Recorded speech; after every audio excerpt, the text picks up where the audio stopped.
Okay. Happy Christmas to those who are in. The Beauty of the Pencil, big yourself up. Gerard, big yourself up. H, big yourself up. I'm on now. Happy Christmas. Good tidings.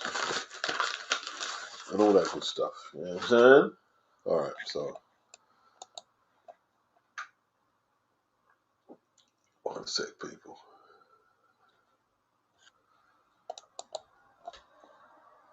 Just want to get the YouTube feed up. And then we can start talking.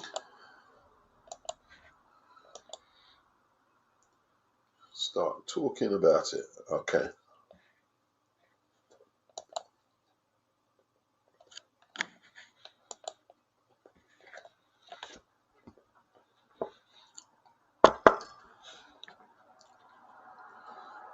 Sorry, guys. Just take a bit of time to upload. Got that up. Right. So we've got the YouTube feed up.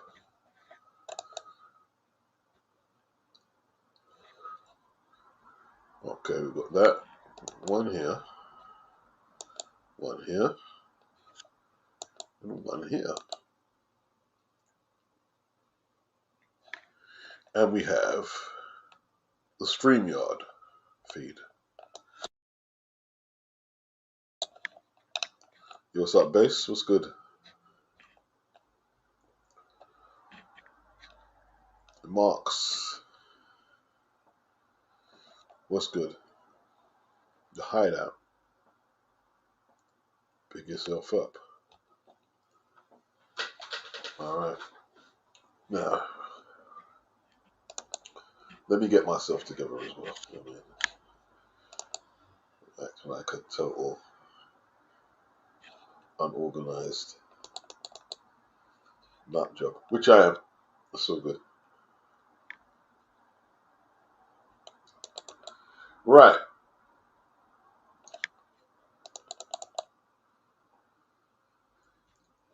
Top 10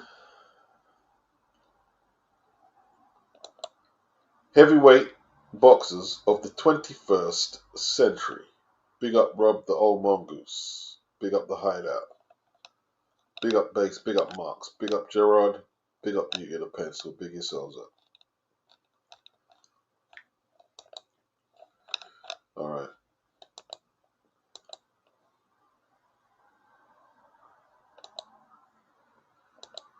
First entry, number 10, yeah?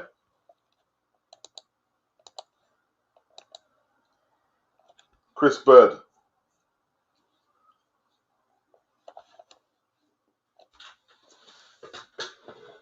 Right, what I need to do is put the laptop on.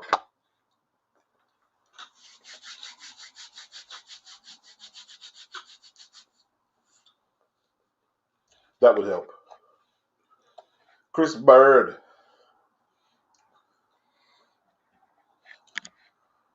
Right, let me talk to you guys for a little until we load up.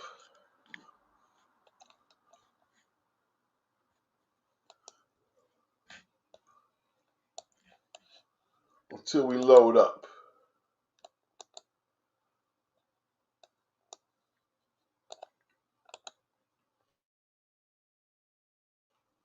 Alright, let me sort this out. Right. If anybody wants to jump in, but obviously,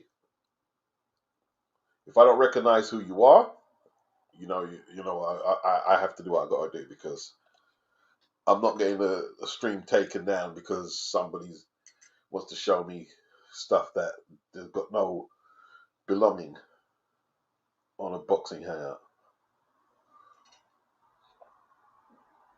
There's a link. There's a link there. Okay, if anyone wants to join in on this discussion, the link is there. If you don't, then I'll just assume that you want beats to conduct it, you know what I mean? And that's okay too. Okay, if you're hearing the sound of ruffling packaging, don't worry about it. Yeah, it's all good. Chris Bird, just waiting to upload. I want to put his box rec up, but I don't want to put it on the computer because, you know what I mean? When I've got StreamYard on or DAZN, sometimes it just starts, lagging. And so there's less lag on the laptop. That's what I've noticed.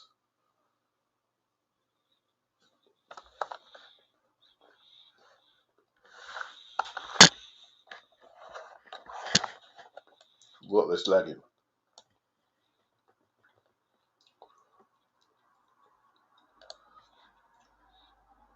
Jam down.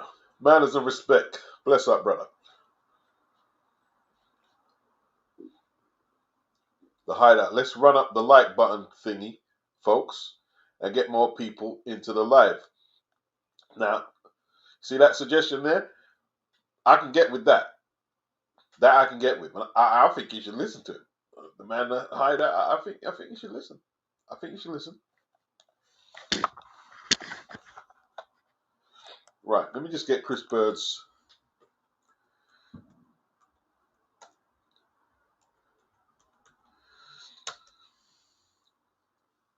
Now, what I wanted to ask, yeah, with 10 and 9, right? All right, I've got Chris busy, and let me get number 9. I'll reveal who that is in a minute, but just give me a second.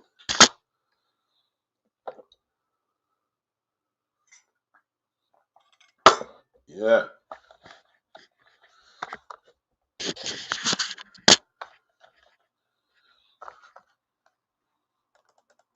Okay.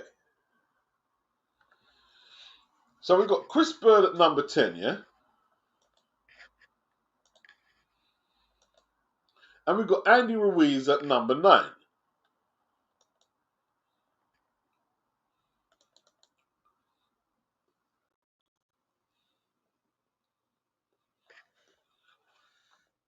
Right?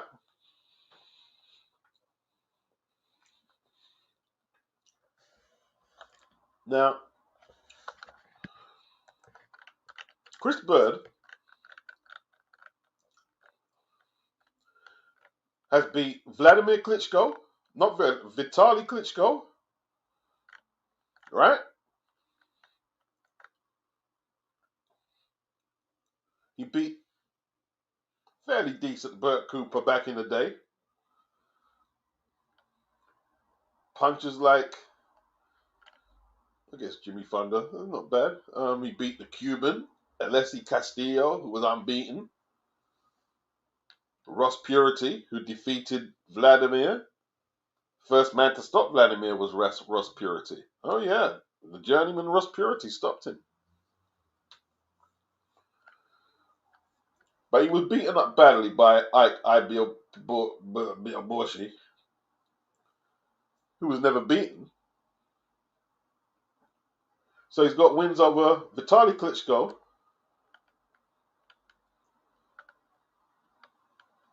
David Tua, Evander Holyfield. That was for the vacant IBF title, yeah? It was for the vacant IBF title. A lot of people say Lennox Lewis avoided Chris Bird and vacated the title rather than face the southpaw Chris Bird. Record has it that Lennox has never faced a southpaw. Should Andy Ruiz, who'd he beat? Luis Ortiz, but a very ancient version of the one who Wilder fested on twice. He beat Anthony Joshua, obviously, and then lost the rematch to Anthony Joshua. Should Andy Ruiz be above Chris Bird? In your humble opinions, Andy Ruiz above Chris Bird. Chris Bird has got Vitaly Klitschko, David Tua, They're good names. And Holyfield. Andy Ruiz above Chris Bird, you reckon? What do you reckon? Big up Bruce Gas.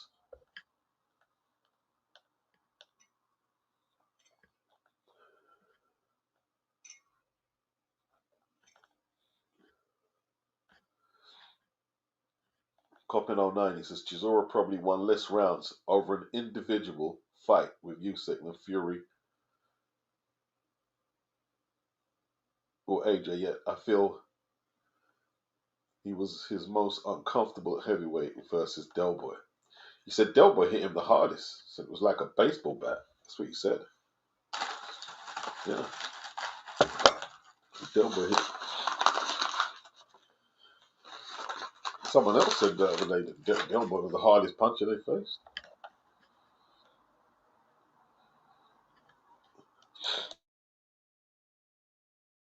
Yeah, that was during the lockdown, wasn't it, Coppin? It's a shame. Yeah, Derek didn't have a full crowd to urge him on even more. Good point. Good point.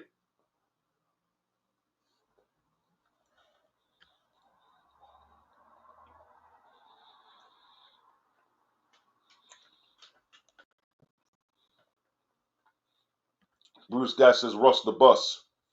See, Bruce is familiar with purity. He's strong. He was a strong geezer, wasn't he, Bruce? Ross weren't no joke, you know. Ross weren't no joke, boy. He was this dark-skinned, muscular heavyweight, and he was grim. He was tough as anything. Ross Purity. Yeah, Vlad was winning the fight, but Ross just stayed on him, bruh. And when Vlad started to fade, he just took him out. Yeah, Andy Ruiz is a one-time heavyweight champion. Chris Bird is a two-time heavyweight champion. Thank you. Thank you, Bruce. Big up Case K. Case K. He says, I remember Ross knocking Vlad out very early in his career. Yeah. Yes, indeed. He says Bird was a good heavyweight. He was a good heavyweight. I've got an interview with Chris. I think Case is saying that Andy shouldn't be. Is that what you guys are saying? He shouldn't be ranked above Chris Bird. Okay, so what we're going to do, I agree with you guys.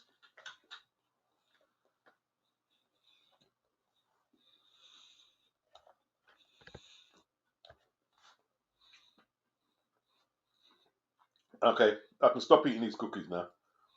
I'm going to put them back in the kitchen. So what I'm going to do, I'm going to get a pen and paper, and we're going to revise our own list. And hey, Andy might slip out. Who knows? Let me get a pen and paper. Let me get the pen and paper. Right, I've got the chalkboard.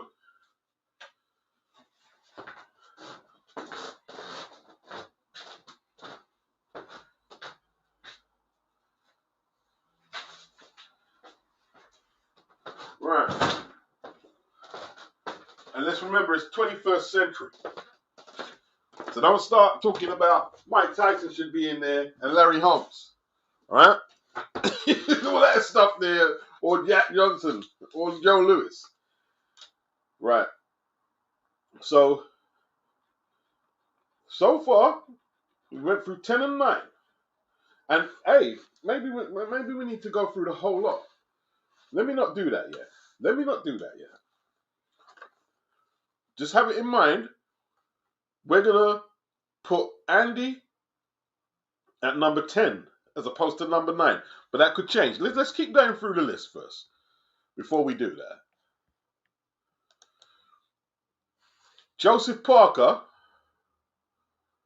is at number 8.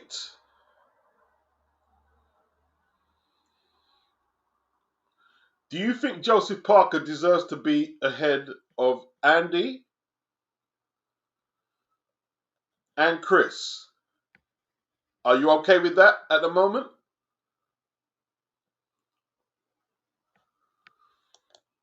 Should Joe Joyce be ahead of Andy Ruiz? I mean, of Joseph Parker? Should Joe Joyce be ahead? Because, hey, this isn't on current form. This is the 21st century, right? It's not current form. Joe Joyce stomped all over Joseph Parker. He's beat Daniel Dubois.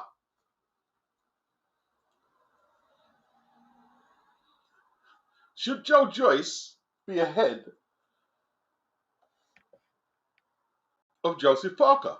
I'm asking the question. Joe Joyce ain't on the list. He's not on the list. Joe Joyce is not on the list. Bruce Gassie's going for Bird above Ruiz. Case Cade put Bird above Andy Ruiz. Crimson Jackal, he's asking why is Andy even in the top 10? Crescencio Mayer, he's saying Bird above Ruiz. Jamie, he says Andy Ruiz got beat by Miller. Well, it was a draw. But I get what you're saying. Miller did win the fight, didn't he? Case K, he would put Bird over Andy, easy. Coppin 09, what other southpaws were around during Lennox's era, either top fighter or even on the come up? There was Michael Mora. But there's not much more, to be honest, Coppin.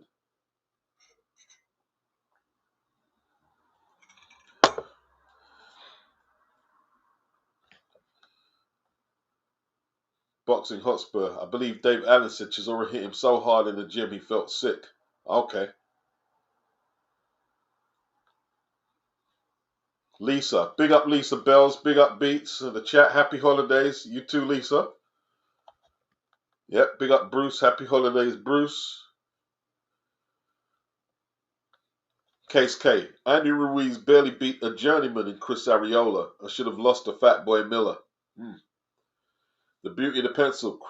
Merry Christmas to the Queen, Lisa Bells. Yes, indeed. Yes, indeed. Big up, Lisa. Coppin 09. Big up. Anthony Mackin. Merry Christmas, Anthony. Big yourself up. So, all right, we're assessing Joseph Parker. We'll leave Joseph Parker right now. I think we can safely say,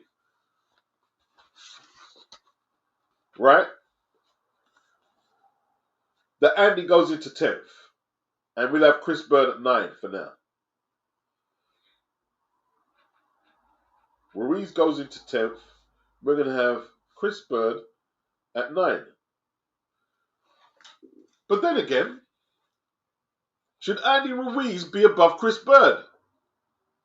Look, all right, but there's a few people, like, maybe... Should Andy Ruiz be above Chris Bird? Or is that fair? What about Joseph Parker? Should he... Any arguments? That's why I asked people to hit the link if they wanted to. So just so I can't look like I'm being biased. El Gramus. Joyce and White have a better resume than Wilder. Joyce beat Dubois and Parker. White beat Parker, Povetkin, and Chisora. Beat Chisora twice. Hey, Dillian's resume ain't bad, bro. Dillian's resume ain't bad. It's not a bad resume. Trust me. It's not a bad resume.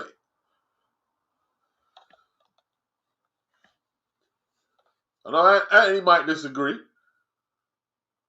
But Dillian's resume is all right. Blues Benno, he says, no, Joe was a champion. Coppen is saying, no, Joyce has never been a champ. Anthony McInerney says, Joe Joyce has never been a champ. Yeah, but he's beaten 2 former world champions. He's beaten Joseph Parker, and he's beaten the current IBF champion, Dubois. And he was avoided by Tyson Fury. Olympic silver medalist, should have been gold. Did they actually change it to gold?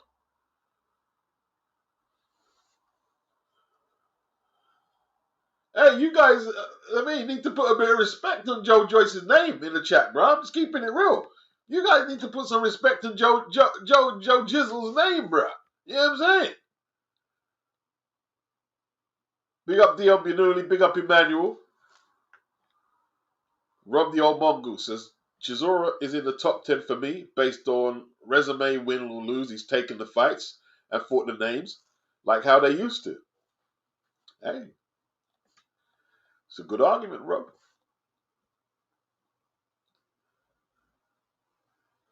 Anthony Mackin, I think I can safely say that by 2030, Parker and Ruiz will not be in the conversation. Ooh, hey, that's kind of hard, ain't it? It's kind of hard. Tasha Parker Kozak. How many champions did each of them beat? Who are we talking about? You got to be specific. Rob the old mongoose says, Dillian ain't bad. Dillian's resume is all right, bro. Dillian ain't got a bad resume. Trust me. His resume is all right. Resume ain't bad.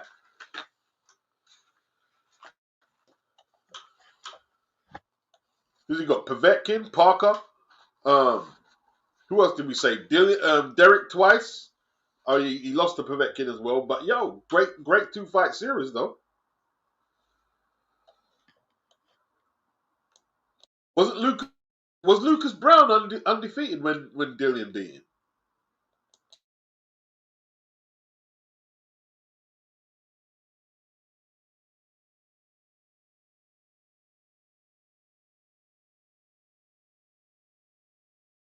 The Hideout, he says, beating Anthony Joshua once shouldn't qualify Ruiz to be in the top 10. He's way too inactive. Interesting. What am I doing here?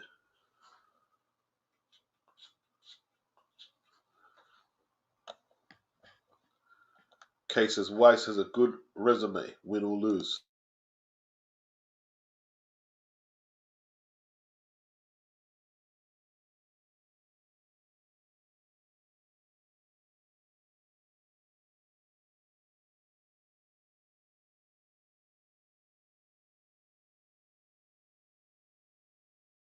All right, where we at, people? Lisa Bells would put Chris over Andy. Dio Binuli is questioning, should Andy be in there? Dean Stockwell, big up, Dean. Says, hope everyone is having a good Christmas, regardless if you celebrate it or not. Yes, as long as you're enjoying the holiday, it don't matter if you celebrate, you know what I'm saying? Be in the warmth of your family, eat some good food, have some good times. Nothing wrong with that. Crescencio says, let's leave Ruiz at 10 because he's a former unified champion with no successful defenses. I've got some alternatives, though. I haven't got a list of alternatives outside the top 10. Now, how can I show the top 10?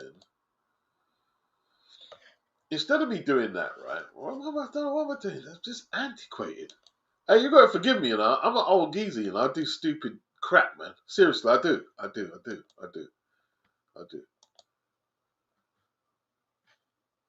Right. Let me sort this out. Right. I don't know if you can see the top 10. The top 10 is in the thing. That's better, right? Rather than me doing it all one at a time, like it's a slideshow. Flipping hell. So you guys can see the top 10 all there, right? Chris Bird 10 is what they had. Andy Ruiz, we swapped Chris for Andy. We got Joseph Parker at 8. Deontay Wilder at 7. Should Joseph Parker be ahead of Deontay Wilder? It's a fair question, right? Crimson did put Joyce over Ruiz. Okay, you put Joyce in number 10 instead of Ruiz. That's a fair shout. It's a fair shout. Joyce has beat former world champions. I mean, who did Andy got AJ. AJ got the win back. Andy's got Lajkovic. He ran Parker close but didn't get the W.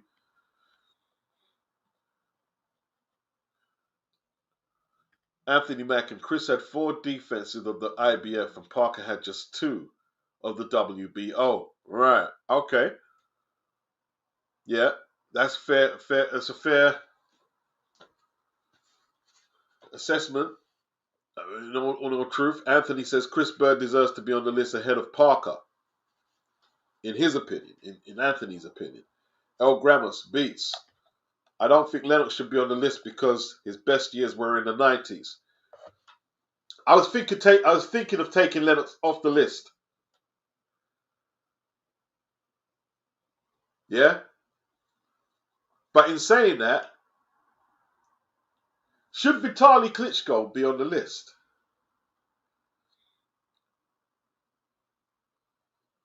Why is Vitaly on the list? Does Vitaly, like, they've got Vitaly ahead of a lot of people.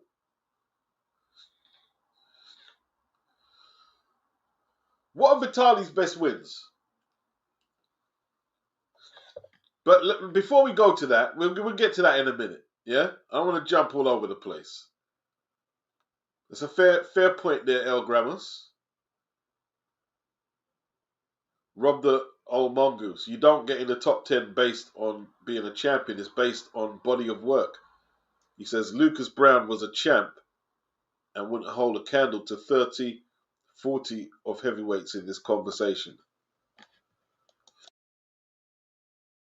Binouli's saying the same thing. Being a champion can be misleading. Wilder was a champ, but he's beating nobody.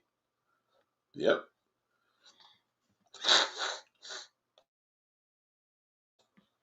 Yeah, hit the like button, people. Big up Lisa. Subscribe and share. Yes, indeed, indeed. Case K. Yes, Lucas Brown was undefeated and White stopped him. Dylan doing his thing, bro. Dylan been doing his thing.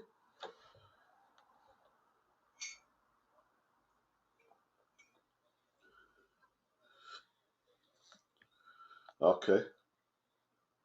Dean Stockwell at Lisa. To you and your fam, loved ones from me and mine. Big up Dean. Big up Lisa. Anthony Mackin would not have Ruiz in the top 10. Big up Raymond Hells. Big yourself up. Anthony Mackin says Ruiz is a flash in the pan. He's his generation's Buster Douglas. See, that's what I'm saying. Would Buster Douglas have got? I guess they would have put Buster Douglas in the 90s top 10 on the strength of him beating Mike Tyson, though. I guess they would have put him in. Would that be unfair for them to do that? He's the first man to beat Mike. Or would he have needed to do more work? Listen, but Buster got wins over Burbeck, Oliver McCall, who went on to become champion, went on to knock out Lennox Lewis as well. Who else he beat? He beat Mike Williams, who was highly ranked when he beat him. Mike Tyson's chief sparring partner. Yeah, nationalized televised event that was actually.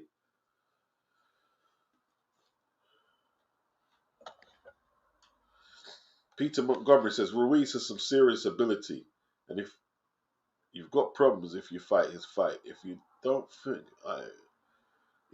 I think it's very up for debate. Okay. Diobinuli says Dillian is a massive overachiever, but he's not worthy of the top 10. The Hideout said Parker should be ahead of Wilder based on resume. Case K would put Parker over Wilder. I was asking that. Should Parker be ahead of Wilder? Rob the old mongoose. If you included amateur, Frawley Harrison would be in. Who made the list, Lisa? The list is... Let me read the list. Chris Bird, 10. Andy Ruiz, 9. Joseph Parker, 8. Deontay Wilder, 7. Anthony Joshua, 6. Tyson Fury, 5. Lennox Lewis, 4. Vitaly Klitschko, 3. Vladimir Klitschko, 2. Alexander Usyk, 1.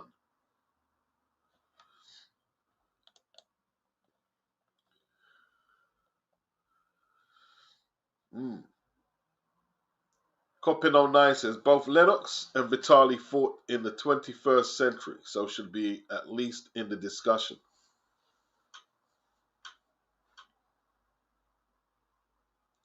What year did Vitali retire? He retired about 2030. I'm sure it's about 12 years ago he retired fully. It's at least 12. Yeah. Let me look on here. One sec, man. He ain't fought for a minute, bruh. He ain't fought for a minute. That'll be an easy one for me to find. One sec. Yeah, there it is. Right. Yeah, 2012. Manuel Char. His last win.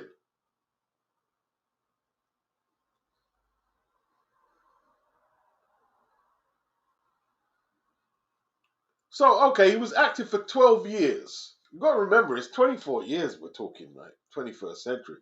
Time for a quarter of the century gone already, bro. That's crazy. You know what I mean? That alone is scary. Yeah? That alone, listen, by the time it's half a century, I'm probably not going to be here. I shouldn't say that, really, should I? I shouldn't say that, but I said it. Yeah, he hasn't fought for 12 years. Okay, I'm looking at.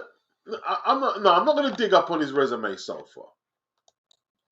Let's stay with the program, right? With the program, we was debating over Joseph Parker's position. Yeah.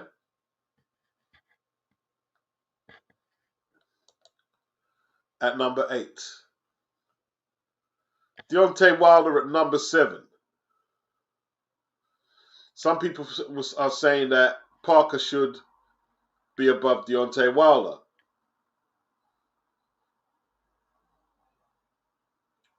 Parker's beat Zhang, who beat Deontay, and Parker's beat Deontay. Parker fought Dillian, who Deontay wouldn't fight. He's got wins over Andy Ruiz. A better Andy Ruiz than what we saw the other day against Jarrell Miller. He's fought AJ in unifications. He defended that WBO belt a few times. He's got the likes of Carlos Takam on his record. A good Carlos Takam as well. Right?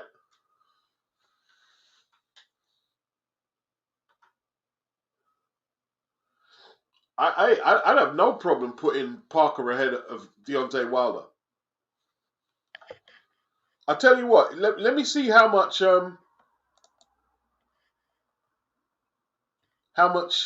yeses, but you got to make it clear that yes Parker, yes Parker. El Chapo says the list is trash. Well, what list? What would your list be then? How are you saying the list is trash? Daz the God is saying, how the hell is Lennox Lewis at number 4? Crimson Jackal, you guys are going to have to help me with Bird. I'm a relatively new boxing fan. I know him, but not all of his accolades. By the sound of it, he's ahead of a lot of people, including Wilder and Ruiz. Yeah. Well, we can't do a history lesson on it now because we're going through the list. So just stay with it, and after you can do a bit of research on it. On Chris Bird.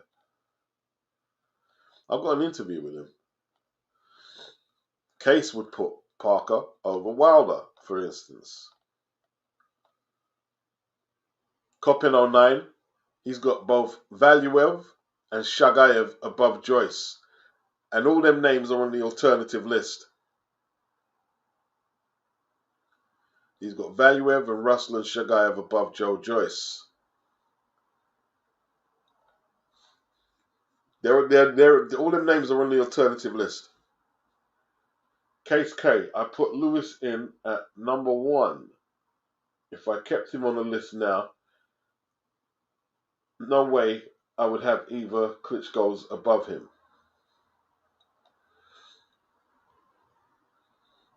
Yeah, you know, they got Vitali above Lennox, and Lennox beat. You see, people can say, "Oh, he didn't beat." No, he did beat him. He cut his face up with punches. He did beat him.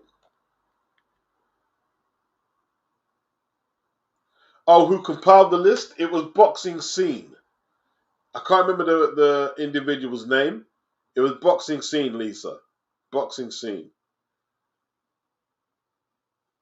Dean Stockwell at El Chapo. That's why there's a debate. Thank you, Dean. That's why there's a debate, El Chapo.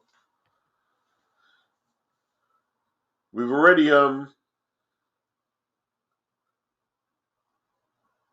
got Andy at number 10, and he might not survive that for too long. Vitali fought DC. Can't remember the year.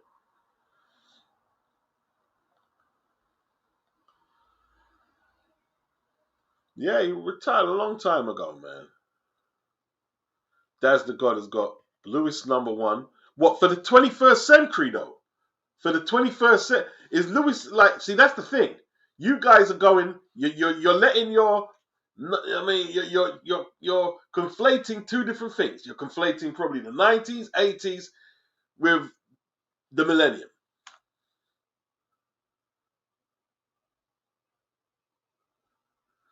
You see, if it was a 1990s list, then Lennox would be winning it. Yeah? Or all-time great list, Lennox would be ahead of everybody, including Music. Right? If it was all-time great heavyweight list, Lennox would be ahead of everybody. But this is millennium. So you've got him at number 1, Daz, for what he's done. Okay, what's his record past millennium? He beat Mike Tyson, Vitali, and who else? Michael Grant.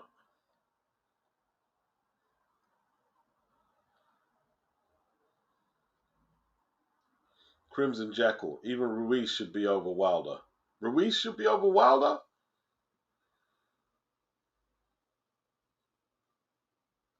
That's a tough one. Sufami Dan is saying Joshua is light years beyond Wilder. Crescencio said Parker can go to number 7. Interesting.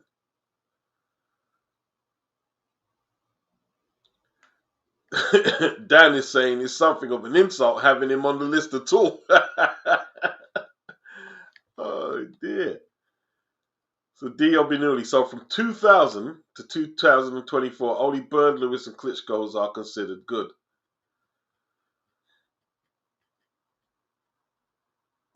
Okay. Copy 09. Valuev may have old and washed up names on his resume, but he's still got a better resume than Wilder. What names does he have on there? I remember he beat up what's his name again? He was lucky to beat Holyfield, to be honest, weren't he? And he lost to Shagayev. He beat on Monty Barrett. I remember he knocked out Monty pretty bad.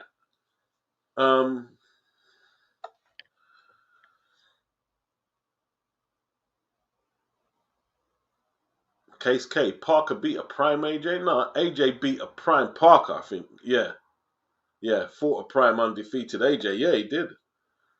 Dan says Wilder isn't in the combo. Dan ain't having it. He thinks Wilder's I kind of see where he's going. It's only had a lot of title defenses, but yeah, who did he beat? Lisa said Wilder had more title defenses than Parker. Parker beat Wilder though, so I'm not sure. Coppin 09. For me, Wilder and Ruiz drop out of the top 10. Okay, Coppin would remove Wilder and Ruiz out of the top 10. That's deep. Tasha, Parker. Kozak says Parker over Wilder, better wins, and both former champions. Okay. Parker has worked his way back into contention. Wilder did both after losing his belt. I see where you're going with that. Big up Anthony Mackin for the super chat. Much appreciated. He said, Anthony's got his list. He's got Vlad, Usyk, AJ, Fury, Vitali, Povetkin, Bird, Parker, David Haye, and Wilder. Right, let me I'm gonna clip that for you. I'm gonna clip that list for you. Big up for the super chat, Andy. Right, let's clip that.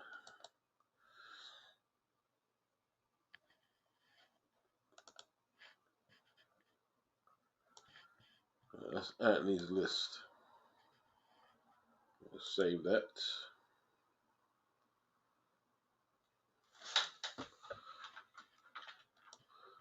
Hey, this is a very interesting discussion, man.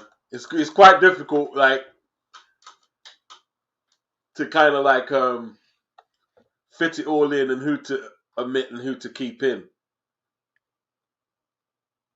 Right, put this in here.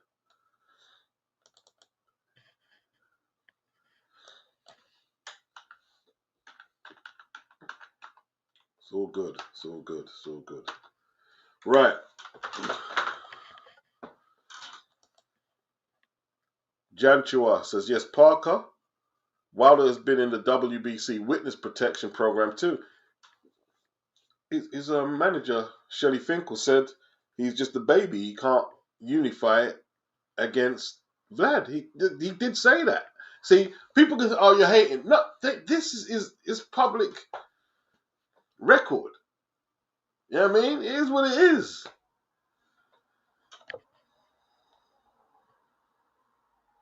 Peter Montgomery, could you make a case for Dubois over Ruiz?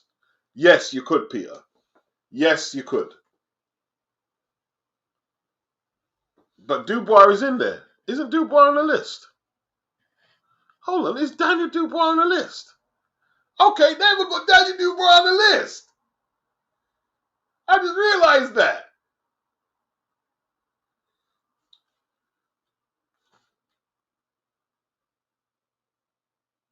Are we saying, okay, so that means we would have to take Andy off. Because remember, we put him in at 10, right? Rather than, yeah, we put him in because, okay, he's 9 on their list, but we were going to put him in 10, right?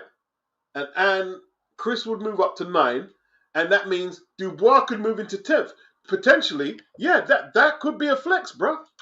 I can see that flex. I like Danny Dubois over Andy Ruiz. I like Danny Dubois over Andy Ruiz. Current form. Hergovich and AJ. Took Miller's unbeaten one.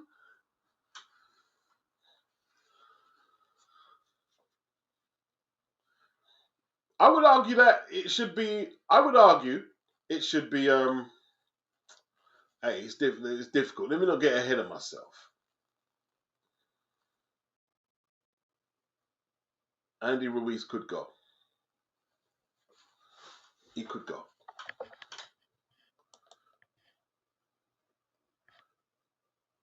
Dan is saying AJ above Fury all day, no question.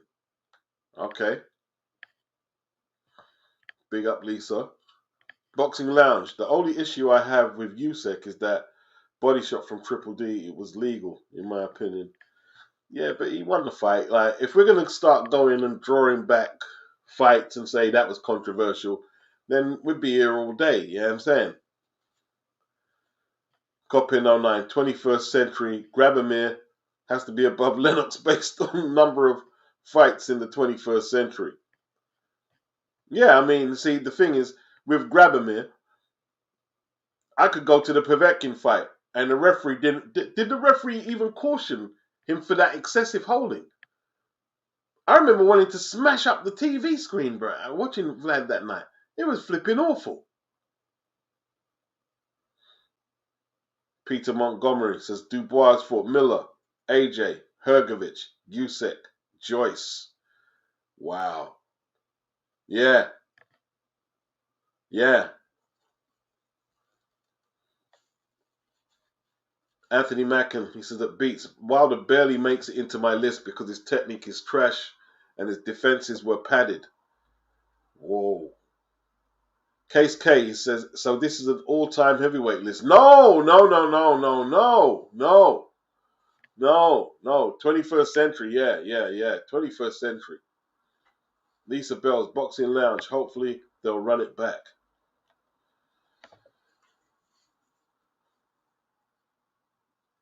Feed Khabib says this Usyk hype is out of control. Deep it, when you deep it, his best win is over Fury. Fury was coming off a career worst performance where he got a gift against someone who was 0-0. Fury was washed up. Yeah, you see, here's why that's not a good argument, right?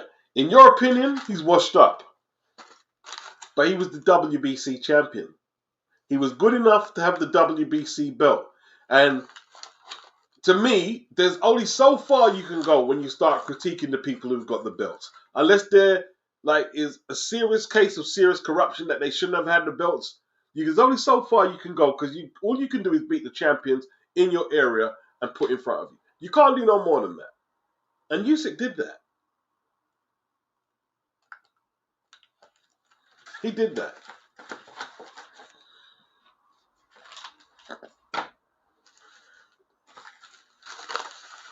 Coppin09, he says, at Boxing Lounge, fact is, the referee did not administer a count or ask him to get on his feet, legal or not. Okay. Yeah, see, that's the thing. Like, we can't go and try and change results of fights we don't like. Or I don't know. Or can we? Feed Khabib. Vlad on longevity has to be number one. Does he? All right, name some of it. Like is like really standout defenses. Right, you got David Hay. Um,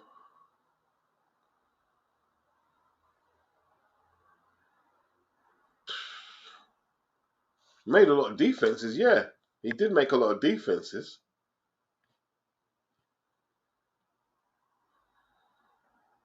Jam down. One out of Wilder or Ruiz needs to be replaced by Povetkin. Povetkin is in the alternatives. A lot of people want Wilder and Ruiz gone. A lot of people want Wilder and Ruiz gone. They're in danger at the moment. You see, because if you notice the list, yeah, everyone who they have in there has been a title holder at some stage. Is the criteria necessary that you have had to have been a title holder? Is the question. Because that would mean people like Joyce, who hasn't been a title holder of any of the sanctioning belts, he could get in possibly, or maybe even Derek Chisora or whoever you thought. Let me show you guys the alternative list, right?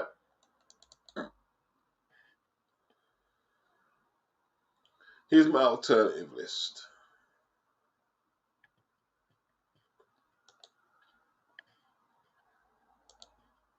Let me show it. One sec. Share screen.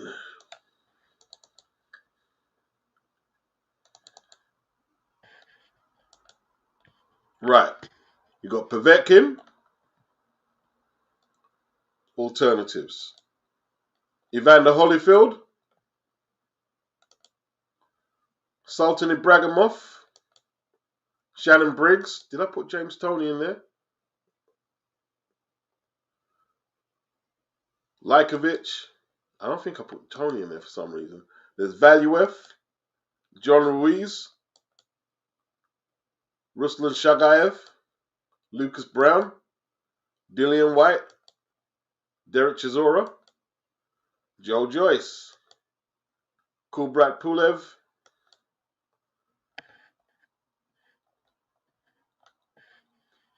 I didn't put Roy Jones and James Toney. I missed them.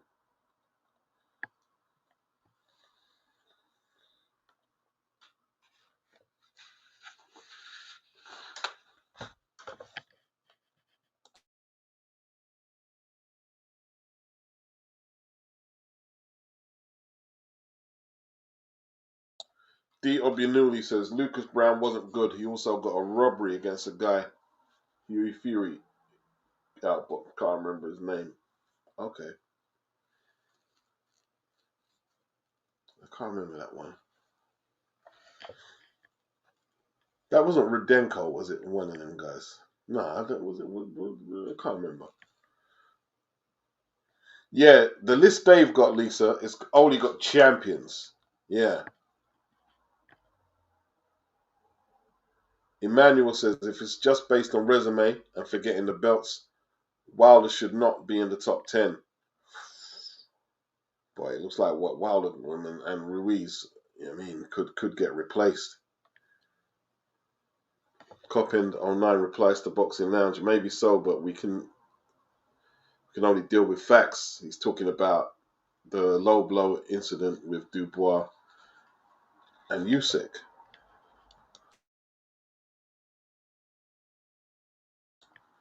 Daz the God says, yeah, you're right. I was confusing the list with top 10s from the 90s. Yeah.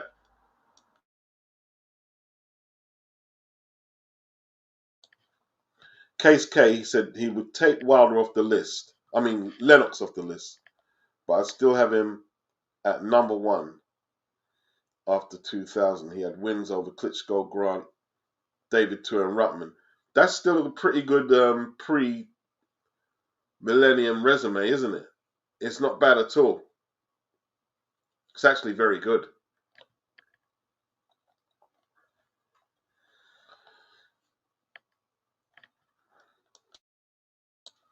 Let's get some more people.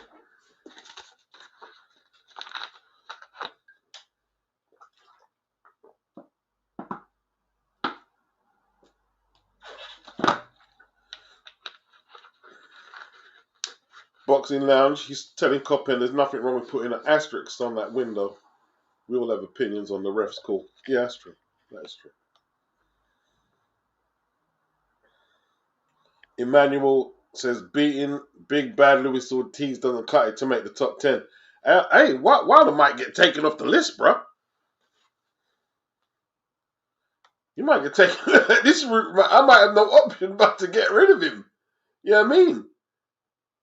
Are you guys saying I need to leave the number 7 spot vacant? And Andy Ruiz. I think Wilder and Andy Ruiz. Yeah. Could be vacant spots. All right. Let me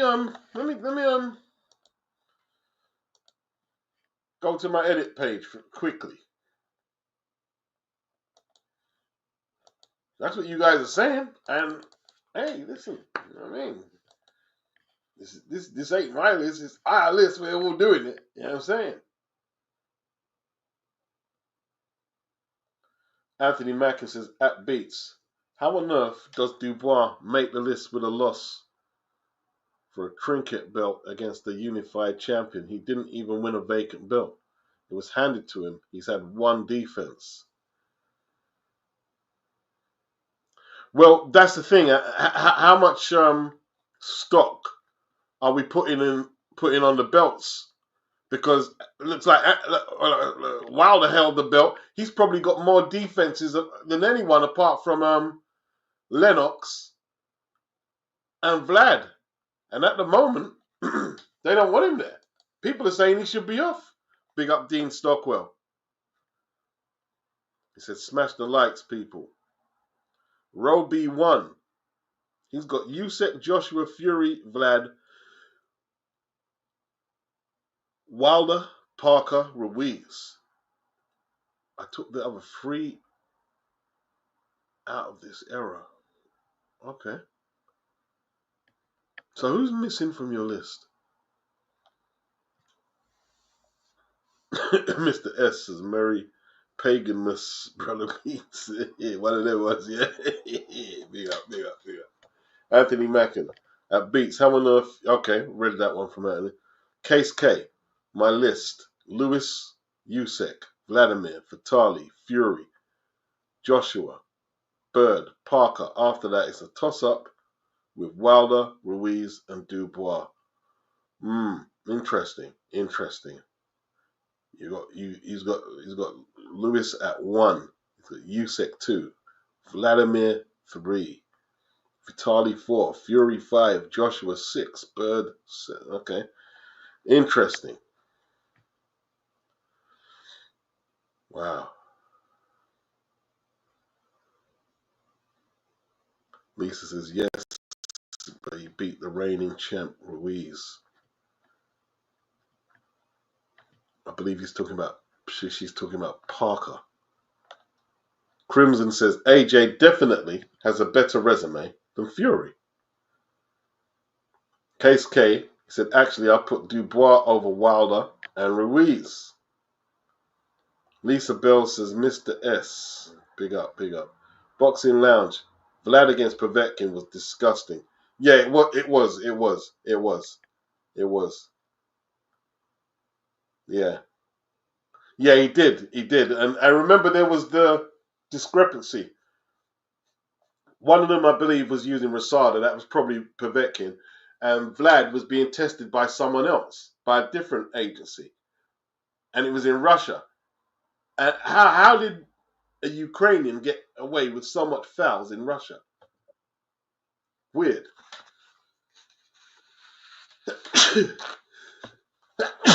Sorry about people.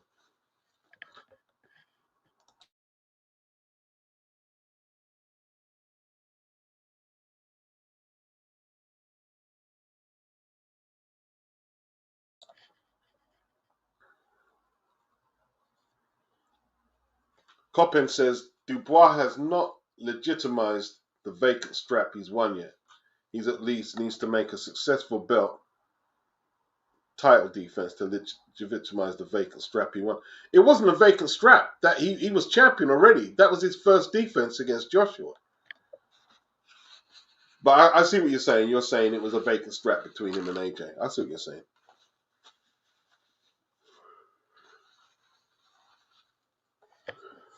Mr. S. Usyk, AJ, Lewis, Vitali, Fury, Vlad, Parker, Wilder, Povetkin, Dubois. Okay, Ruiz been removed in your list. I see him. Povetkin has replaced him and Dubois entered. So who else did you take out? Who else did you take out?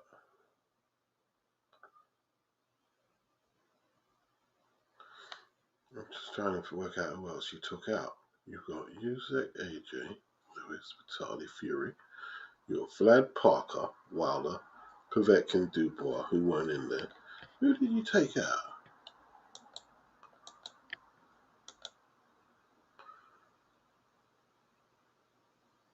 Chris Bird. You took out Chris Bird. Flipping hell, bro. That's a bit hard, isn't it? You took out Bird. Wow.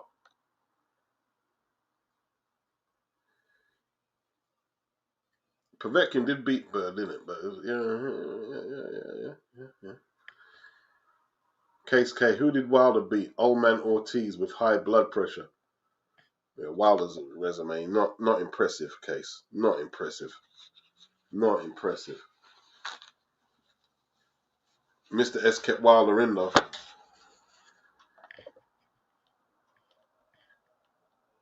Lisa Bells, the 90s definitely had a deeper heavyweight division. Yeah, it probably did, Lisa. But yeah. And that's 10 years. We're talking about 20 years of boxing, and this is the best we've had. 24. We're talking about a quarter of a century. This is a quarter of a century. But then again, it's insane. It's a quarter of a century. It's only 9 years since Vlad was relieved of the title, so it's still a bit of way to catch up.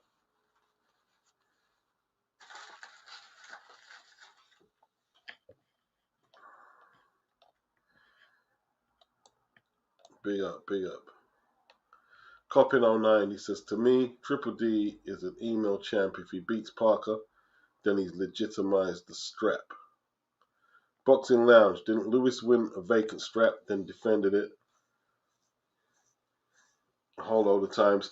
It's a little different though, isn't it? I mean, Bo wouldn't defend against him like Parker had already beat Dubois. Controversial as some may feel the win was. He already beat him.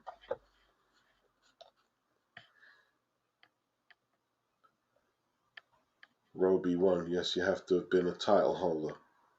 Case K, what about David Haye? Would you put him over Wilder or Ruiz? I'd consider it, especially Wilder. Okay. Well, David's got the Valuev win, and he beat John Ruiz, the champion, and who else? Orderly. Terrible defense. Boxing Lounge, he doesn't agree with the way Usyk got stripped. Yeah. Dio Binuli, Wilder should be nowhere near that list. He's the biggest fraud of the 21st century. His horrible ducking of White in any decent competition was disgraceful. Yeah. Yeah. Wow. It's interesting. Interesting stuff. I want to clip some of you guys' lists. I clipped out these. I need to clip some more of them. All right, I've got 2 actual super chats, actually. Big up, Anthony. He said, my spirit tells that Dubois was gifted the IBF belt as a compromise because of the political upheaval. Betting behind the scenes post-Usyk fight, many people say the referee made a bad call and he won. Big up, Anthony. The 2 super chats, much appreciated.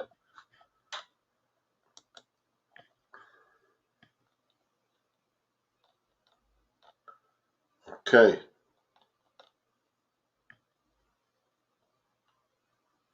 Hayes' best win was Valuev. Sassad, do I rate Michael Hunter or is he finished? Yeah, he looks pretty much finished to me. Ever since he was dumped off by Matchroom after he drew with Povetkin, he hasn't done nothing since that draw with Povetkin. Nothing at all. And since he split with Hasim Rutman, haven't really seen him do anything. Yeah.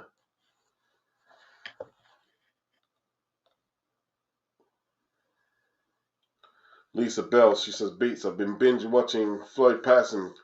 Hey, listen, man, Floyd got that blistering hand speed in it and that peekaboo style. It's good to watch, man. Good to watch. Very good to watch. Coppin09 comes with Corey Sanders. Okay, I mean, I should have had him in there. And there's Hasim Rutman as well. A lot of names are missing there. I haven't got Corey Sanders, Hasim Rutman. You could argue Corey Sanders should be above Ruiz. Went to Grabomir's backyard and wiped him out. Yes, he did. Yes, he did. Yes, he did. Hey, he was good to watch, man. That white guy had some fast hands, bro.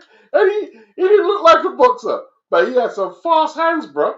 And he had some talent. He put beautiful combinations together. You look at him, you think, yeah, he can't do that. Hey, Corey Sanders used to put together some nice combinations. Some nice combinations, bro. He battered Vladimir that night. I'm telling you, I was in shock, bro. I said, I wasn't expecting Vladimir to lose to Corey Sanders. But my guy put some combinations on Vlad that night, bro. He wiped him out, bro. That was dread. Anthony Mackin said at Beats, I really think Wilder should be booted off the island, but replace him with who, though? Title defenses are a high criteria.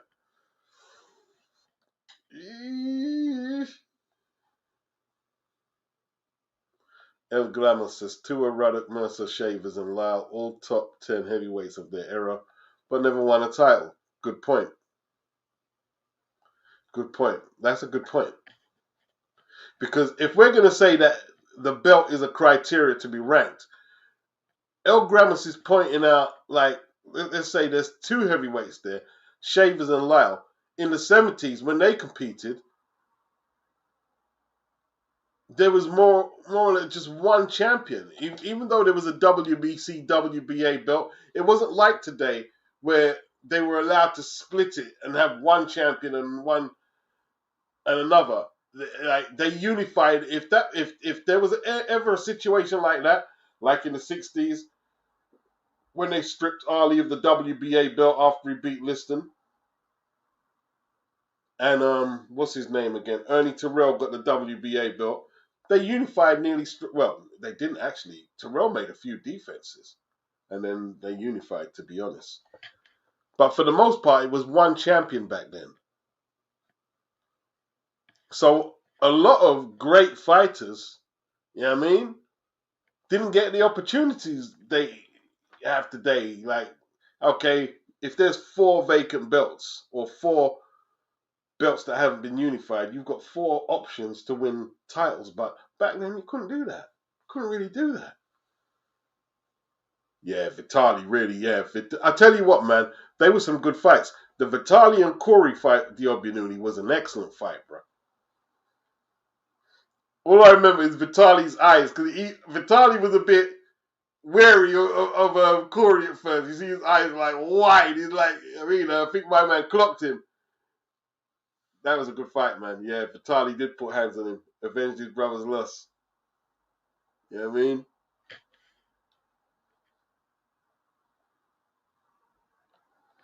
Michael Merck, he says, Vlad had been champ for almost 10 years. He should be higher than Joshua and Fury despite losing to them. He is higher on the list. He is higher. Who said he wasn't higher? Haven't you seen the list? You haven't seen the list, obviously. Vlad is number 2 on the list. He's number 2. Joshua is number 6. Fury is 5.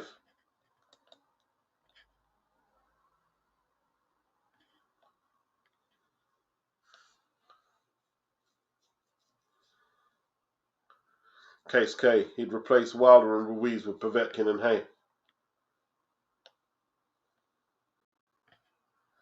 Muhammad said Wilder fought no one. Boy, Wilder, you got to go on our list there, boy. You know what I mean? I got to leave it vacant, bro. You know what I mean? Muhammad said Wilder as the 12th best heavyweight of this era. Yeah, you got to go, man. You got to go. Muhammad says Povetkin, Dillian. Says Povetkin and Dillian. And Joseph Parker and Joe Joyce should be above Wilder. Wow. And many others. Wilder not very popular on this stream here. He'd probably do better on an LDBC stream. But he ain't doing very well on here. He ain't doing very well. And I haven't tried to influence the opinions. This is what they're saying. This is what they're saying.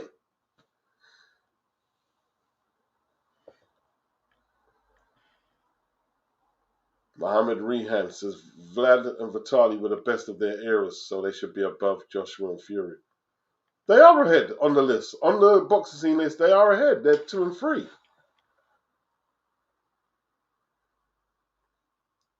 Dean Stockwell and Anthony Mackin, yeah, could make fights entertaining quickly, Sanders. Sanders was very entertaining, man. I tell you what, man. He's got the classic slugfest with Hasim Rutman. That is such a great fight, bro. That is such a great fight. Both hurt. I'm like, man, what a fight that is, bro. Horrible the way he died, though, isn't it? Got murdered. It was horrible.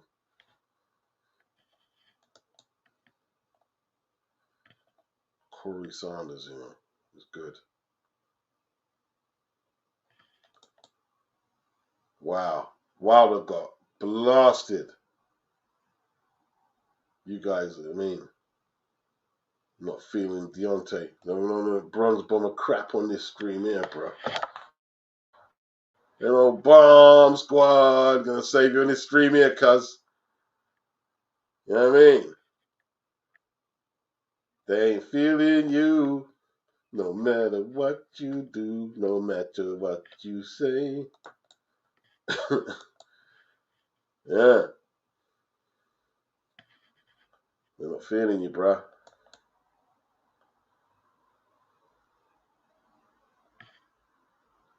Alright. Trying to get back in the stream.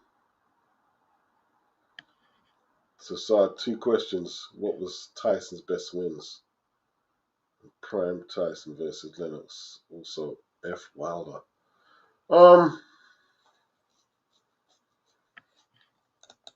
Mike's got great wins, man. He's the first man to beat Michael Spinks. He beat Razor Ruddock twice in the 90s when a lot of people were reluctant to fight him, the champions and all.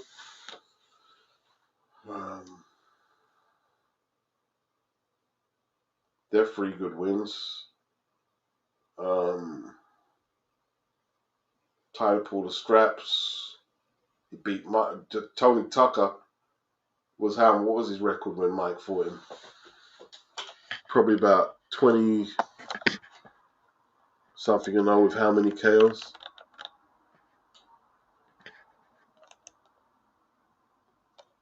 What was Tony Tucker's record? Okay, I can find it here. It won't take too long.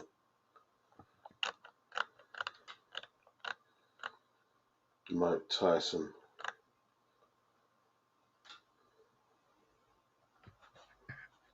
What's Tucker's record?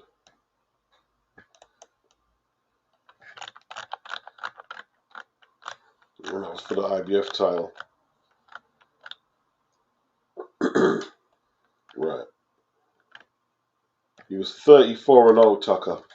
See, people say Mike ain't fought no one. He beat Tony Tucker in the elimination tournament. 34-0, crunk heavyweight. He was about 6'5", full of muscle, fast. He was the Olympic alternative, but that plane crashed. And he was supposed to be on it. Yeah. And he beat Buster Douglas, did Tony Tucker, for that vacant IBF strap. See, people say Mike ain't fought. Pinkland Thomas was 29-1. He'd only lost to Trevor Burbick when Mike knocked him out. Tiro Biggs was 15-0. Tony Tucker was 34-0. You had Bone Crusher Smith, big puncher. Trevor Burbick was a good fighter. Larry Holmes was 48-2. Tony Tucker was 24-1. Spinks was 31-0. Bruno was 32-0. Ruddock was 25-1.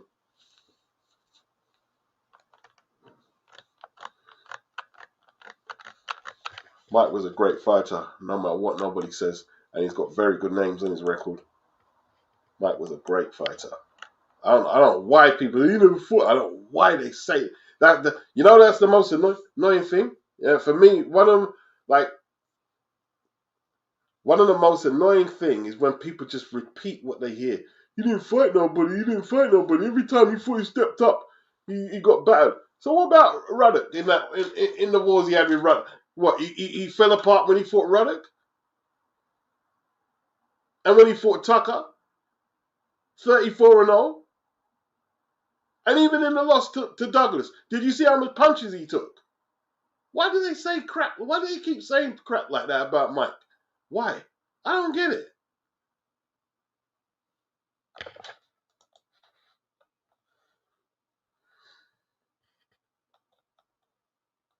I just don't get it. I don't get it. Why do they keep saying that?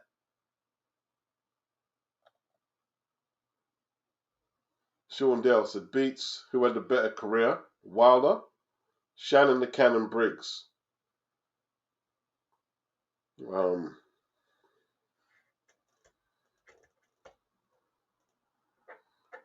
Shannon took the better fight. Shannon was lineal champion, man. When he outpointed George Foreman, that was for the lineal title.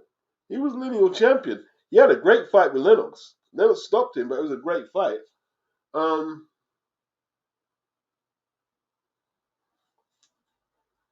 And see, Shannon took fights like he beat Prime. No, he didn't beat. He went the distance with Prime Vitali, and he shouldn't. They should have pulled him out. Really, he could have died that fight. They'd have beaten he took. You know what I mean? I didn't like that fight one bit. I didn't like that fight. He took a horrible beating, man.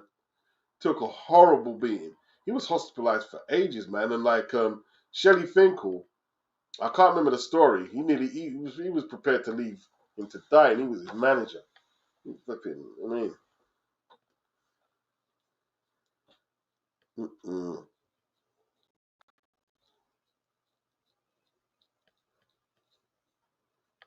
What am I doing? Oh shit. Case K, I might go back and watch the Corey Sanders fight with Klitschko. I remember watching the fight live on HBO with my family. We was in shock. Yeah, me too. Great fight. Case said Corey Sanders underrated. He would go for a lot of the heavyweights today. He would. He'd be a threat to everyone. He'd be a threat to everyone. He had some nice hands, bro. His hands are kind of nice. You know what I mean? Case K, I might go, yeah, big up. Anthony Mackin, get your shit rocked, man. Like Hasim Rockman. And I'm extra scary CEOs. All the fronting ain't necessary. Oh, F your secretaries. All for information ain't necessary. Cameron. Okay. Quoting some bars. Anthony Mackin, Tony Tucker was unbeaten from 1978 up to the time he fought Mike. That's right. That's right. Diobi Newley says Tucker was very skilled. Yeah, remember he caught Mike with an uppercut and rocked him? Yeah. Anthony Mackin says Mike didn't allow the other guys in the late 80s to be great. I don't listen to the fans and writers. I listen to his contemporaries, and they all say that he was a great fighter. Indeed. Indeed. Yeah. Yeah. Tyrell Biggs told the Ring magazine in 2004 that he was the most complete boxer he fought in the amateurs and pros. See, Briggs was the gold medalist from the 84 super heavyweight division. He beat Lennox Lewis in that Olympics. He was undefeated. Mike destroyed him. And let's not forget, Biggs also beat Mike, right, in the box office, right? Because after Henry Tillman beat him at heavyweight, Tillman beat Tyson twice, right, in the heavyweight playoffs. So Mike tried to try out for the super heavyweight, and he was beaten by Biggs. Yeah, he was outputted by Biggs. In the pros, though, he wiped out Biggs and he wiped out Tillman. He wiped out all of them. Yeah. Lisa said they didn't see Mike in the early days. The only thing I can think of is Mike had great wins. Mike had great wins, man. I don't know what these people are talking about. Mike had great wins. You know what I mean? Mike had great wins.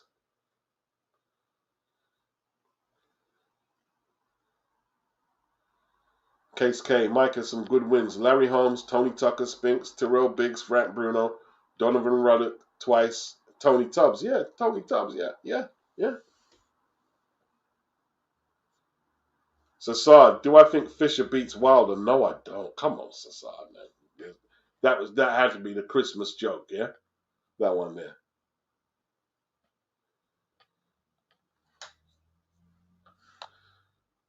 Muhammad Rayhan, Ruslan Shagayev. I tell you what though, if Johnny could eat that right, which I don't think he could, who knows with Wilder?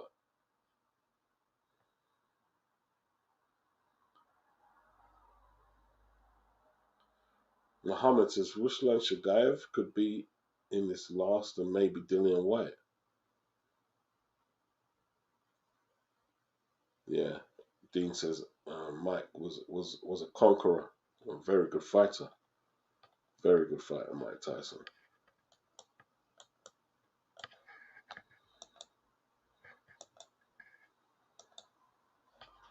Yeah, man. It's interesting. It's all very interesting.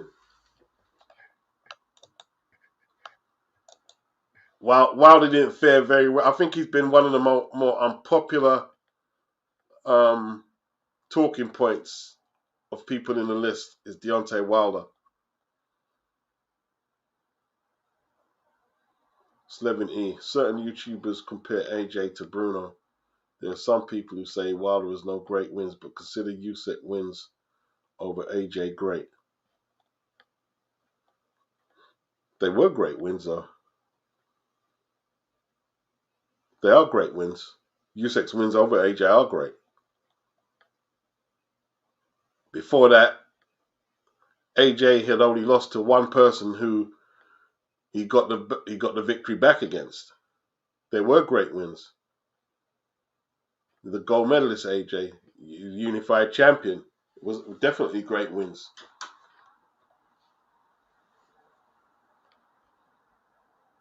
Case. Shannon was a good heavyweight. He fought Foreman, Shagayev, Klitschko, Lewis, Ray Mercer, Darryl Wilson, yeah. He had a good resume, win or lose. Yes, definitely. I think I've got an interview with Shannon as well.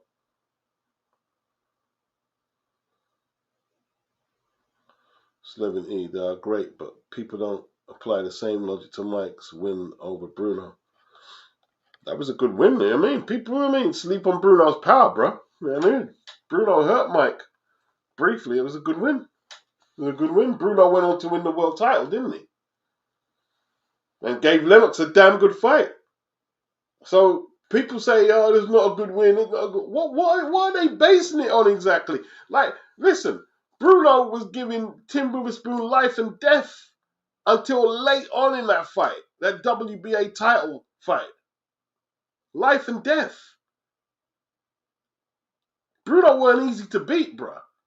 Tell me who someone had an easy... The only person who had an easy fight was Tyson in the second fight against Bruno. That's the only person who had an easy fight against Frank Bruno. No one else had no easy wins over Bruno. Nobody.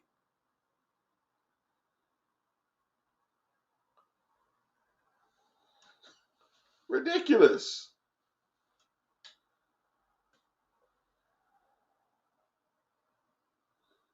Oh, here comes Sassad. Henry Tillman, not a champ. So what does that mean? So what? Everyone he fights has to be a champ.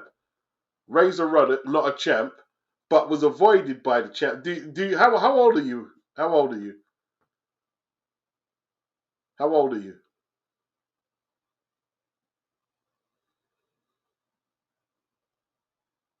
Larry Holmes, short notice, not prepared. Right. That's Mike's fault or Larry's fault. Spinks was not a lightweight, actually. Spinks was a heavyweight champion who just beat 6'5" Jerry Cooney and stopped him in 5. He was not a lightweight. He was a light heavyweight. He came from light heavy. He was a heavyweight. And he was lineal champion, right? He was lineal champion. See, people always say that. So what should he have done? He should have ignored fighting the lineal champion who they were telling him to fight. And the Ring Magazine belt at stake. So what should he have done then? He's the first man to beat Michael Spinks. First man to floor Michael Spinks. Do you know what a great light heavyweight champion Michael Spinks was? Undisputed Mike Spinks, who beat Eddie Gregory for the WBA title and then unified the WBC against Dwight Muhammad Cowie. Do you know that man is an all-time great fighter? Or you're just going by the Simon Jordan crowd knowledge of boxing? Is that what you're doing? That what we're doing there, yeah? You can do that. That's no problem. But remember, on this stream here, if you talk shit, right, and you're not backing it up with solid information, I'll take the piss out of you. No problem at all. You probably say, I'm not coming back to the stream. I'll take the piss out of you and say, and say exactly what I feel. Yeah? Spinks was a lightweight. No, he was a heavyweight. He beat Larry Holmes twice. Larry Holmes was going for the record, right? For Rocky Marciano's record. He needed the Spinks win to tie the record. He was 48-0, Larry Holmes. You do realize this, or what are we doing here? Yeah, what are we doing? Just the Simon Jordan knowledge of boxing here. He was 48-0.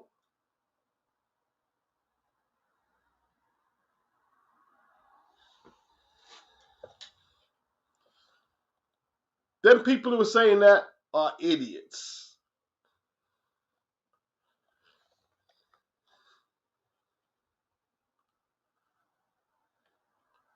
Slevin E. Spink's more of a lineal champion than Fury. Yeah, he beat Holmes twice.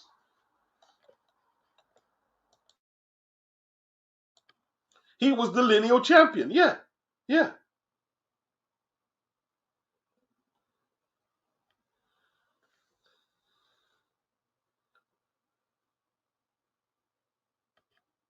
Case. Shannon fought with Francis Botha was an entertaining war. Oh, yeah. Yeah, it was. It was. I think that was a draw, wasn't it?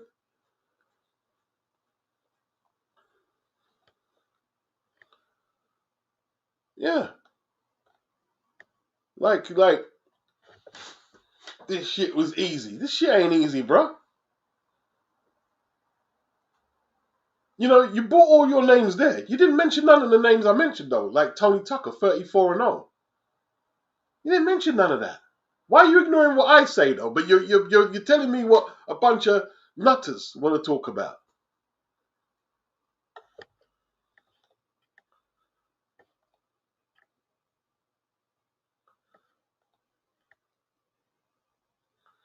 Society's a newbie from 2018.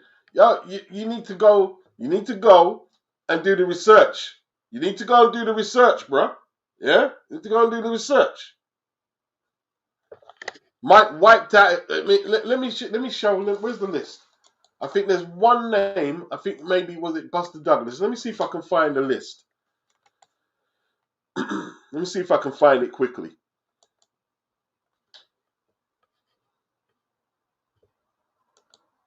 And this ain't fanboy. This is just the statistics speak for themselves. The statistics speak for themselves. I'm going to show you. No need to do no fanboy crap. The statistics speak for themselves. Is this the list here? Right, that's 87. That's not a bad one for Mike. But I think there's an even better one. That one's not bad. That one's not bad. Let me see. Where's what one do I want? What one do I want? Let's go back. Let's go 88.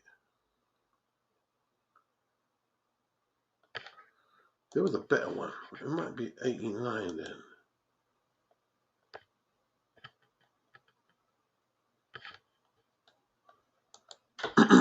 What one was I looking at then that time? It can't be 84.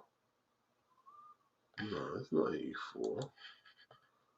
It's not 85.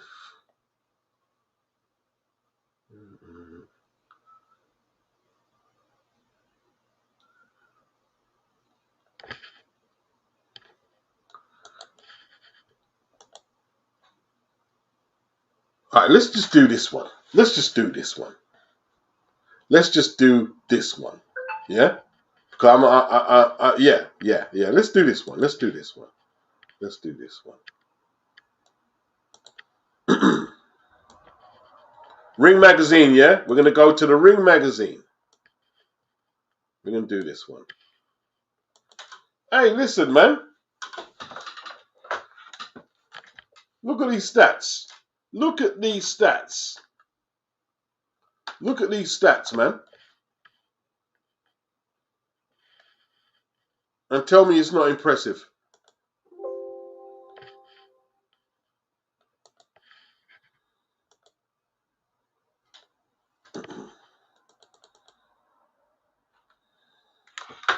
Look at these stats.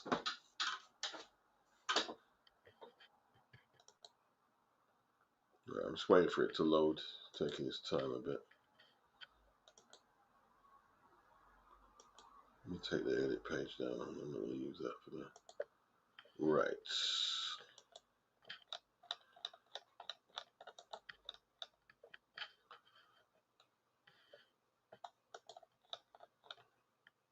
What's it doing? Okay. I want to share this with you.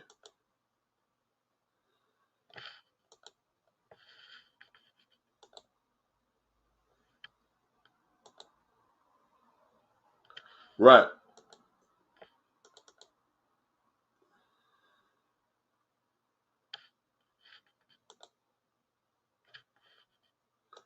So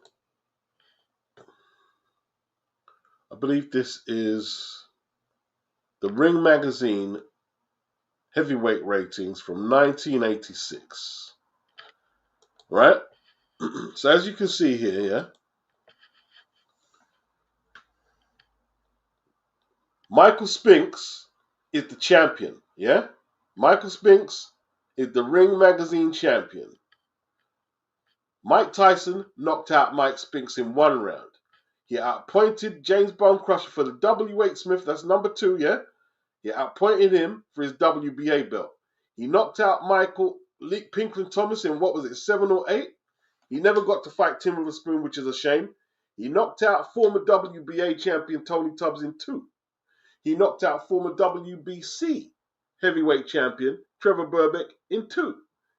He lost to James Buster Douglas. He appointed Tony Tucker over 12 rounds to become undisputed champion. WBC, WBA, and took Tony Tucker's IBF champion. And then he stopped Frank Bruno in 5 rounds. So in that whole list there, the only person he didn't fight was Tim Witherspoon. The only person he didn't beat was James Buster Douglas. The man cleaned out his weight class. Say what you want about this man here. Cleaned out his weight class, right? He beat Spinks, Bone Crusher, Pinkland, Tubbs, Trevor Burbick, lost to Douglas, beat Tony Tucker, who beat Douglas, and beat Frank Bruno. I don't think I'm missing the number 10. And Tyrrell Biggs. See, I didn't even miss one, right? He knocked out Tyrrell Biggs in a title defense. I missed Tyrrell Biggs, right? Cleaned out his era. Cleaned his weight class out. Out.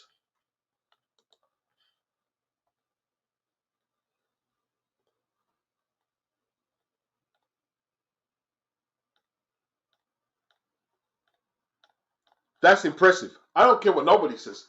That's impressive, bro. Right? Usyk ain't done that. Usyk hasn't done that. And he's good. Usyk is really good. But he hasn't done that. Tyson Fury hasn't done that. Anthony Joshua ain't did that. Wilder never did that. And they were trying to say Wilder was better than Mike Tyson. Them guys over there. Robert Brown. Yeah. They remember? Yeah.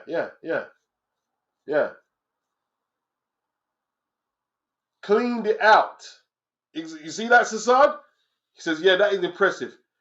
You could only beat who was in front of you, and Tyson did. Cleaned it out. 3-belt champion, right? You know when he started boxing, Sassad? He started boxing as a pro, right? In March of 1985, right? March of 1985 by January, February, March, April, May, June, July, August. By August 1987, right? He was undisputed champion, 3-belt era, right? In 2 years from turning pro. That's never good. Like Moses is trying to do it now. Moses is trying to beat that now.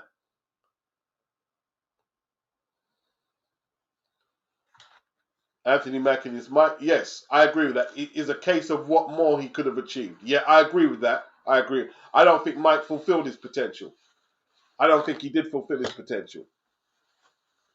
That's scary though. But at the same time, he did what he could. He did what he could.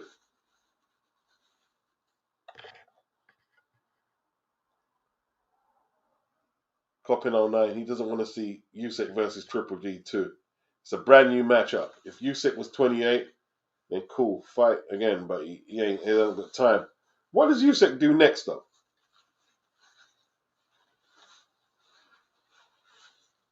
I don't know what Usyk does next.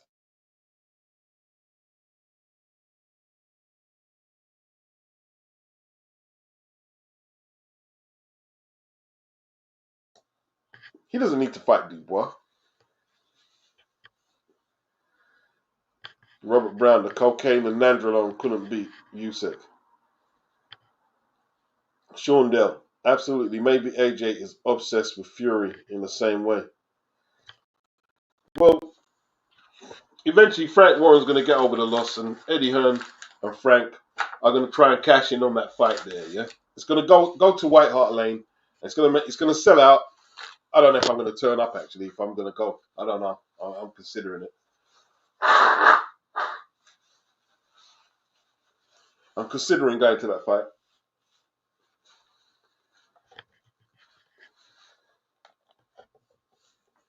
It's probably more or less signed already. You do realize that for the new year because it's absolutely huge. And then you're not going to see much of the winner or loser after that.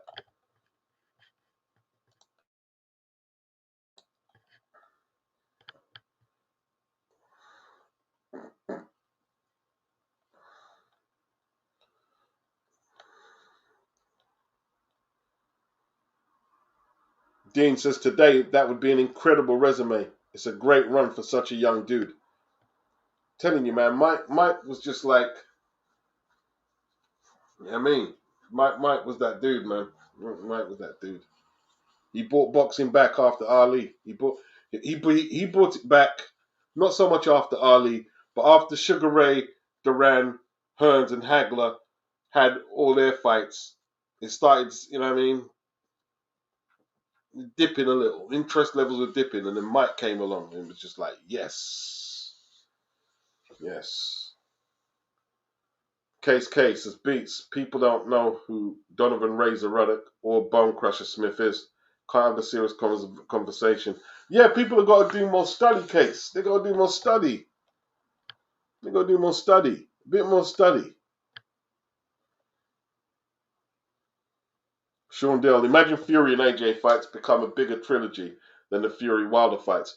Imagine if AJ and Fury had a trilogy, a great, let's say it was one apiece. That'd be great. That'd be dread. That'd be dread. Or maybe if they had 5 fights. It's probably not gonna happen though. You know what I mean? What's AJ got left?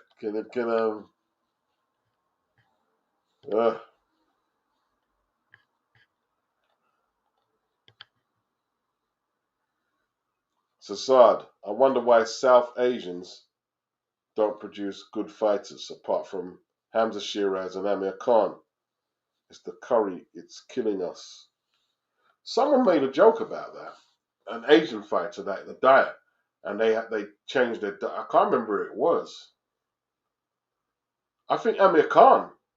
Amir Khan was talking about it. The diet wasn't productive for professional fighters, and a lot of people in that community they didn't like what he said. But I think he spoke his truth according to what he saw the truth was. But in saying that, the South Asians produce very good weightlifters, and they have to obviously they have to be very strong. So, I mean,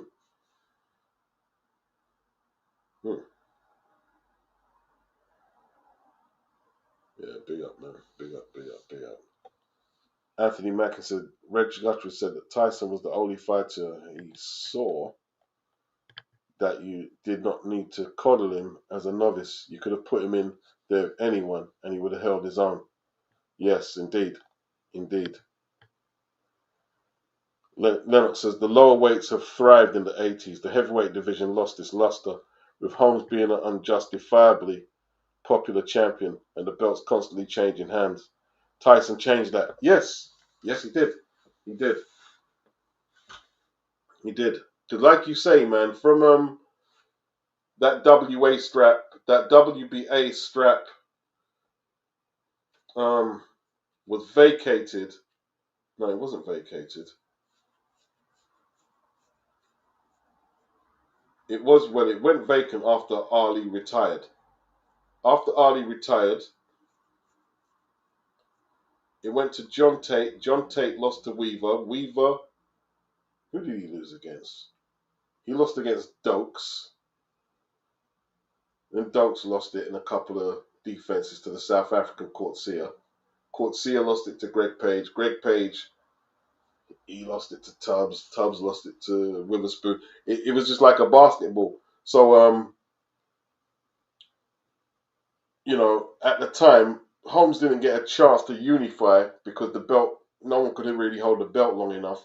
They tried to make the Courtsia fight in South Africa, but the apartheid issues and some people who said they were going to put the money up didn't come through, and it didn't happen. And it wasn't good for the heavyweight division, actually, although Holmes was always lineal champion while that was happening, And see, even Duke McKenzie, who they give, people are bigging up Duke McKenzie, and he does say some good stuff. He's made some good predictions. But Duke, what did Duke say? Yeah, Larry Holmes is better than you, second this, that. Holmes made 14 defenses. No, Duke, he made 19 defenses, right? Duke was just counting the doubles. He was coming off the paper. These people are not really... See, Duke was a three-time world champion, but that doesn't mean he's a good person or a custodian who's good at dealing with the records and the history. There's two different things. He said 14 defenses. No, 14 WBC defenses and probably 5 IBF defenses. And then Mike, when Mike came along, he tied it all up, unified, undisputed, lineal, Ring Magazine. He tied it all up. You know what I mean?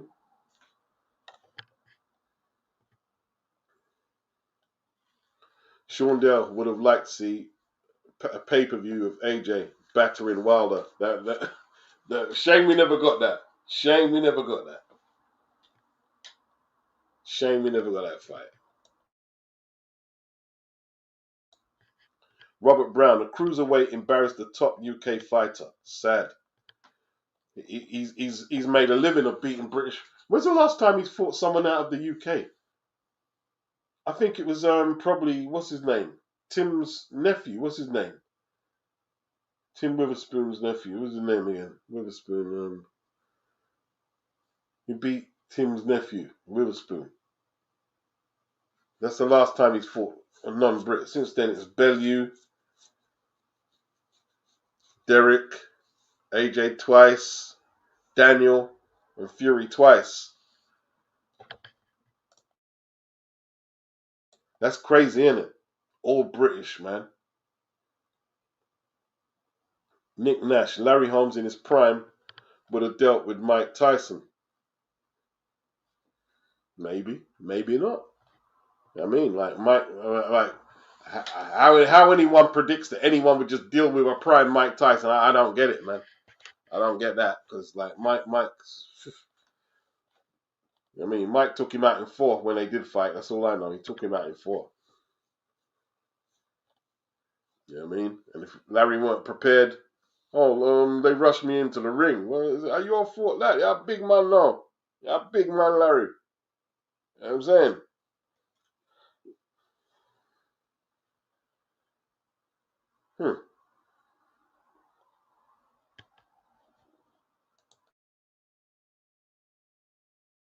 Robert Brown says Tyson Fury is overrated. He is not better than Lennox Lewis.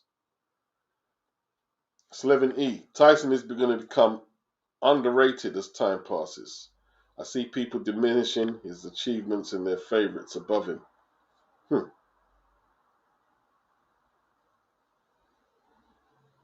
Nick Nash, John Tate beat Jerry Coetzee to win the vacant WBA heavyweight championship. Yes, he did. At Loftus, is it Loftus Westveld, South Africa? Yeah.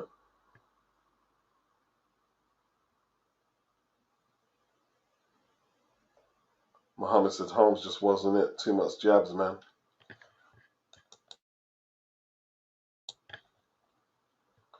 Nick Nash. Holmes vacated the WBC Heavyweight Championship and won the newly formed IBF Championship. Well, he didn't win it. He was given it. He was basically given it. Like, I don't think they recognized the Marvis Frazier fight. And then after that, he was the IBF champion. He was supposed to fight Pinklon Thomas for it. That's what Pinklon Thomas told me when I had an interview with Pinklon. You know what I mean? It was supposed to be for Pinklon had the WBC strap, didn't he? But basically, Pinklon had Larry's belt. He had Larry's belt. But Larry wasn't prepared to fight Greg Page for the money that was on offer. And he gave it up. Took the IBF strap.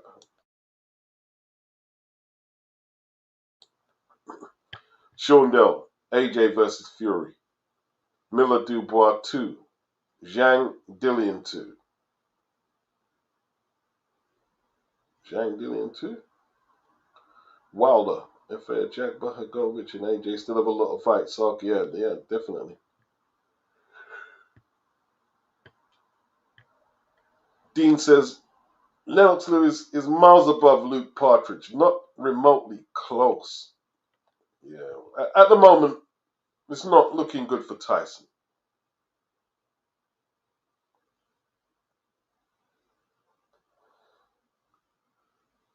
Who predicted Holyfield beats Tyson? Duke McKenzie?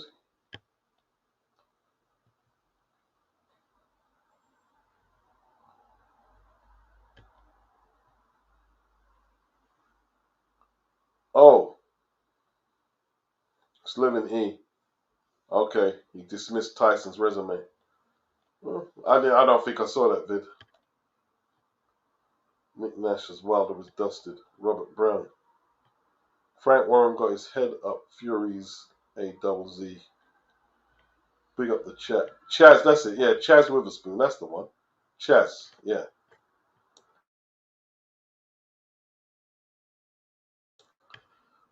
Sure, they was asking who beat up more Brits, Canelo or Usyk. Canelo bashed up enough Brits, didn't he? The Brit bashers. The Brit bashers. The Brit bashers. The Brit bashers. The Brit bashers. Oh, dear.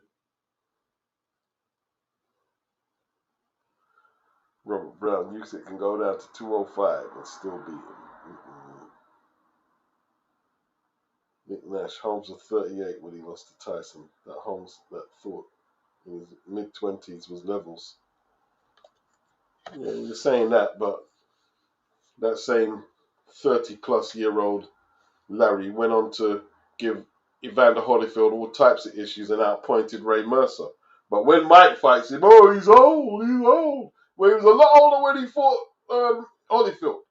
He was a lot older when he fought Ray Mercer, if that's the case. But nobody wants to give Mike his credit for when he beats Larry. I remember the first where Mike threw that overhand, not the overhand, that right hand on Larry, and you heard the punch. You're like, did they used to dub Mike's punch? The punch sounded so hard, like flipping hell. And Larry went down like a ton of them, bruh. He put Mike, and then he dropped him again in 3 knockdown rule. Larry went to throw that right uppercut, and his arm got tangled up in the ropes, and Tyson finished him off with the left hook. Wow. Yeah, Pretoria. That's it, Nick. Pretoria, Westville. Yeah. Promoted by Bob Arum and Frederick Kushner.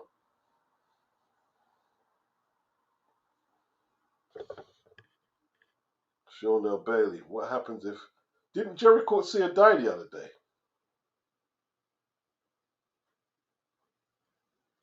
I'm sure Jerry passed away the other day.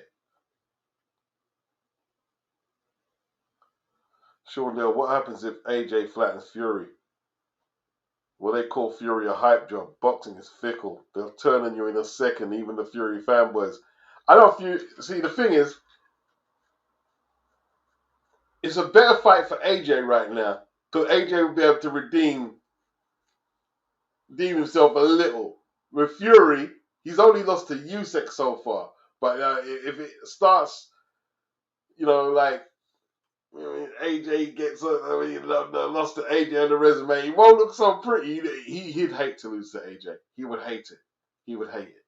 I don't think Frank Warren wants to lose to AJ. Eddie Hearn is desperate to make it. Frank Warren ain't really said too much at the moment. He ain't said too much. And I don't think Turkey's going mad for the fight. They don't need Turkey, though, do they? They could produce that by themselves.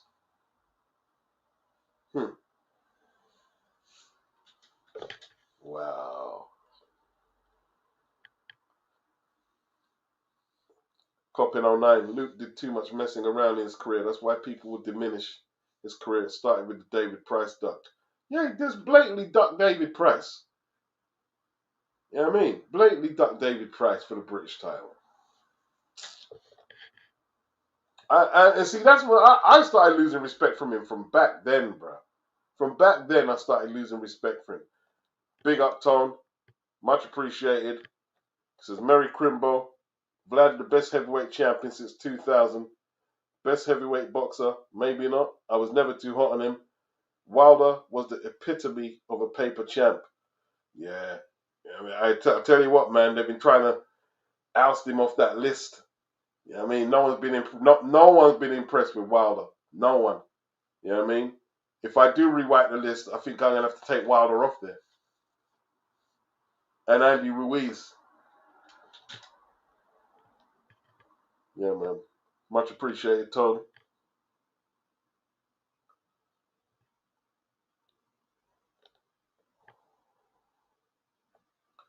Yes, Nick Nash. Now, that we're in agreement with.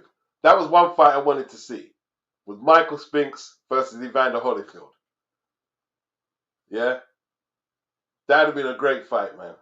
You know what? But to me, it would have been a better fight at Cruiser. I never got to see Mike at Cruiser because he jumped straight over. So, the thing is, man, he went up to fight, because that was where the big money was, you know what I mean? Beating Holmes and then fighting Tyson, he got huge purses. But if he had fought Evander Holyfield at Cruiser, that would have been a sick fight, bro. That would have been a sick fight. I think Spinks would have beaten Holyfield, you know. That's how good Michael Spinks was. I think Spinks would have beat Holyfield. I think Spinks would have beat him. That would have been a sick fight. That would have been one of the fights of the 80s, bro. You know what I mean? Let's say 1986. Let's set the scene. 1986. Spinks versus Holyfield. I believe Holyfield was undisputed champion at this stage. That would be shit, bro. Sick. Crazy fight, bro. Crazy fight. Wow. What year would that have been best? Wow, man. Yeah, Nick, I'm with you on that one. I'm with you on that fight there. I'm with you on that one. That's one of the matchups that I really wish would have happened in boxing. Spinks versus Holyfield. That'd have been crazy, bro. Absolutely crazy. Right, because let's see now. So you got me carried away into this now.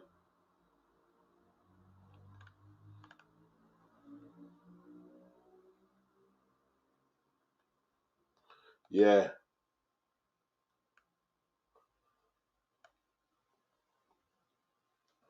'86. What belts did Holyfield have at '86? No, he didn't have no belts then. Well, did he have the WBA? No, he had the WBA belt, man. He beat Henry Tillman, didn't he?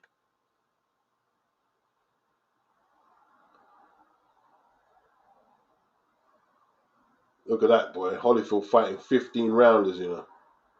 Although, the first fight with Dwight was for the WBA belt, 50. I tell you, man, That fight was sick, man. You do know, right? Holyfield nearly died in the first Dwight Muhammad Cowie fight. Yeah, he was pissing out brown crap, urinating this brown crap. His liver was burning. He nearly dead in that fight there, and Dwight put the pressure on him, bro. You know what I mean? I've watched that fight a few times, man. I think Dwight.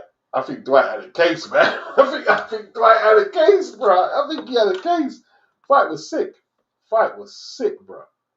Sick fight. I think at Cruiser that Mike might have got him. I think Mike might have beat him. See, the thing is, yeah, as good as Holyfield was, he wouldn't have intimidated Michael Spinks. The reason Mike Tyson walked through Spinks is Spinks was scared. He was traumatized by Mike Tyson. There was a press conference and he said, they asked Mike how he was. He says, yeah, it feels good to have terror in your life. And he was referring to Mike, and Mike was like, he was like terrified of, he was terrified of Mike.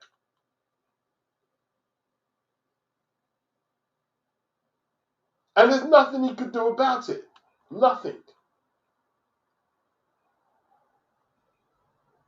But I tell you what, man.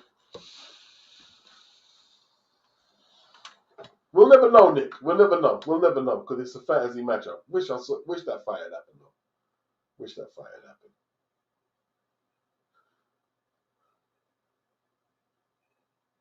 Lennox says Mike has extreme people judging him on either side. He has extreme fanboys saying he's the greatest of all time, and other extreme haters putting down his achievements and skills.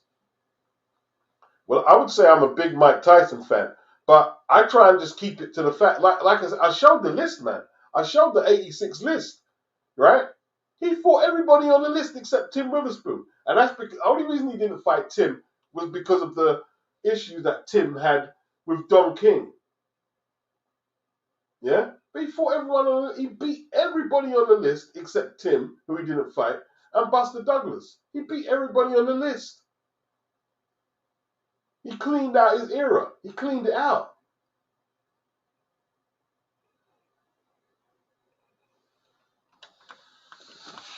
Can't ask for no more than that. They haven't even got Carl the Truth Williams in there, who was another contender he knocked out.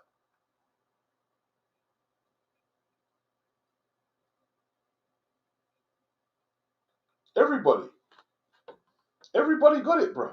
Everybody got it. Everybody.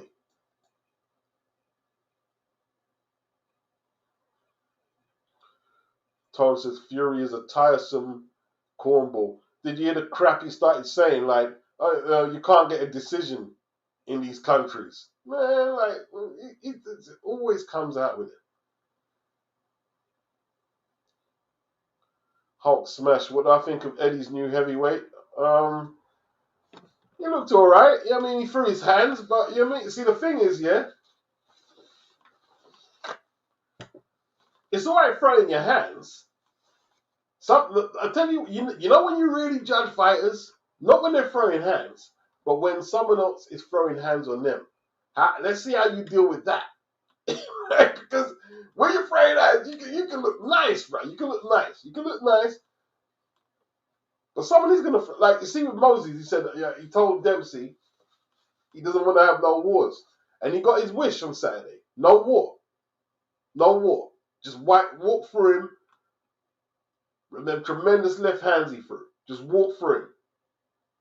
But the facts are, somebody is going to return fire. And we're going to see how Moses deals with it. Not everybody's just going to fall apart. Some people are going to stand their ground and fire back.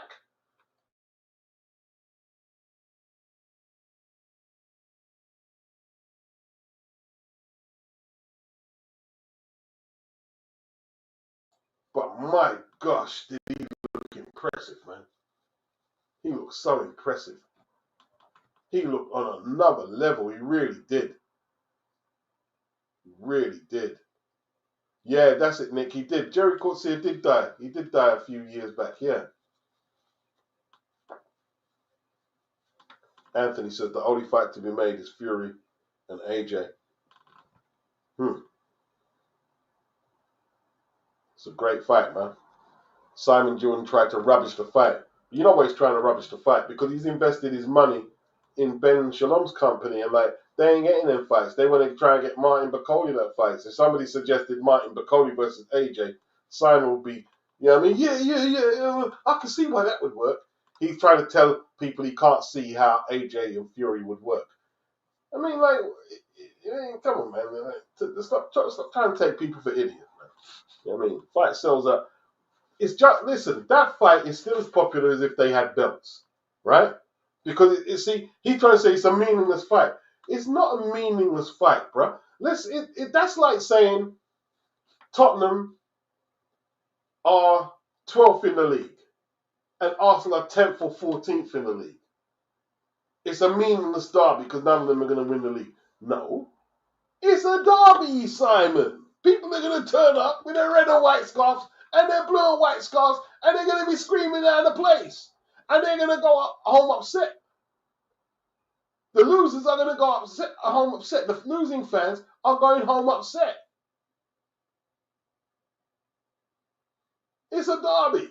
What are you talking about?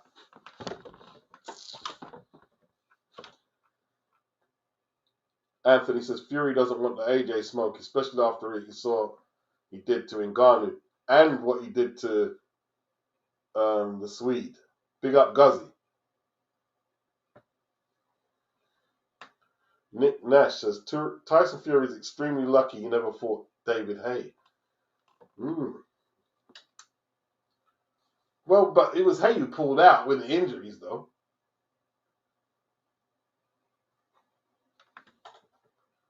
I think Tyson would have beat David Haye. You think David Haye would have spun Fury's jaw? He could have done, actually. Because if, like, flipping Steve Cunningham is putting him on the canvas and Pikage. Yeah.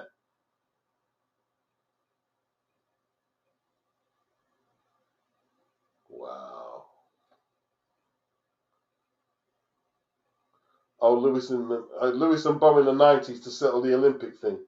Yeah, but I already see Lewis beat him up in the Olympics and he threw the belt away. So I weren't really interested in that one. He didn't, but like, that didn't bother me. Because if Bo wanted it, he knew where Lennox was. If Rock Newman wanted it, they knew where Lennox was. But Tyson and Spinks, and Holyfield, Spinks and Holyfield would have been crazy.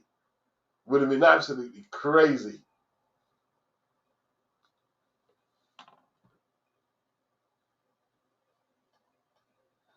I'll tell you one thing, though. And I don't like doing that. One thing I don't like, if so-and-so fought this guy, and if they fought then instead of, don't like doing it because one thing I don't like doing is taking people's wins away.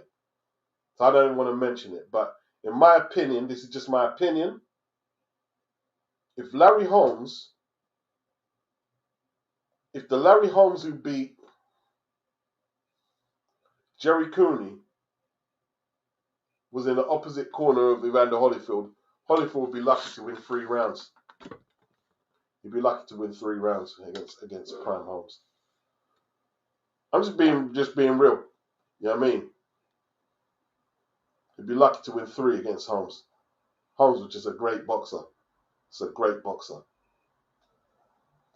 Tone said Hearn is being extremely diplomatic with his opinions concerning any Queensbury boxer. Yeah, he says, yeah. Coppin 09, he agrees. Yeah.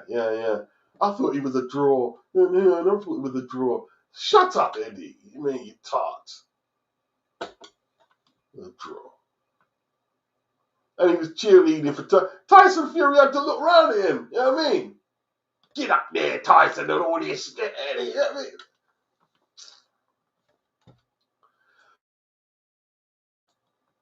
To be honest, man, AJ needs to watch his back around Eddie, man. You know what I mean? Eddie, I tell you what, I know they're doing good things, Eddie and Frank, but flipping hell, bro. Bit too much.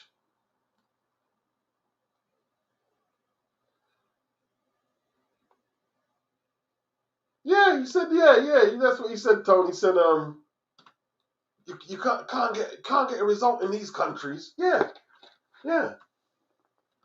exactly. See, and everybody was saying like, yeah, he was all up on Turkey, and now he's casting aspersions. See, the thing is, yeah, everybody was saying that, oh, Turkey's got, what do you say? What were they saying about? They were saying the fix was in, that Usyk had to worry about the scorecards. No, man. All Turkey wanted, he wanted a trilogy. He wanted to run it into a trilogy. But nobody likes Tyson Fury.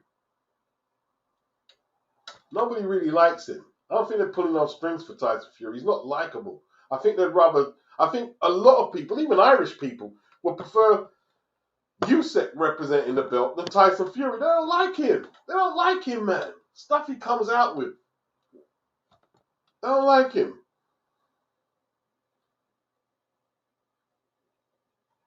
Mr. Flash, he says, still trying to figure out how Peeps got Fury so highly.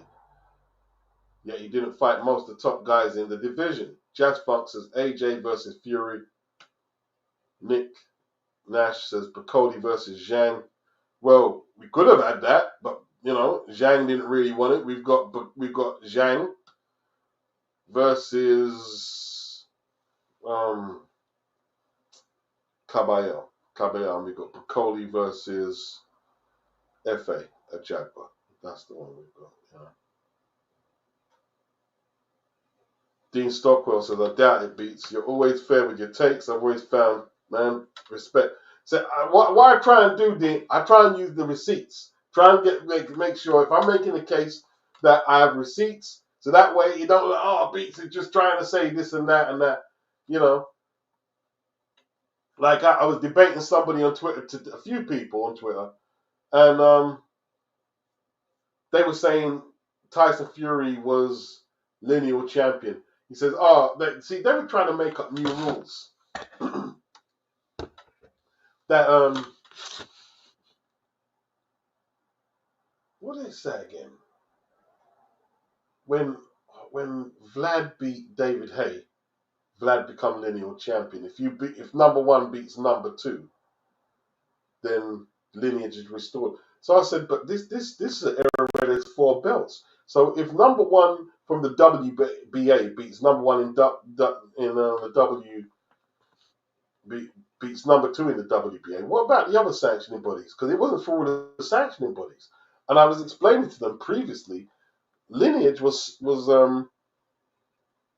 sparked on an undisputed title being won.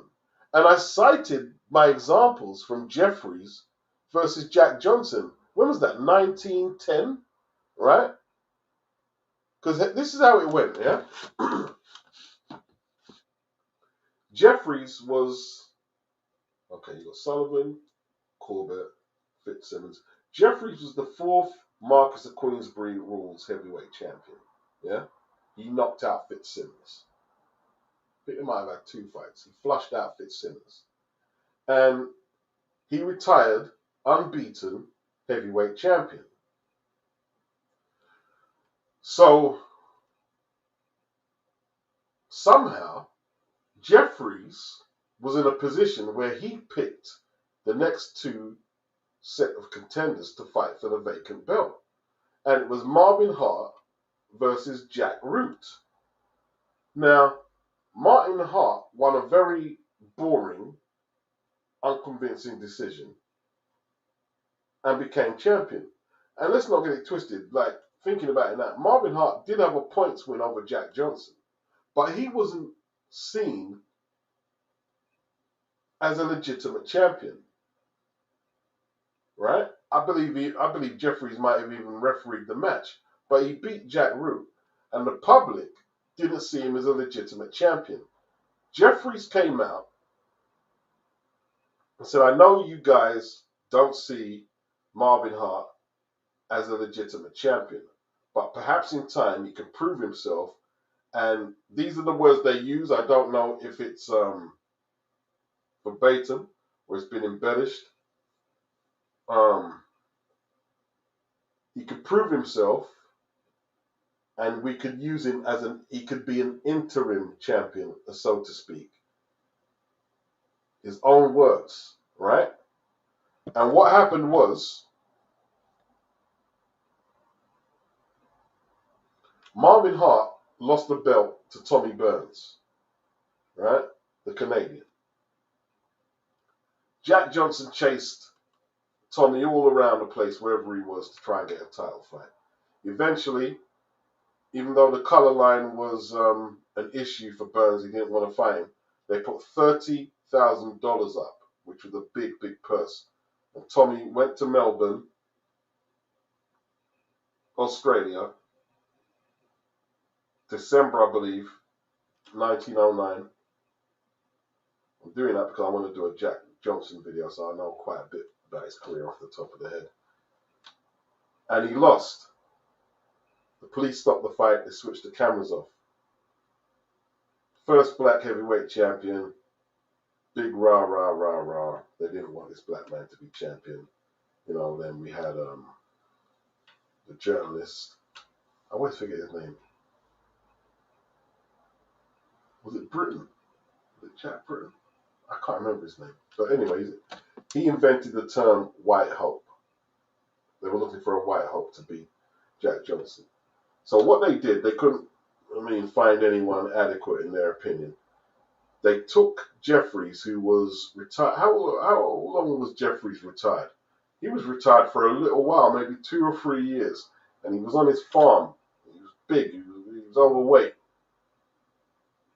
But, he responded to the call of duty, and he lost the weight. He looked in pretty good shape. And he fought Jack Johnson and got beaten up, got stopped. But if you read any of the historic accounts, that's when Jack Johnson was past lineage. And they were arguing with me saying, well, if number one beats number 1, 2. I said, this is all what you're saying, right, is revisionist history by these new websites. So I'm supposed to just accept what they say. And then they were saying another thing, another thing what you can't doubt, if you retire, then you can't pass on lineage. Well, Jeffries was retired. And he came out of retired, and then they had to acknowledge Jack as the champion. But even then, they didn't want him to be champion. They done the Mann Act nonsense, where they accused him of trafficking women from one state to the next. And he fled the country. He went to South America, France, Germany, defended his belt. They also said he didn't fight no black contenders, and he fought Jim Johnson in France. It's a load of crap. Yeah. And the thing is, he had to fight Jim Johnson. If he tried to fight a black American in America, one of them could have got shot.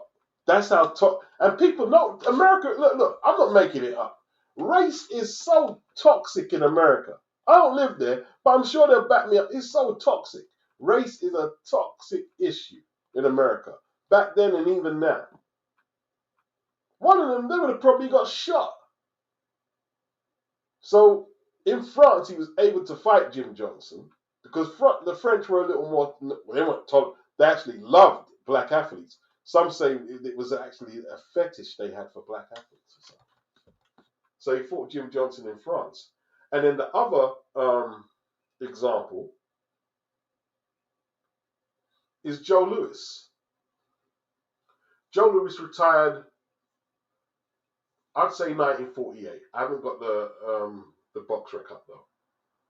I'd say Joe Louis won the title in 1937, I believe it was. Yeah. He held it for around 11 years. He had a rematch with Jersey Joe Walcott. They robbed Walcott in the first fight. He floored Joe twice and made Joe look silly. Second fight, Walcott was ahead.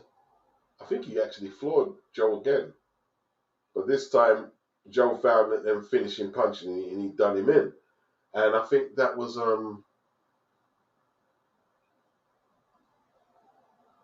his 25th defense of the title. And he retired around 48, I believe? Maybe 48, 47 or whatever. And he retired as champion. Retired. So, Ezra Charles fought, what's his name? Jersey Joe Walcott for the vacant strap. He becomes champion. But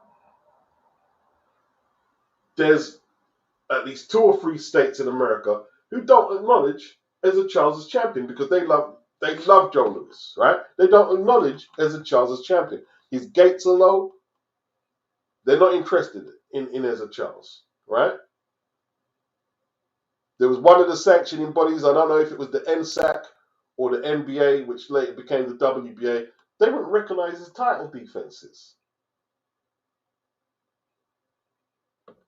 So Joe Louis comes out of retirement, right?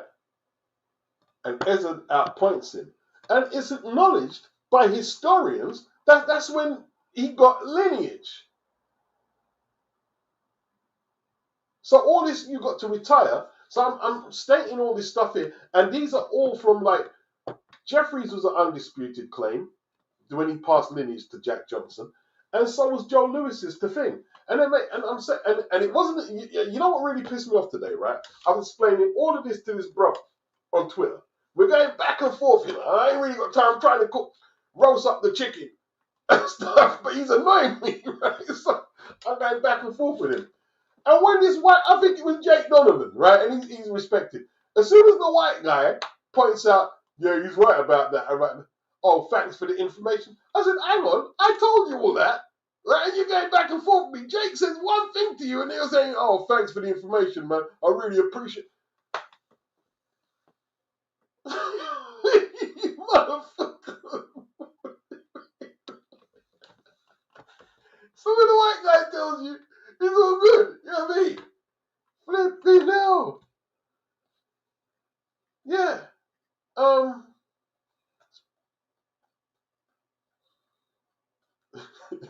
That really pissed me off, man. That really pissed me off. Yeah, he beat James J. Braddock, the Cinderella Man, Nick Nash, 1937. And you know how he got that title shot? He had to give up. What was the percentage of his purses he had to give up? For 10 years to James J. Braddock and and Braddock's manager Gould. To get a title shot, you have to give up a percentage of his purses for 10 years. Yeah. Yeah. Shawndale says, yeah, very toxic in America, especially back then. I mean, look at the situation America have right now with Fat Joe and Tariq Nasheed and Lord Jamar. Race just like it's scary over there because you know like Puerto Ricans, Latins, and blacks, and now Jamaicans get into it. It's toxic, bro. It's toxic out there. And Shawndale, I mean, he's from across there. He's saying, yeah, it's very toxic in America, especially back then. Yeah, he's from across the pond. He's from across the pond. I'm sure Case will back it up as well. Yeah, he's saying race is a toxic issue. They're obsessed with race over here. He said it himself. Yeah. Yeah. Case is saying beats. I'm from America. I can agree. Yeah, like the Fat Joe situation is just crazy. It's just absolutely crazy. Well, Fat Joe's a liar, though. Right? He tells the biggest porkies. Fat Joe can tell some porky pies, bro. Yeah? Do you hear what he said about Caleb Plant? He was talking about, he saw Caleb, and Caleb was stepping to him like he was going to knock Fat Joe out. And Fat Joe said, yo, if you step to me, I'm going to blah, blah, blah. And Caleb came on Twitter and said, no, that didn't happen. He said, the security moved me on, and I was with my family. Fat Joe's a liar. Fat Joe, he tells good, the stories are good, but Fat Joe makes up some porky pies. Yeah? He makes up some serious porkies, bro. Anthony Mackin said, "Now that's a slave contract for sure." Yeah. Horrible contract. Coppin 09. Don't Fat Joe want smoke with Caleb Plant? Well, he was saying he did. You know what I mean? Yeah. Dean Stockwell, Joe Lewis are great. Jesse Owens at the Nazi Germany Olympics was incredible as a special statement in history. I get it. You've got every right to get pissed off at that. Understandable piece.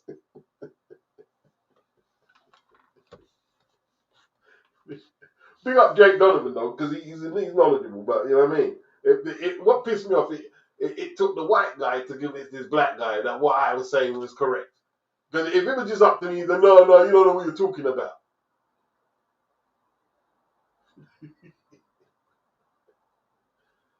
Sylvester, he says they're stupid out there.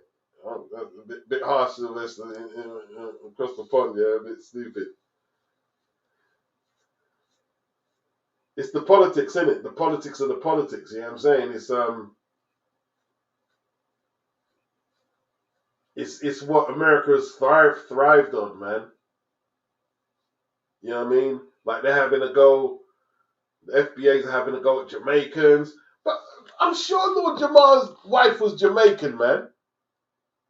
And here's the thing. He keeps saying about Jamaican influence and the hip-hop didn't have Jamaican. He used to wear dreads, right? He used to wear dreads, right? And listen, you can say what you want. Dreads is African, this, that. Listen, Rasta culture started in Jamaica. Back me up my yard people in there, right? Your Rasta culture, Rastafarian, started in Jamaica.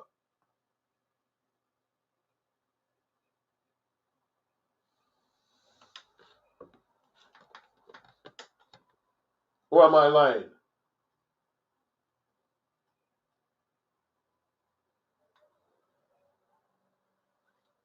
And he used to wear dreads. Even like, it's just mad. It's crazy, man. I don't know. It's just crazy. And here's the thing. Anthony Macker said, you are correct. Thank you. Big up. Yeah. Here's what, like, who's not nobody's. Oh, well, Fat Joe is saying that Latin and blacks started at 50-50. Hip hop is black American culture. Yeah, we need to start. It is definitely, but it has many influences, and the influences are powerful. Anthony Macker says in the 1930s. Yeah. In the 1930s. 100%. And he used to wear dreads. Where did he get it from? So where you get that idea from, Jamal? What, America? What, FBA's started dreads like the way you're rocking them? No, you got that from Jamaica. And even when he was in Brand Nubian, right? Listen, when Brand Nubian was popping, right? Grand Puba was arguably the best MC in the game. Jamaican. Heavily Jamaican influence. His mum or pops or whatever. Jamaican.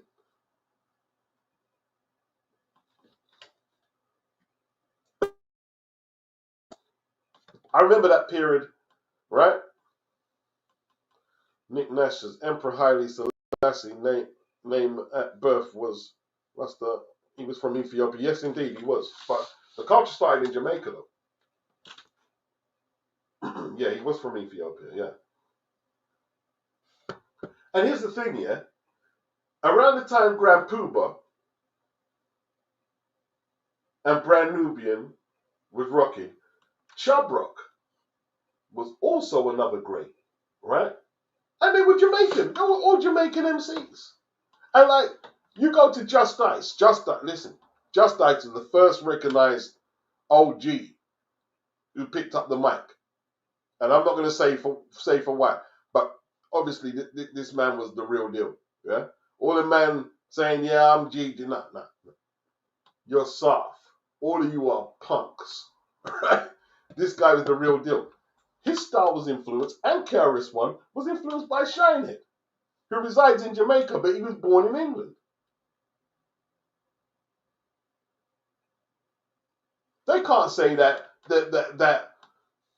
Jamaica didn't have no influence on the culture. They can't just say that.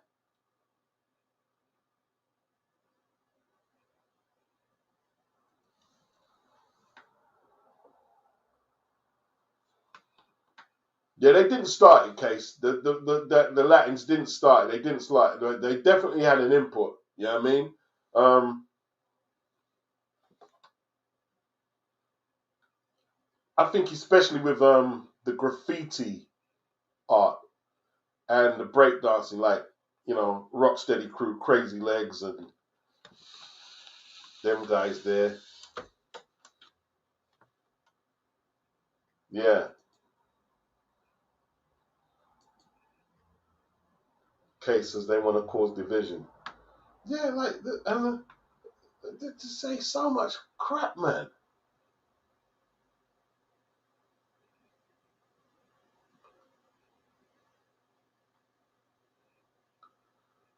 Yeah.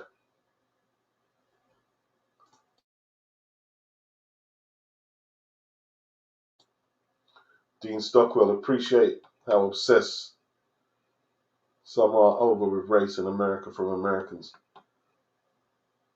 Case K, no one can confirm that Fat Joe was a gangster. I tell you what, yeah.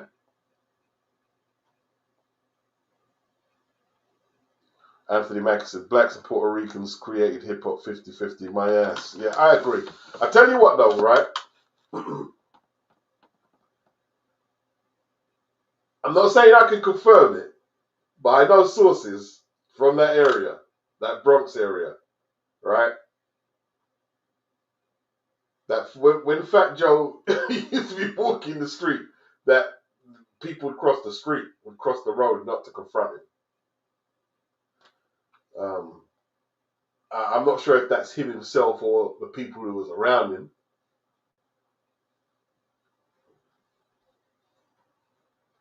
Yeah.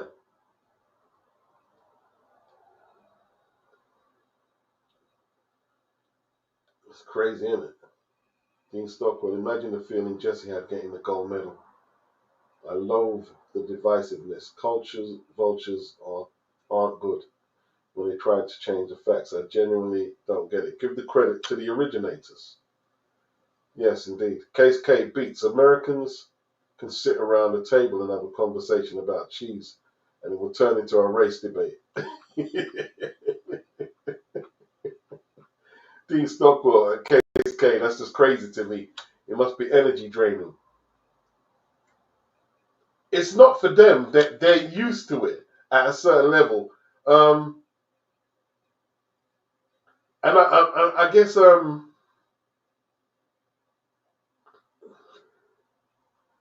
I understand why the gatekeepers are doing what they're doing though.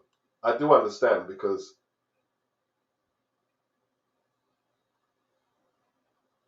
when you look at art forms like rock and roll, jazz, um, there's been a bit of hijacking in all of them genres. Been a bit of hijacking.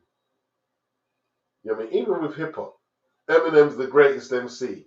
How do you think that FBAs are going to respond to that? If you say Eminem is the greatest MC ever, of course they're going to take offense and umbrage, and I don't blame. They should.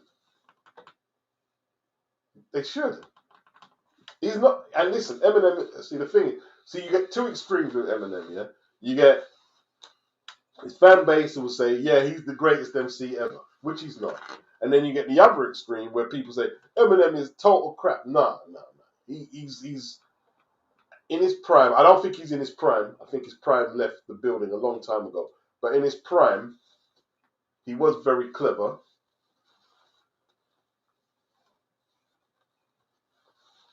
And he was very skilled at what he did. Very, very skilled. You know what I mean?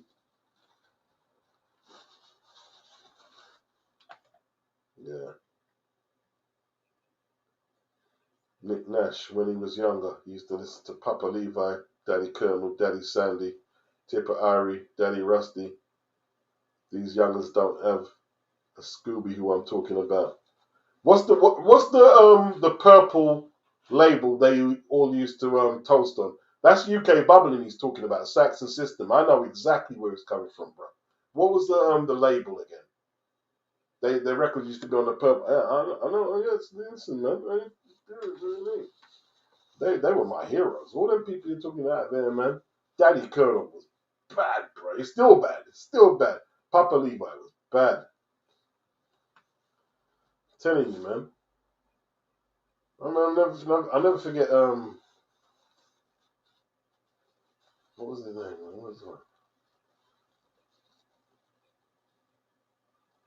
What was the lyric, man?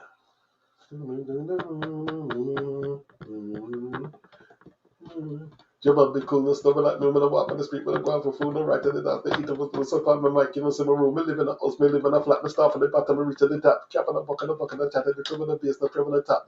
Hey, he was, and that was like flipping. I remember never when I got the vinyl of that record. I got flipping now, man. Flipping now. He was that man was so talented, even just as a songwriter to be able to do that at the time. He was so talented.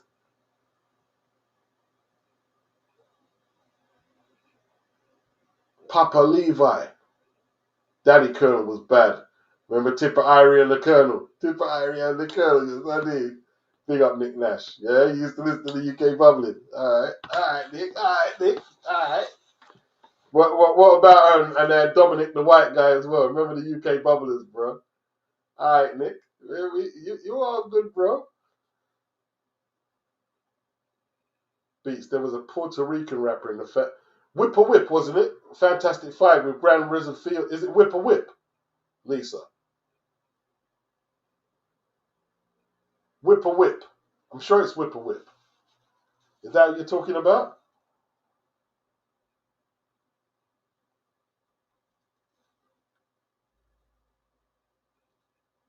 Anthony Mack and Fat Joe is a damn lie, and I suspect that he is anti-BLACK too. Man. Yeah, well, they've been complaining about his usage of the N-word, that he just overuses it. That's what they've been saying. Case K, now Fat Jew. Fat Jew. Fat Joe. Sorry, you apologize to any Jew people. That just didn't sound good the way it came out. Fat Joe crew of dudes might have been with the business, but he's not. But he himself, I'm not sure. I'm not from the Bronx. Yeah, maybe so. He talks a good one though. He talks a mean one, bro. You know what I mean? You see Joe. What Joe tries to do, he tries to talk such a good one that nobody's gonna come test him. You know what I mean?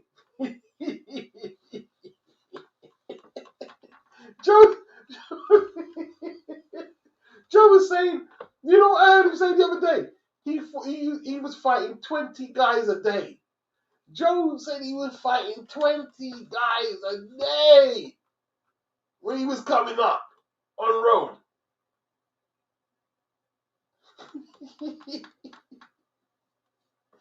Oh, dude. Hey, it's difficult being a rapper because to stay relevant, you've got to be extra real or keep telling lies.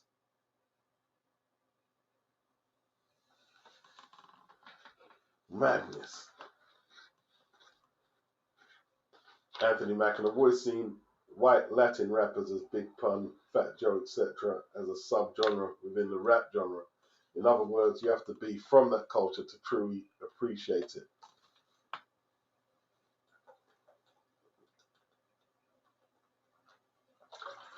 Big Pun was very talented though. Big Pun was very talented.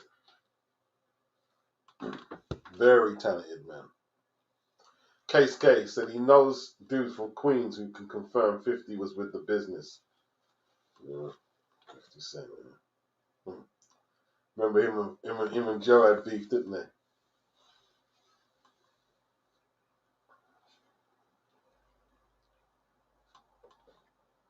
Oh, Ruby D. Is it Ruby D? Okay, Tone. Yeah. Who was Whip? Who was Whipper Whip? Was Whipper Whip Cold Crush? Certainly what rappers they like. Yeah, yeah. Ruby D, my mellow. It's on you. What you gonna do? Woo! Nick Nash, the Saxon Super Sound, Smiley Culture. Yes, indeed. Yes, indeed.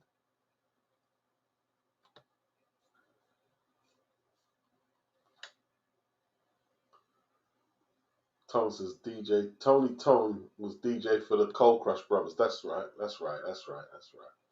That's right. Yeah, you don't remember Tony, Daddy Colonel Tone? I mean, DK Bubbling Saxon System.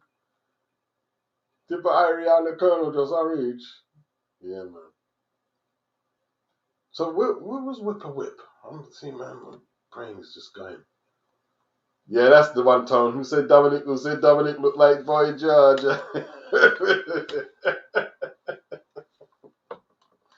Yeah.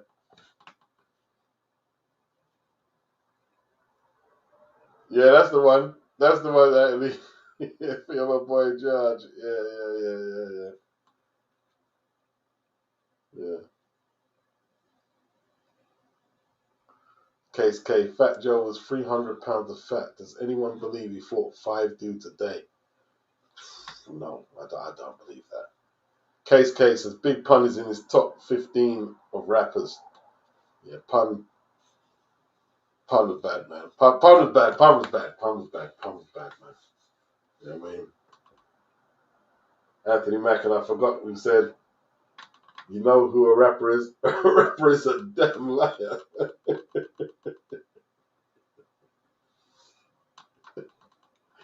Oh, man. Yeah, Prince Whipper Whip. He was Fantastic Four. Fantastic Five. Yeah, Prince Whipper Whip. Puerto Rican. Big up, Tom. Big up. So they had their representation from long time back.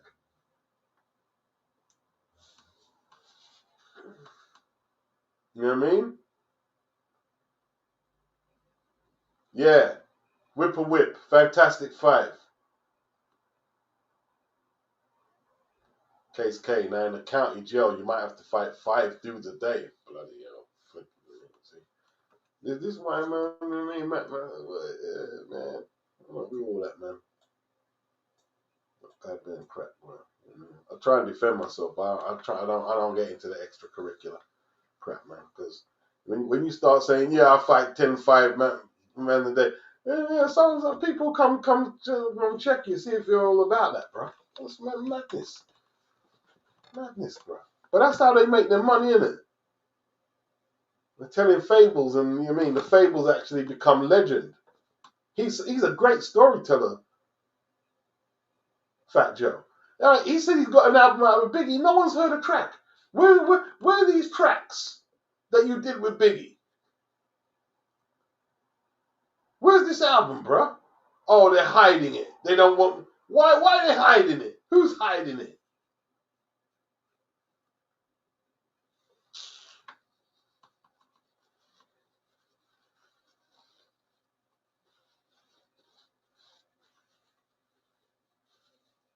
Case K beats in LA County Jail. It's protocol. You have to fight your enemies. You might have to fight 5 dudes back to back. Wow. You need some serious hands, bro.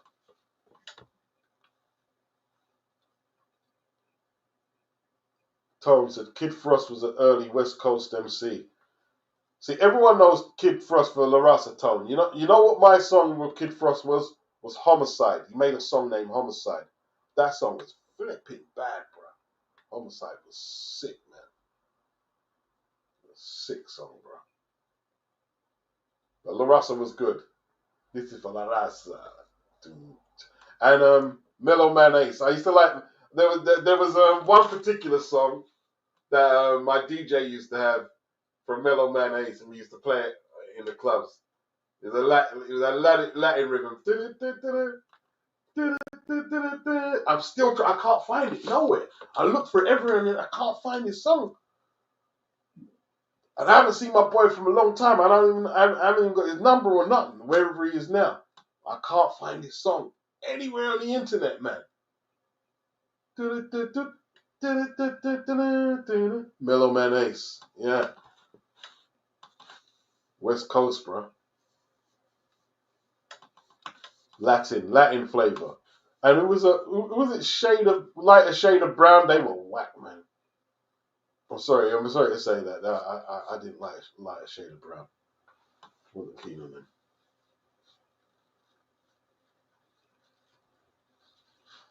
Dean Stockwell, Lisa, those generations were built way different. It's almost impossible for me to fathom. I don't mind being honest and admitting I'm soft in every way, no doubt. Best your way. Right. I don't fancy being anywhere and I have to fight 5 people in a day. I don't fancy that at all. Yeah, Prince Marky D, he passed away as well. Yeah, he's Puerto Rican. Yeah, big up Lisa. Yeah, from the Fat Boys. Tone, oh, Mellow Man Ace is Sendog's brother. Yeah, correct you are, you know. Correct you are. They're Cuban, innit? Are they Cuban?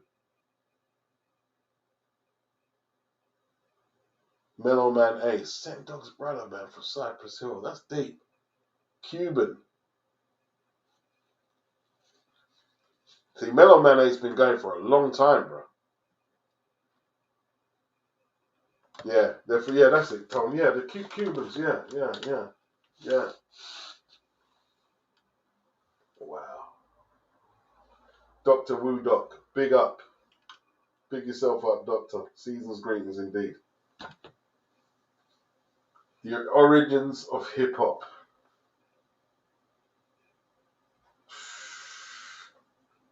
So what are they trying to reduce it to? Like everything like worth talking about is just American and no contributions. I mean, if they're gonna go there, yeah,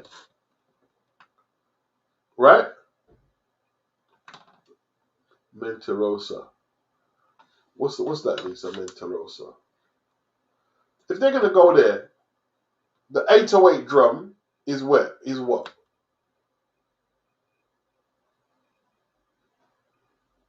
Ain't it German? Or have I got that wrong? 808. Let's start. No, let's do a little 808 drum. The MPC Akai.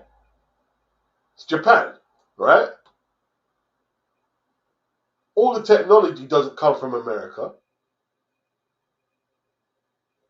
1210s, right? Technique 1210s, Japan. I might have to get another set of 1210s, you know, because I've got to set up the lab. They're always end up spending that money, man. Fucking hell, man.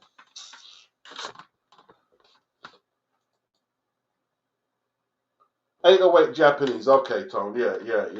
So what am I thinking about then? It's all the drum machines is thing. Case K, another myth. 50 Cent was a Golden Gloves boxing champion. Yeah, I've heard that. Mentarosa. Oh, a Mellow Man Ace song. I wonder if it's the one I'm looking for, Lisa. It could be. I'm trying to find this song. I mean, Lisa might recognize the bass. That's what I was singing. Hey, Lisa, if that's the one, you know, I'm in business. I've been looking for this song for so long.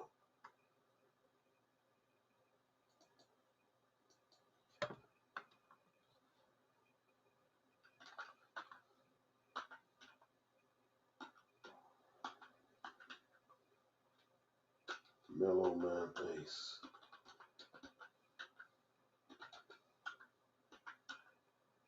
Mentarosa. Could this be the song? Give me 2 seconds, people. I don't want to get a strike.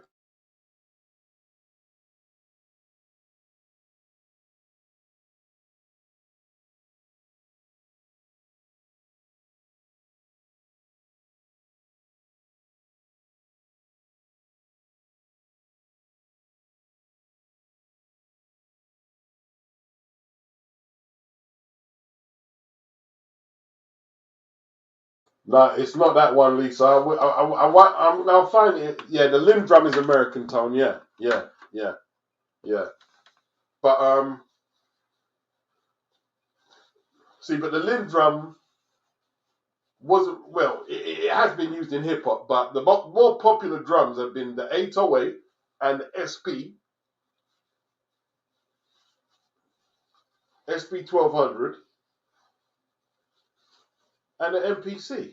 And the keyboards, Yamaha, they've been using Yamaha keyboards and stuff like that. I mean, let's keep it real, right? The electronic element of hip hop, Kraftwerk, German, like Kraftwerk. Where Kraftwerk from in Europe? With Bambata started using the Kraftwerk blueprint to build the beats.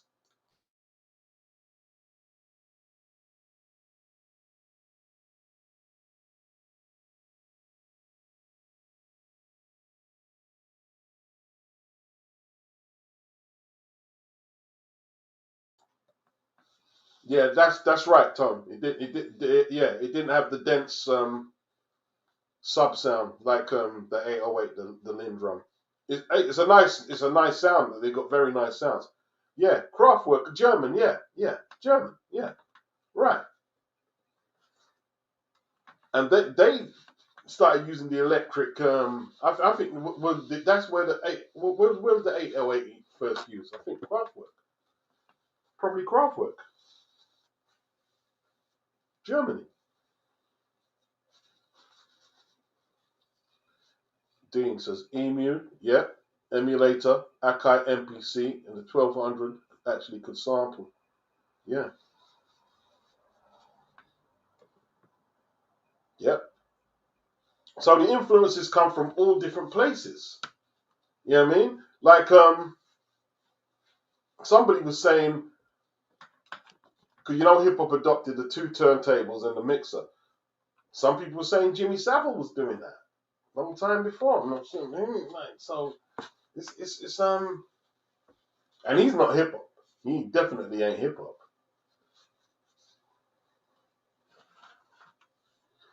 But yeah, I might have to get another 1210 and set up my mixer and stuff downstairs for new setup and stuff. Yeah.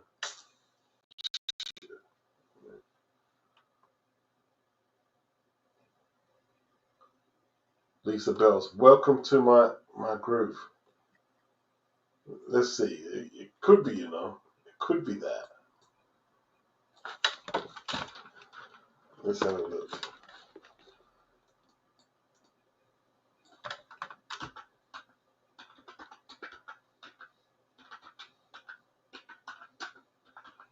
Welcome to my groove. All right, they've got a house mix of it as well.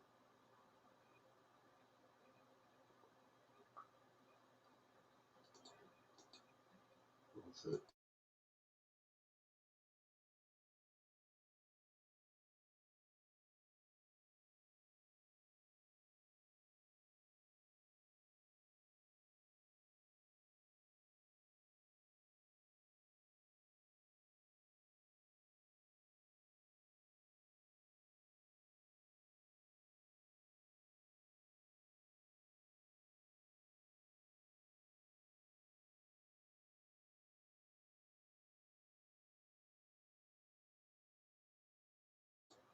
Damn, Lisa. How do you get that? You got the house version. All right. Flipping now. That's the house version. My one's a more mellow one, the one I'm talking about. I reckon is that is definitely wow. Wow. That's the one. But I've got Oh, this is the house version. This is the house version. There's another. There's a more mellow one.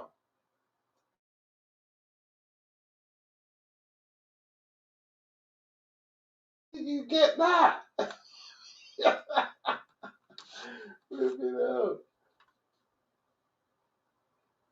Off the way off the way that I said the song, I sung the sample, yeah. I sung the riff.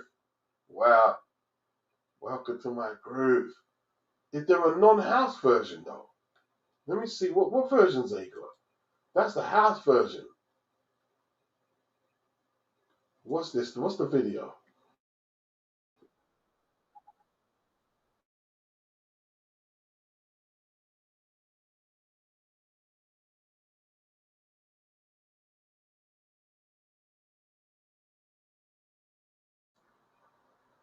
Yeah, man. Lisa Bells, she loves music. Yeah. Me too. I know Tone loves his music, bro. Tone and Lisa, bro, bringing it. Everyone's bringing it, to be honest. You know what I mean? Flip it now. Wow. Found it, finally. But I want the non-house version. Welcome to my group, Newman edit. That looks like the one that that Kevin had.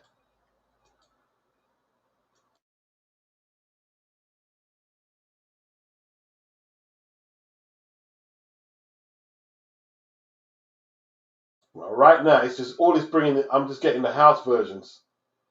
I'm just getting the house versions. Right. Let me see. There any more mixes?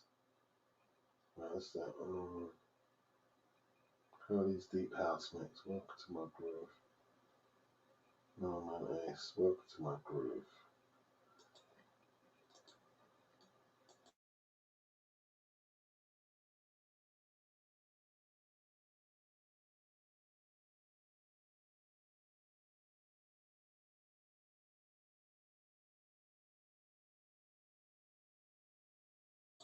Wow. All right. Well, I'm onto it. I just gotta find 1990 Capital. This could be it, you know. What mix is this then?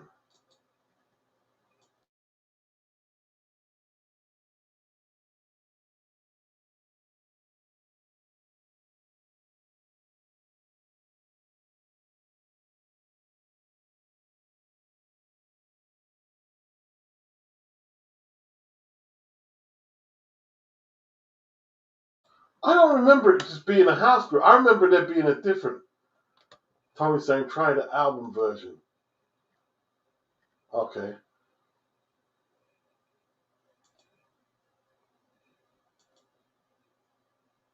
Try to copy your link.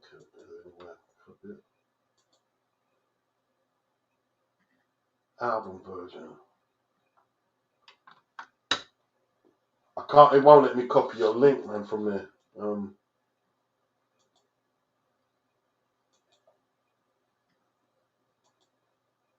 How can I copy the link, man?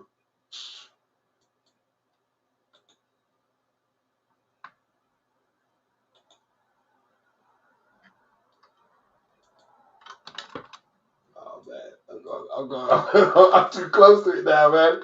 I am too close to this song. Too close. Dean Stockwell says music is an essential part of life. We don't fall apart with it. I tell you what, man. Fall apart without music, bro. Fall apart. Fall apart without music. You know what I mean, music is very important. Very, very important, bro. Latin hip house mix.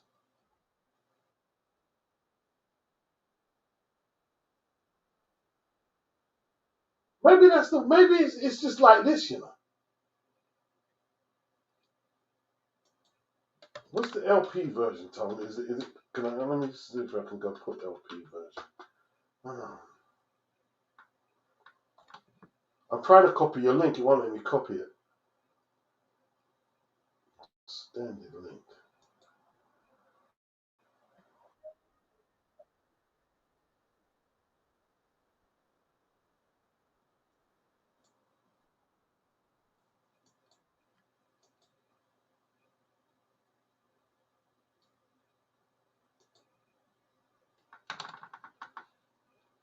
Hey, I'm on track anyway. I'm on track with it. I'm on track with it. I'm on track. Okay, Dean says, Tone indeed. Roger Lynn's first feud would be layered with subscenes to fatten the actual sound. Was more realistic to the kit. Yeah.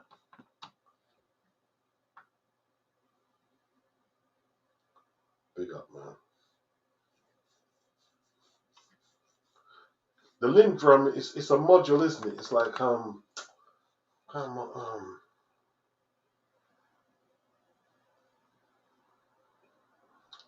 nice one, Tom. Nice one. Nice one. Nice one. Nice one. So I'm not buying no more. I'm not buying. I'll just use my modulator. I'm not buying no drum machine. I sold her my EPS.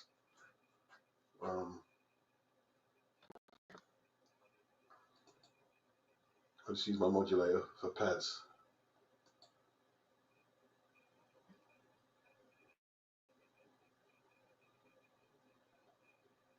All right. Nice one. Let's see. Let's see if this one's is the goods.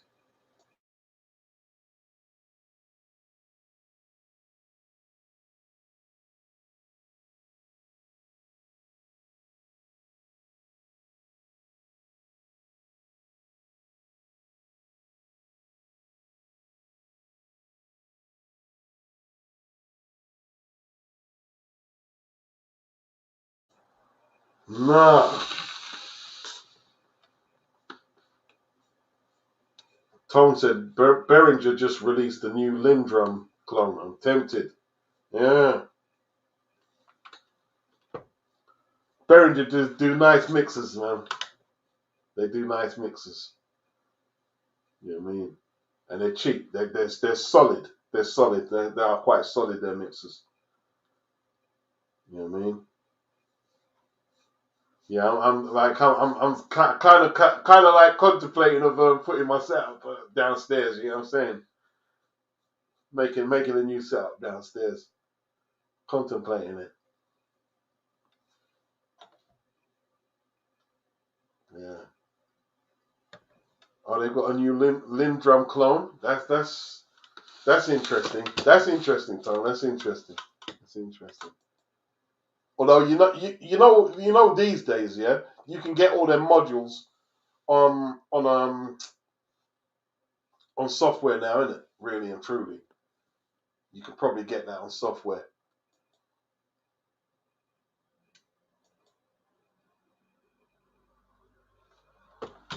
Some people say not the same, but these days, like you can almost basically make that old analog sound on a PC. Yeah, Behringer drum clone.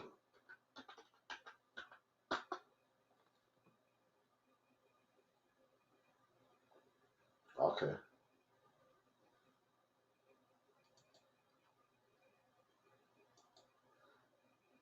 Yeah, man. Music is very important, man.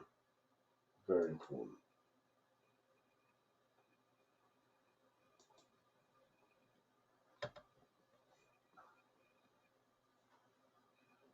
Tone said he hasn't tried to make any music since the late 80s. Might buy a Roland 404 MK2. They were like fun. Yeah, if you see the thing is, man, like like it's a great way. Like music is like people say, but you're not putting the music out. So what? I mean, it's just a different way of de-stressing. You know what I'm saying? Like being in the industry is another thing. It's like that's a headache, bro. You know what I mean? Like I'm open to the idea of actually going out and doing a few parties, like DJing and stuff. I'm open to do it, to start doing that again. But as for like yeah, I'm in the industry. No. I have to meet up with Fat Joe and people like flipping. You know what I mean? No. Getting debates with Lord Jamar and DJ Vlad about who invented what. No.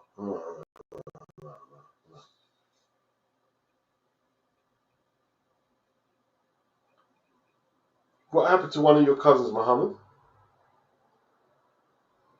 Someone special says top 3 power rating. Usyk, Vitali, Klitschko, Lennox.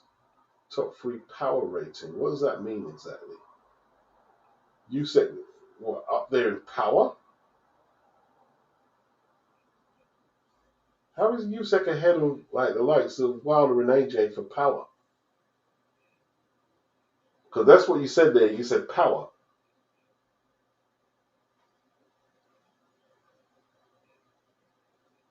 A Roland 404 MK2. Yeah. Dean says, I still use it, an Alessi's SR16 for capturing ideas, riffing. Behringer gear, I love their gear, and it's priced reasonably. Yeah, yeah. Working ITB is not noticeable to real recording now. Tom says, Behringer have cloned a lot of old Simps and drum machines at decent prices, hands-on and not staring at a screen for too long.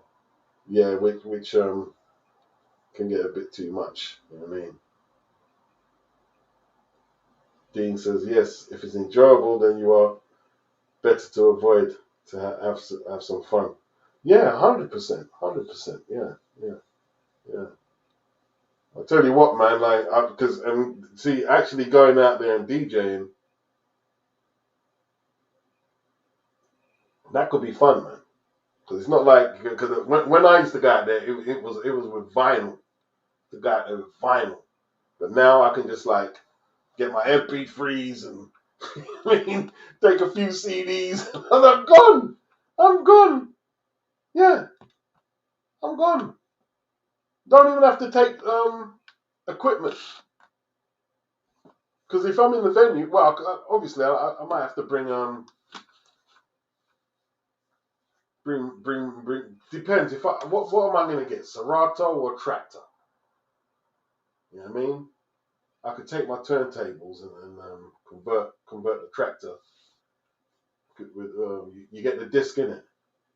You get the disc, the vinyl. Wow.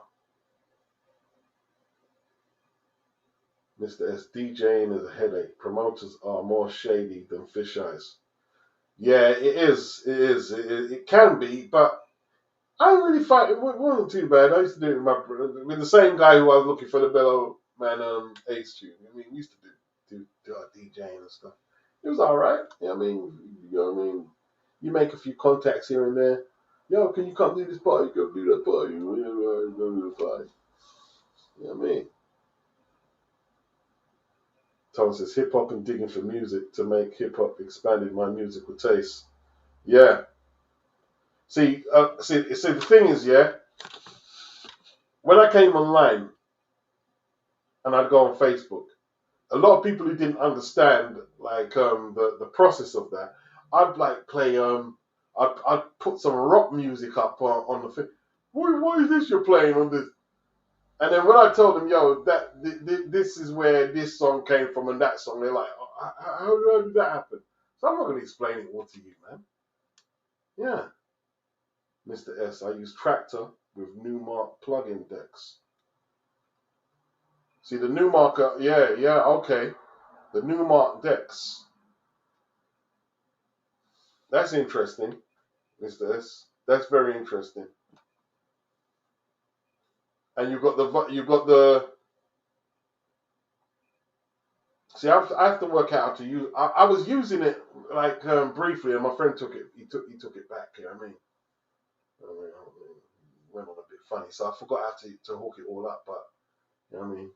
That's just reading a couple of manuals and just watching a few YouTube tutorials for a couple of weeks, and then you know what I mean, I'll be back on it. Yeah. Could you get the record. There's a record, isn't it, that you can like you can transfer the MP3s onto the Newmark plugin deck. Yeah, yeah. 'Cause I've got one SL1210. I've got one. I've got one.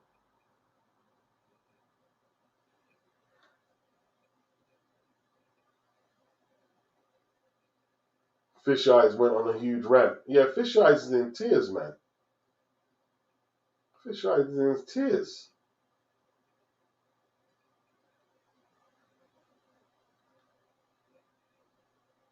Yeah. Yeah, because see, the thing is, when you're digging for samples, Tone, like you like it's you learn like Tony's crazy with the song titles he knows, but that's where you get it from when you dig. You know what I mean? Go to the charity shops, eat stuff car boot sales, dig up some vinyls, bro. Dig up some serious vinyls. You be yeah. Be shocked what you can get. Be shocked what you can get, man. Be shocked. Tony, he's got his 12s in the cupboard downstairs. Had them since the 80s. People mostly don't appreciate good tunes. They don't want to hear the same shit again and again and again. Yeah, indeed. Indeed. Yeah, yeah, yeah. Tone, yeah, he listens to the music with a digger's ear. Yeah, 100%. 100%.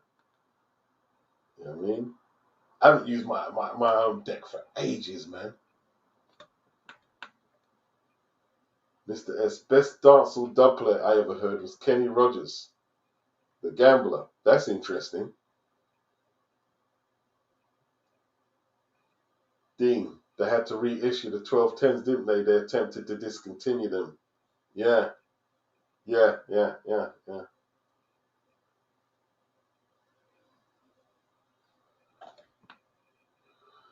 Okay. Lisa Bells, I have so much music, especially old stuff. Yeah. Muhammad Beats, from your experience, what's better? Being in a relationship or single when you're building yourself as a young man?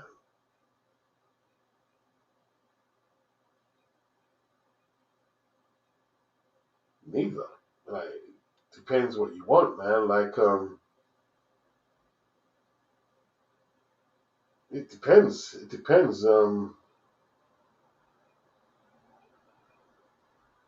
There's nothing better than like building a business or getting a job and like stacking up money or building your own enterprise. At the same time, there's nothing better than being in a good relationship. So it's a difficult one to answer that, isn't it? You know what I'm saying? Like,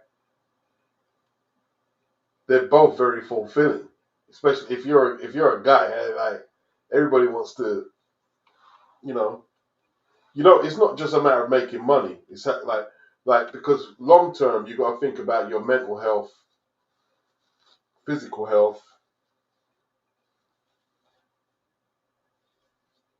and do you feel that your job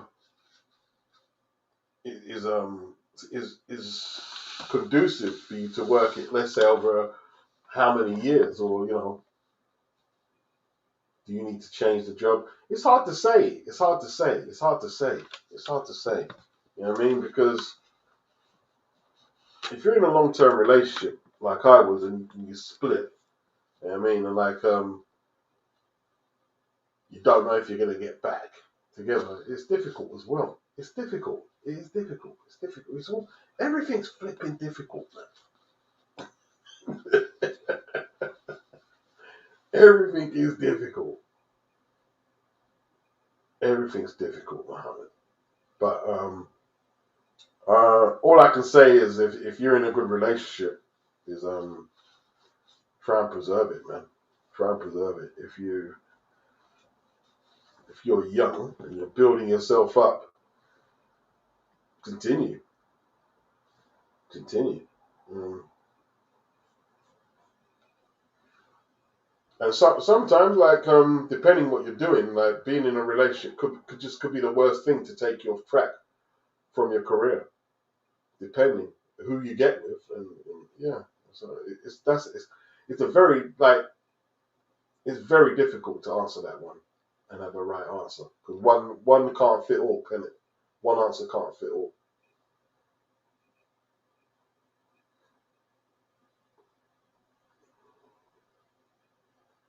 Yeah. What you plan? What are you planning there, Muhammad? What you got planned? What's your plans? What's your plans?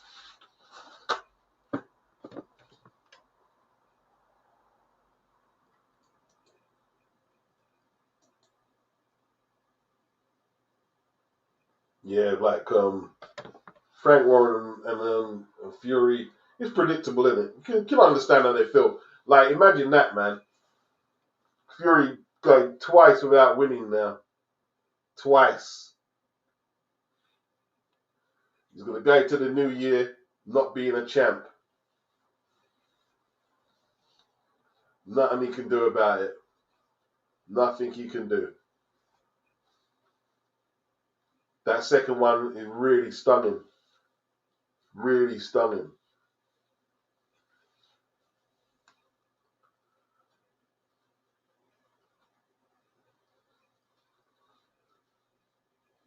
Lisa Bells. I remember the remix of Fleetwood Mac's album Rumors.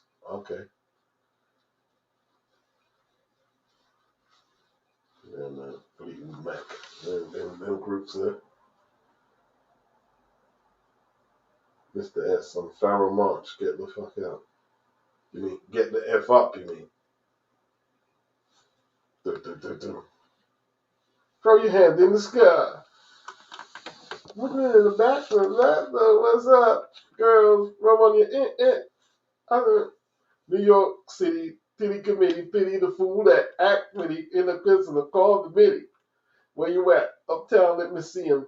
Notorious in the 4-5 and the BMs. Heads give you beef, you put them in the mausoleum and shit don't stop jumping till after 12 p.m. Ignorant mind the friend. If you're tired of the same old and the same old disagreeing, the most R-rated, star rated. That's my favorite. He's one of my favorite MCs, man. He's just brilliant, bro. Farrell Watch is just brilliant at rapping, man. It's not everyone's cup of tea. Some people are more into the 50 sort of gritty reality party rap, but for me, I like the more complex Farrell March. Shit, Farrell March is just dread, bro. He's just dread. Dean says, did this sample set of real acoustic drums and cymbals. And if anyone likes free stuff older, but people say they love them in their MPCs, etc., not shilling as they're free. Interested.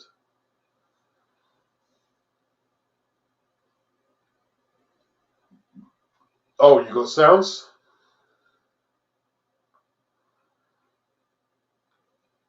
Man, I've got so many sounds, man, to be honest. I don't even know what to do with them.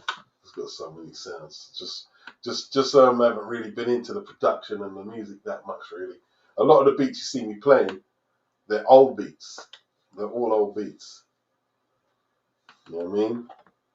Lisa Bells, Gil Scott Heron was my guy too, Lisa. Yeah. I've been from the bottle and Revolution won't be televised and we nearly lost Brooklyn, was it? Yeah, I'm a big fan. I'm a big massive fan. I was a massive fan. You know what I mean? Little tear come to my eye when he died, to be honest with you. You know what I mean? I'm not gonna lie, I love my music, man. I'm like, oh man, Gil Scott's gone. You know what I mean? Yeah. Conscious artist as well. He didn't talk no rubbish. It was see, he was like, man, he was great, man. He was great. He was great. Him, the Last Poets. You know what I mean? I tell you what, boy. You see the Last Poets, bro. One of my elders hated Biggie Smalls because when I showed him where he got like bullshit and party from, and he was into the like, he hated Biggie. He's like, So he said, so basically you're saying, right, he took their song with all that positive energy to make a song called Party and Bultish. He couldn't stand him after that. And he didn't like hip hop. that was it, bro.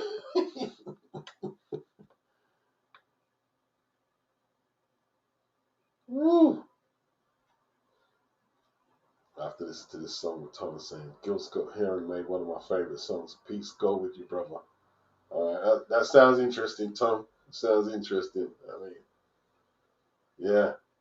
Lisa Bell's Cuban jazz is nice. Angelo Bofill was amazing. R.I.P. See, that's the thing, man. Like when the FBAs are talking, like the Latin jazz influence on hip hop. What about that? Like I'm like you can't discount stuff like that, man, because the Latin jazz is a little different to the American jazz,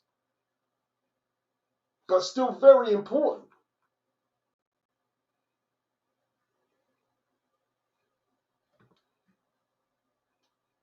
Dean Stockwell says, cool, always enjoy the beats. I appreciate it. Mohammed, I'm working and trying to save money, maybe start a business if I'm lucky. Can a relationship distract me? Or maybe if I find the right girl, she could be an asset. Because being single, you feel lonely. I don't know.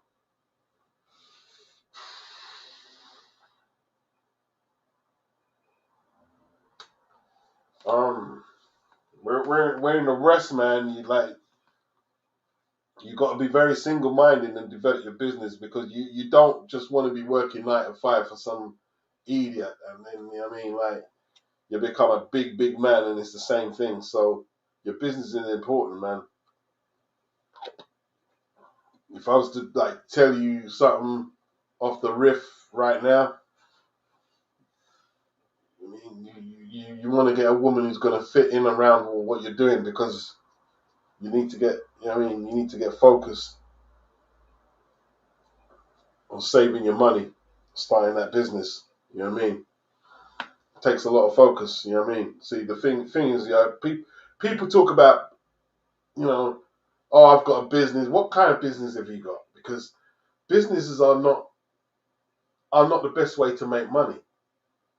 And I've tried to explain to people that, and they think, oh, you're just not being ambitious. Just not being ambitious with people. No, businesses are not the way to make money, right?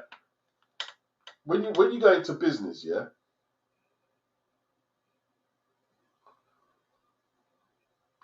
people often, even people who succeed in business, probably miss a lot of steps that can make them a lot more efficient, right? Because it's not as easy as people think. You're easier training in something and getting a job. It's easy to do, and you can stack money. Like if you do like I don't know, a year or whatever, plumbing course or something like that, or 6 months. Don't do them short track courses. Do a proper course. Hey, listen, man. Do you know how much money you could be earning? Earning crazy money. Plumbing.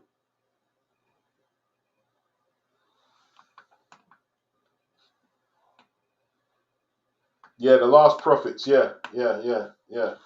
Last profits.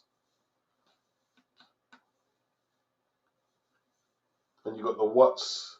What are the what's profits? Yeah, man. So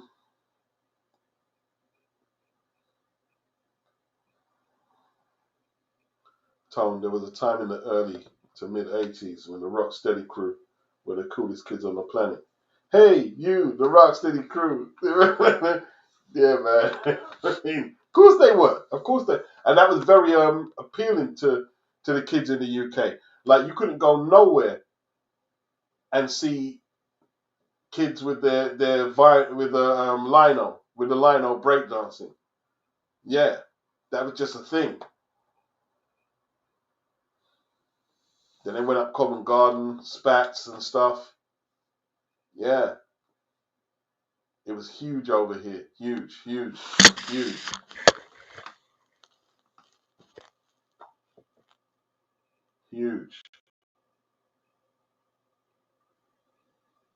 Big up BG London.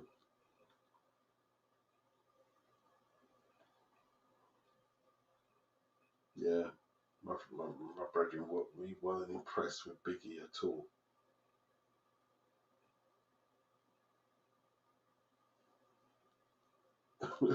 Tom said, 50 never did it for me. Much prefer March. Yeah. I do like 50. I'm not saying that a bit, but I prefer to listen to more intellectual hip hop generally. I mean, that's me. I mean, like, I don't mind the rough shit, but you know,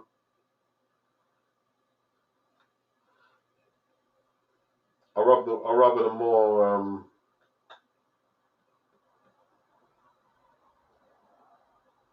more probably underground. But they seem to be putting some thought and on the creativity.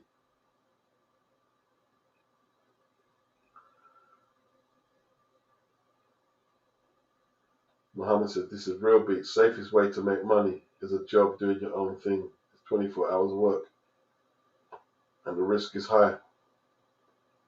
Mr. S, Little Brother, The Minstrel Show, Pure Greatness. Yeah, it's a very good album. Very good album. Fonte and Ninth. Yeah, like don't get me wrong. I'm not trying to like throw any one off from doing a business, but it's not like, well, yeah, I'm just gonna start a business. Do you know how much people try that? Do you know how much people do that? Like, you go on the average high road in London. How much people like, pay the rent and they've got a business up for a little while, and the next thing is closed down? How much do you see that on the average high road? Because it's not easy, really not easy. And a lot of the people you've seen staying afloat, they're just hoping things are going to click into gear.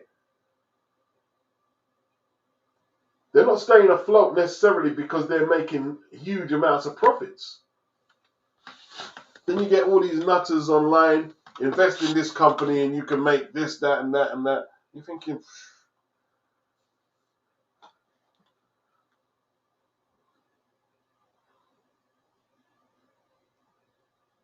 crazy, isn't it? It's crazy. You got to believe. Where is Muhammad? You got to believe in yourself. You have to believe in yourself. And whatever you go for, whether it's a woman or the business, you got to be 100 focused in. 100% focused in. If you want to start a family, you got to be focused in. If you want a business, you got to be focused in. You know what I mean? Here's what it is. You got to be focused in. If you're easily distracted, then it's always going to be difficult.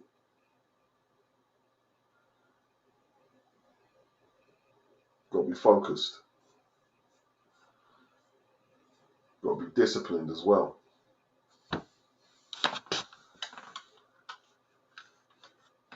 If you're disciplined, then you always have a great shot. You always have a great shot if you're disciplined.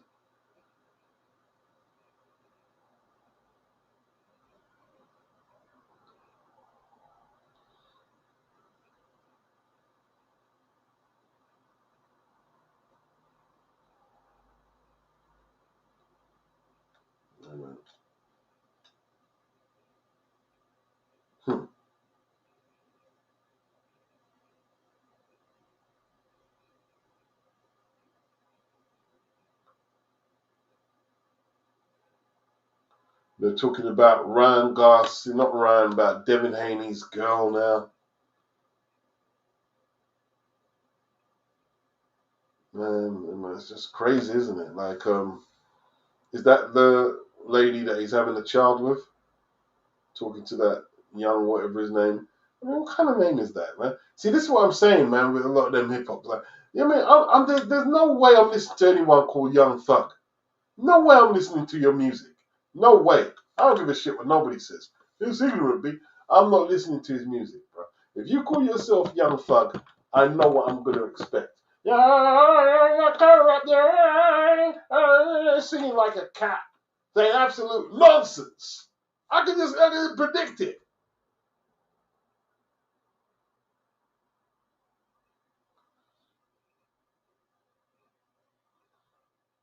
Now, 50 had some talent. 50 got some talent. 50 got talent and can make good songs.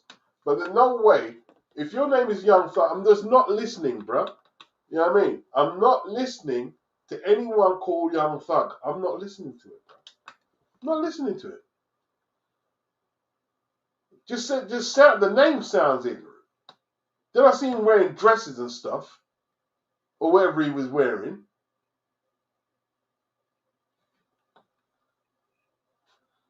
And Devin's girl was she giving him a VI or whatever, and I don't know what's going on there. Then you got the Travis Hunter. Everybody's telling him what to do, not thinking they're just making it worse. They're telling him just get rid of the girl, get rid of the girl. It's not going to last. Well, who is in any lengthy relationships or marriages? In any case, you might as well get rid of your girl then. If that's the and you know what it is, they're trying to mug him off like he can't work out his situation for himself. Let me tell you, because I'm more experienced. No, let him go mug himself off. He'll either learn from it or he won't. But he needs to go out and work it out for himself. Bow Wow. Who the flip is Bow Wow giving this guy advice? You don't know him. Let him go make his mistake. If she goes nyam out his money, he'll have to just, you know what I mean, eat that one and be smarter next time.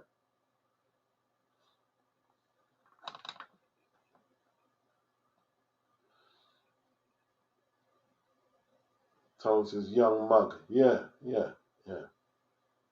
Mr. S, young thug, fruity, but makes some sick bangers. Oh, he does he? I don't know. Yeah, Tone just not into the fear. Yeah, I know some people who don't listen to 50. I know a few people don't listen to 50.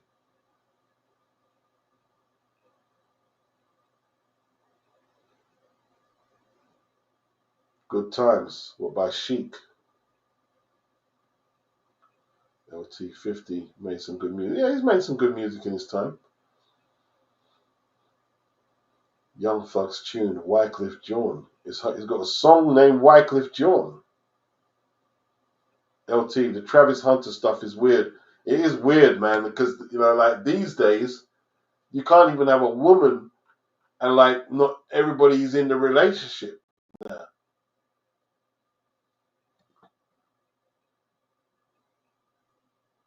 I know Beats her pick up the phone too. What is that? I don't. Is that a song? Muhammad, not just the name. Listen to his lyrics.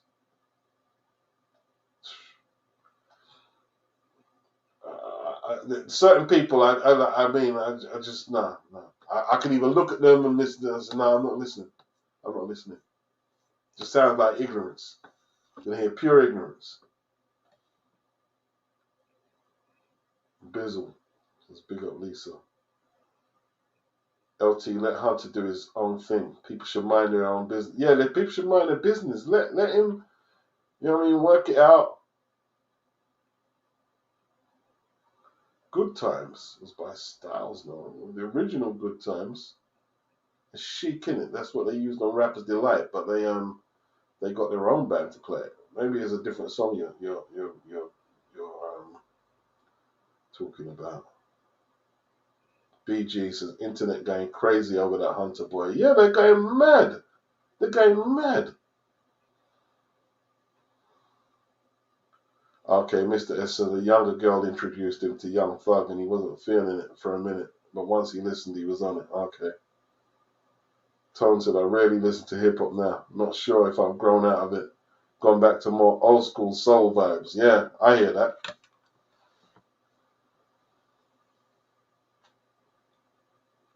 The Hideout says 50.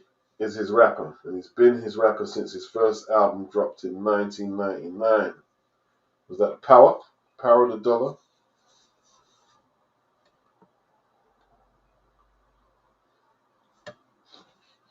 Yeah, I used to like that album. I changed places. Yeah, I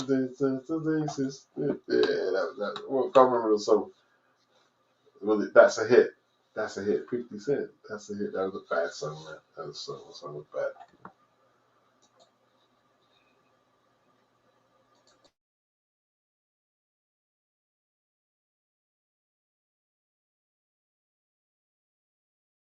Anthony says people online giving relationship who aren't qualified to give it. Yeah, exactly. Like I tell you what, yeah.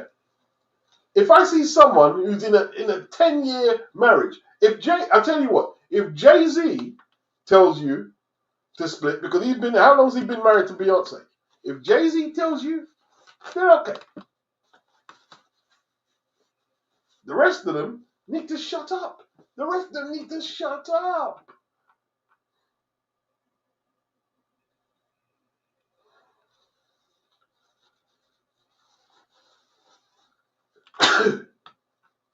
Crazy.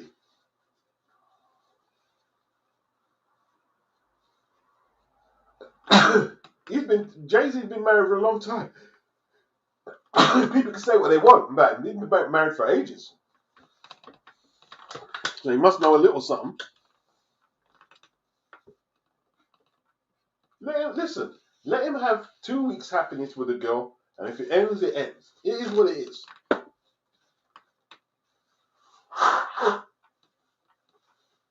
Most of the world don't know how to keep, in the westernized world anyway, maybe in different settings they know how to keep a relationship. But most of us Westerns, we haven't got a clue on how to stay in a relationship, a marriage and stuff. We haven't got a clue how to do it. We could make kids and all that.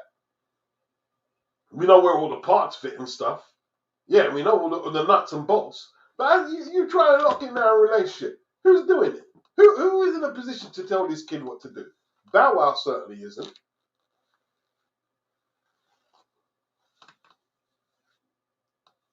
And that Godfrey's annoying, isn't it? Godfrey was another one. Don't do this, don't do that. So Godfrey, calm down, brother. You know what I mean? HC, only song I like with Young Thug is Ain't About the Money with T.I.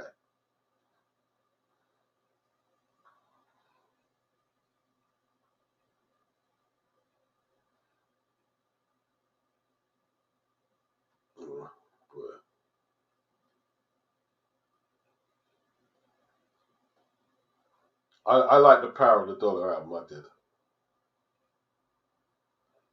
BG London, 50 Cent went downhill after his first album. What are we? Because his first album officially is Get Rich or Die Trying, but the first album that didn't come out was not Corner Store Bodega, Power of the Dollar. Power of the Dollar.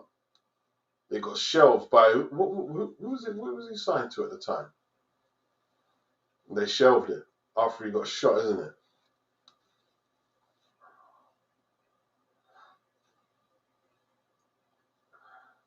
Thomas says, AZ, how you living? AZ's bad, man. AZ is just bad, bro. I remember when I bought his album, man, on the strength of the single Rather Unique. And then there was some bad album. I'll tell you what one. Is it Whole Happy Jackie? I was like, wow. That's some of the best rapping I've ever heard, bro. That's some of the best rapping I've ever heard. His timing and his flow is just like crazy. And his wordplay. Crazy, man. Love that song, man. I love that song. AZ's bad, man. Yeah, he's not funny, Tom. He's a comic comedian. Who laughs at his jokes? He's not a funny person. His demeanor's not funny. Godfrey. Not funny at all, bro.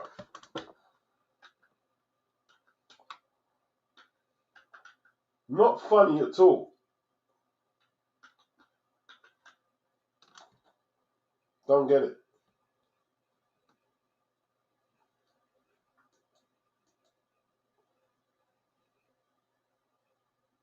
Wow.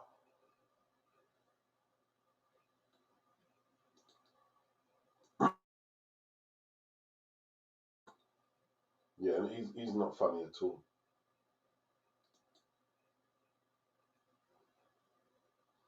Visualizing the realism of life in actuality. F is the baddest. A person's status depends on salary.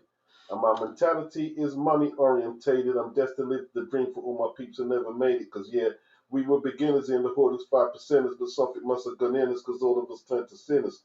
Now, some resting in peace, some are sitting in St. Quentin. Others, such as myself, are trying to carry on tradition, keeping the effervescent sweet the insiders, because it prefaces the proper guidance to the guidance. Even though somehow we know we all gotta go, but as long as we leave the thieving, we're believing it's the kind of dough. So the way AZ weaves in and out with the word, that's the stuff I like about it. See, 50 don't do that.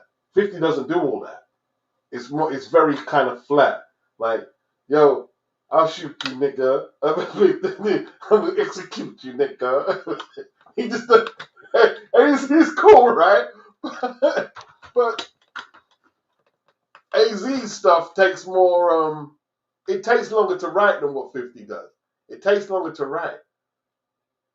And you can't always listen to AZ's verse and get it all first time. You might have to listen 2 or 3 times to catch all the jewels. I like raps where, I mean, like where I can grow with it like that.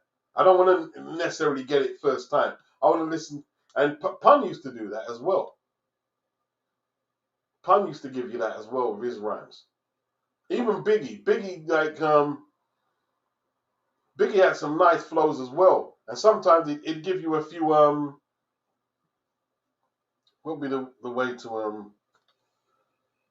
couple of double entendres and stuff, few subliminals and stuff. Biggie, I mean, craftsman. He's a good craftsman. 50 is good. 50 is good, but it's 50's albums. Like, you see, the thing is, yeah, I worked out 50 Cent on the Get Rich Die Trying album. I worked him out. It's a paint by numbers job. You know what I mean? All right, I'll make a weed song. I'll do a song about pimping. Then we put Snoop on the remix. Got to Make It to Heaven. It's paint by numbers. And I worked him. You know how I worked him out? I think I've told this story before, yeah? When he done the song Get High All the Time, I had the CD playing. And I told my girl in the room, as soon as I heard him rapping about weed, I said, he doesn't smoke weed. She said, well, how do you know that? I said, I could just feel, I could feel he got no connection to weed. He just made the song, it's just like numbers. He's just filling the quota, right? He's a gangster rapper, made a weed song. He don't smoke weed. And then, yeah, found out he don't smoke weed. I knew he didn't smoke weed. I knew he didn't. And even some of his songs, you can see it's very formula. It's very formula. But he's very good. But what it is, he's very good at putting out formula music. Very good. I've heard people say that 50 Cent is a better rapper than Jay-Z, and he's not. He's nowhere near as good as Jay-Z. Nowhere near. Just from a technical argument. Nowhere near. In fact, in The Power of the Dollar, he's trying to rap like Jay-Z. He tries to rap like Jay-Z. With the let me just regular pace and then speed up at the end of the sentence. He's trying to rap like that's Jay's style, and Jay, I mean, like, and he's always slagging off Jay-Z. But he tried to rap like Jay-Z, Power of the Dollar. Not exactly like him, but that's the only place he got a lot of them flows. It's from Jay.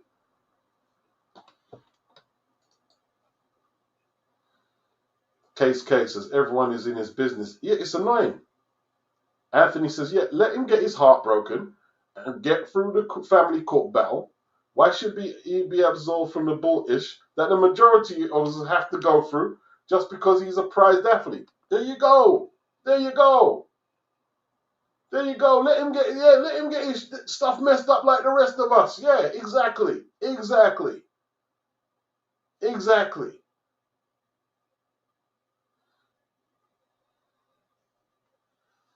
Exactly. You know, like I'm here now. Like, should I try and make a go? I'm like something with my ex. I'm thinking, oh, fuck that shit, man. You know what I'm saying? I'm thinking at times. You're like, yeah. And look at me. I'm an old man.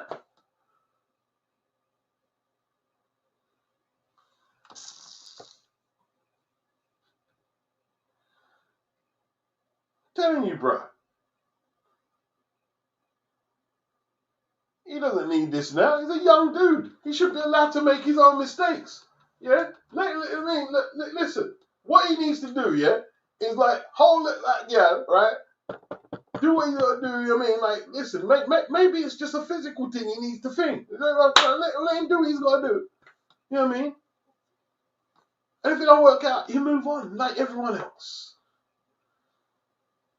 Dean said, I was married as a teenager, divorced at 21. The kids stayed with me. Don't qualify to dish out any advice. Yeah, big up Dean. Big up Dean. Mm-hmm. The hideout at BG London now. He went downhill after the release of the self-titled Curtis album in 2007 when he went into the battle with Kanye and lost. Yes, he did. Yes. And then the weird thing with that battle is that, like, Kanye went downhill, didn't he, after that album?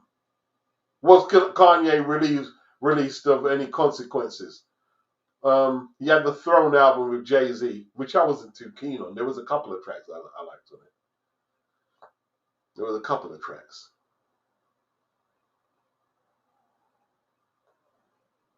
Tom says, Nas and AZ on the track, you can't go wrong. Yeah. Give me what you can't come back. Oh, give me. Why don't you? Yeah, Nas done the hook on that song for him on AZ. That's man. They were supposed to do a joint album. We never got the joint album. Never got the joint album. We never got the man. Why didn't they drop the joint album? Maybe Nas didn't want to get outshined because with all the top producers on deck, but they was on the Firm album. You know what I mean? And then they made the biggest clanger of them all, didn't they? They made the biggest clanger. That, like, I tell you what, yeah. I tell you what. Whoever told you to phone up cannabis? If I was there, if I was like in the creative process of making the album, and they were gonna phone cannabis, no. Let him stay where he is, doing what he's doing. Don't bring him over here to rap on no song. Don't bring him over. Don't bring him over.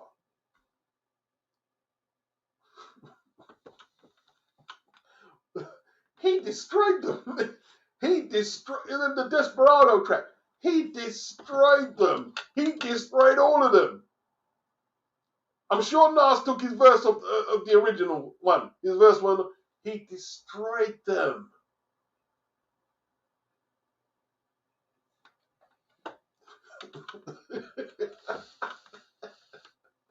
Cannabis, listen, not to be trifled with. And listen, he don't really necessarily make the best songs, but you put him on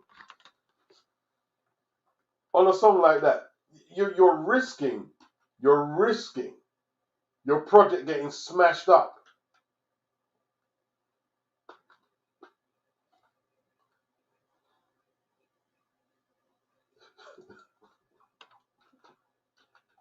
That was a dumb move. That was the dumbest move ever.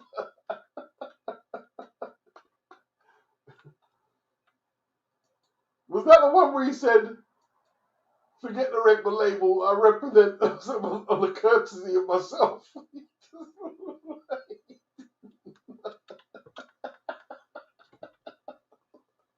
He was just like, he's just too much. He's too much, bruh.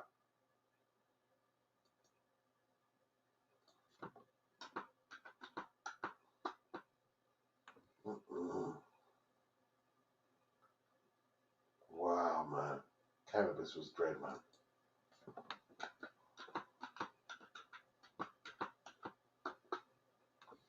But yeah, they definitely, AZ and Nas should have dropped an album. Should have definitely dropped an album.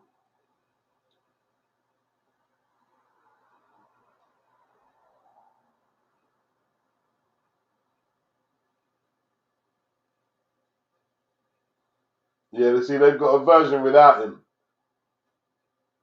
They got a version without Cannabis.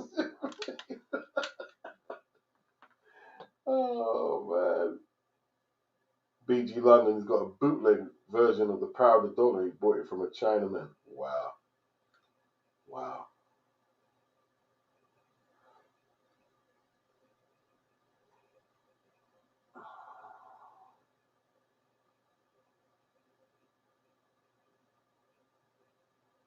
Yeah, the mixtapes with Who Kid. You know what I mean? Listen, that I think the mixtape grind, like 50 was sick on the mixtape. You got to give him credit. Marley Tune. What do I think of the Fat Joe madness going on at the moment?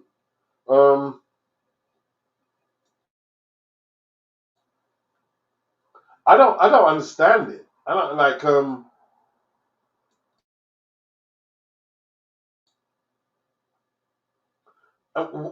why do people pay so much lip service to it? Like, it's not going to help them pay their rent. You know what I mean? Like, Latins versus blacks versus foundational blacks.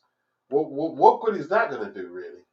What, like, I don't see anything positive that comes out of it. I don't know why Fat Joe is saying that it's 50-50. Maybe that's what his experience is. I don't know.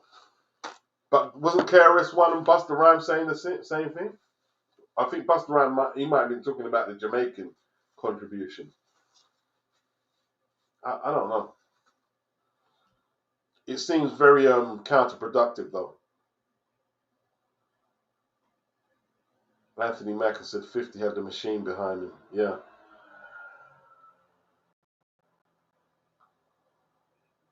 Lisa said these athletes and groupies run in the same circles. Indeed. Indeed. Indeed. The Hideout said, yeah, Big Pun was really good with the lines that you have to listen to a few times before you get the full picture. Yeah. Mr. S, like how Future raps about drugs but doesn't take them. He's probably the smartest one then, isn't it? I mean, I did hear a Future track that I really liked. It was the production as well, though. I mean, they were using the 808s and they had the flute. It had a flute on it, and his voice. He had a good voice. Like, his voice worked well. I can't remember what you're saying, but it all worked pretty well. And I heard it on the radio while I was driving. I was like, you kind of like this song, you know. You like this song, you know. So all right, I've got it somewhere. Because I put it on what was it again? You know that device you get on your phone and you couldn't find out what the phone was. I can't remember what it's called though. I did get the song though. Is that the guy who dated Amber Rose Future?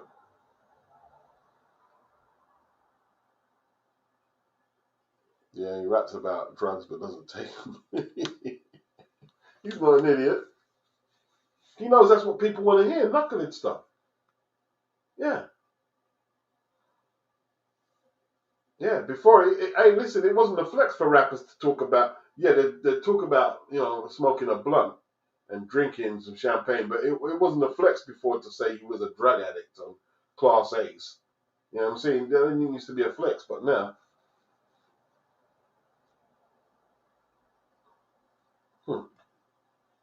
Dean says, so many don't know what cassettes, VHS or Betamax,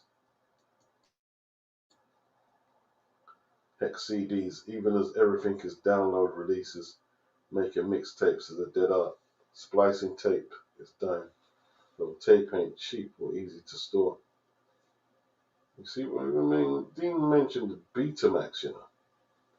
I remember my old man blamed me. You know what I mean? I took my far self out, you know what I mean, to go meet up with some gal up at Northumberland Park. So my dad was out driving a cab and my mum had to go work. So I went to meet up this gal. I come back and then broke into the yard and the teeth out the Betamax video. You know what I mean? My dad was blaming me. It's my fault. And Betamax didn't last too long in this country, and VHS became the favoured format for the videos. But was Betamax sort of like what happened to Betamax? Why did it go out like that? Let me see if I can find.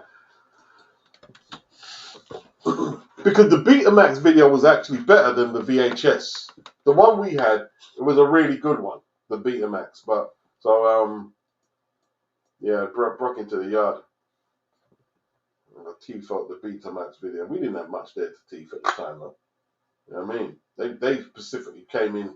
See, them days there, they would specifically break into houses for videos because that they were the most sellable items for burglars. Yeah, yeah. Betamax player.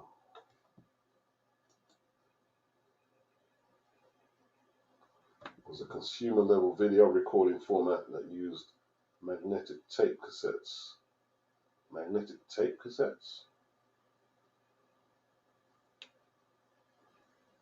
It was developed by Sony and released in Japan in 1975 and in the USA later that year. Betamax was considered obsolete after losing the videotape format war to VHS. Yeah, they basically just lost the war. Sony stopped manufacturing Betamax recorders in 2002 and stopped selling blank Betamax to cassettes in 2016. That long? Because to me, by the mid 80s, they were finished. Betamax was finished by the mid 80s, I'd say. They were done.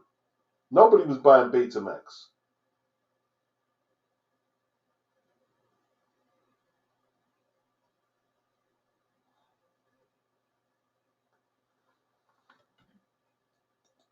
Going back some boy. Some of the youngers are like, what's Beats talking about?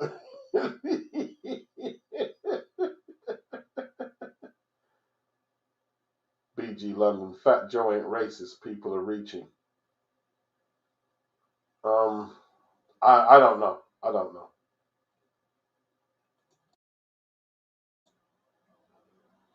The format beat is that's Primo, yeah. BG London, who's better than Foxy or Little Kim? Mr. S. I don't remember seeing a Betamax. Yeah, well, 84. You just born. It was just dying as he was born. That format was just dying as he was born. Yeah. Yeah, they broke into the yard, man, and took. We know we did it as well. Like it's a long story actually. It's a long story. That breaking is a long story. I'm not gonna get into it actually. I'm not gonna get into it. I'm not gonna get into it. It's a long story, bro. VCDs, Marty Toon, early 2000s. Not really. DVDs. BG London says Foxy is the best female rapper, in his opinion. What, better than Rage? Better than Rage? I like Rage, man. Afro Puffs was my joint, bro. I like MC Knife from the UK. She was pretty good. I like the Cookie Crew. I like Moni Love. There's a few female. I mean, me and Moni Love used to get on pretty well. I used to like Moni Love. MC Light, obviously. MC Light. Latifah. She had a couple of joints.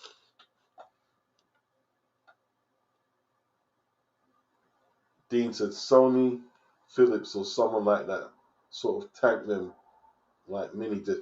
The mini disc phrase didn't last very long, did it? Remember, mini disc was supposed to take over, Dean. Tony, remember mini disc got played out quick. Mini disc got played out quick.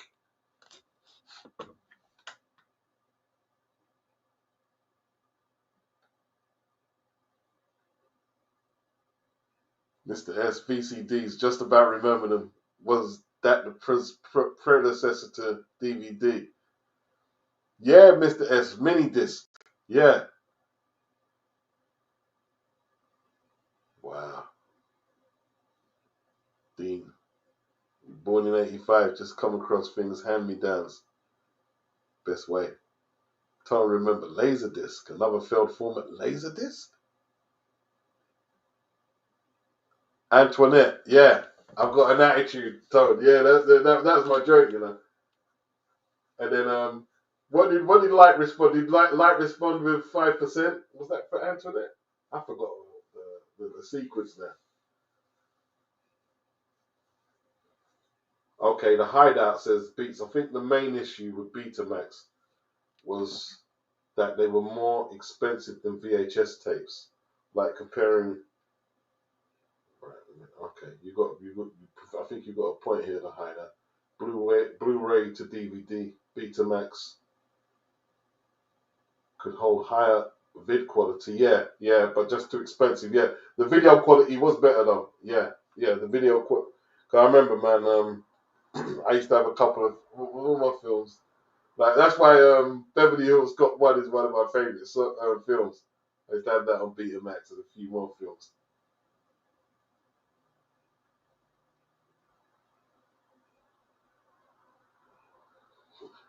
Yeah, the mini disc was pretty good. Why didn't it take off? Why didn't it just is what it is, isn't it? Sometimes it's a goer, and some because I remember when people saying that CDs wouldn't take off, and they took off big time. But nobody really uses CDs no more. You know what I mean? Who uses CDs? You know, everything it's a different thing now, isn't it? Like you've got the what do they call it now? What do they call it? What's the connection again? Something SB. Everything's just portable USB now, isn't it? You just go through USBs. Antoinette, here she comes. I said GB. Damn, Tony, I need to go check that one. Said G, you know me and said G, bro. You know me and said.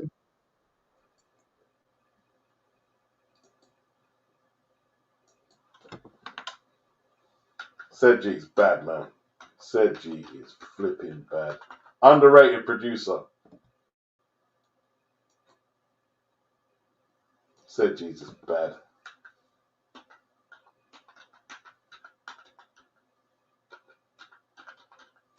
Here she comes. What one is that again? I know there's something, but I'm just trying to.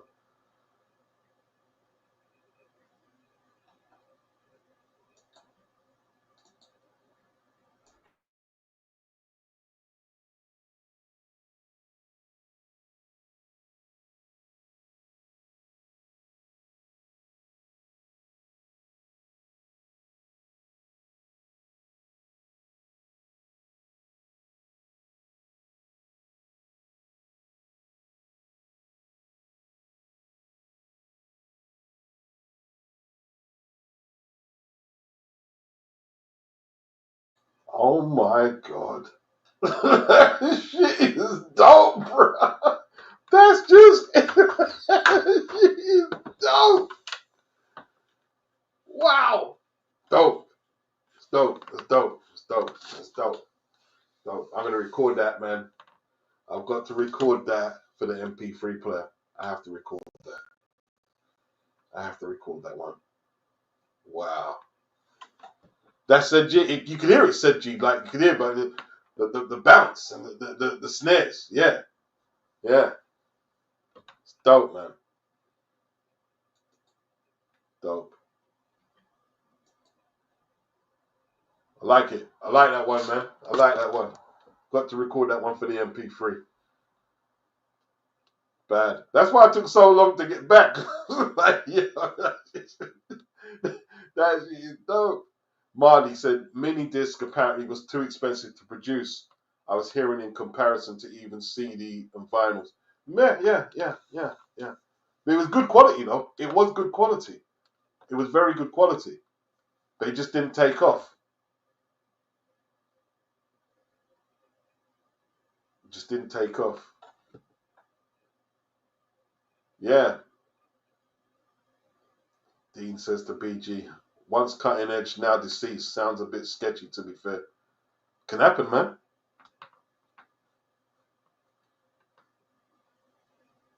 BG London. B2 Max looks like a security camera team. Laughing out loud. The Hideout. USBs have been proven to be the most versatile media storage over the past 20 years. Yes. And all you got to do is back them up. That's all you got to do is back them up. You know what I mean? And you're covered, really. You're covered.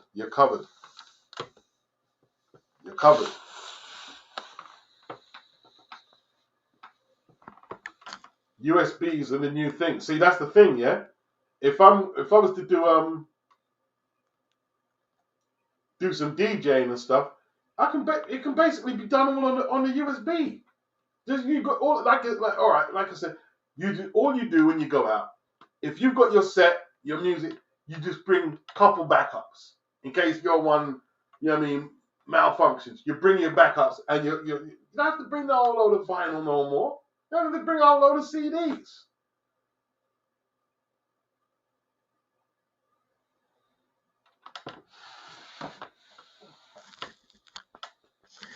Yeah, USB has been the best media storage over the past 20. Yeah.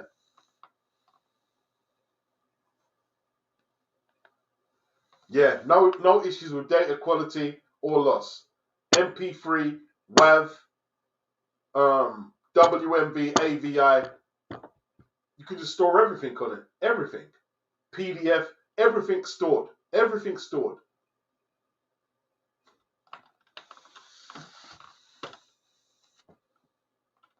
JPEG, whatever, MPEG photos, everything stored. Dean Stockwell, everything is charged via USB now, pretty much. Phones, everything.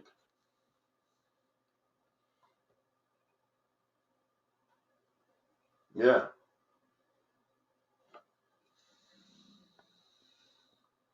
Yeah, that's right, Dean. Yeah, I mean, you just keep don't store them in the same place, then you're safe. Yeah, you keep one there, one there, and just lock them up.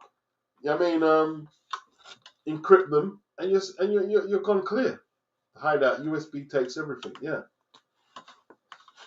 The Hideout, big companies like Apple and Samsung want to make USBs redundant by selling cloud online storage, but the reality with you, see, the thing is, right?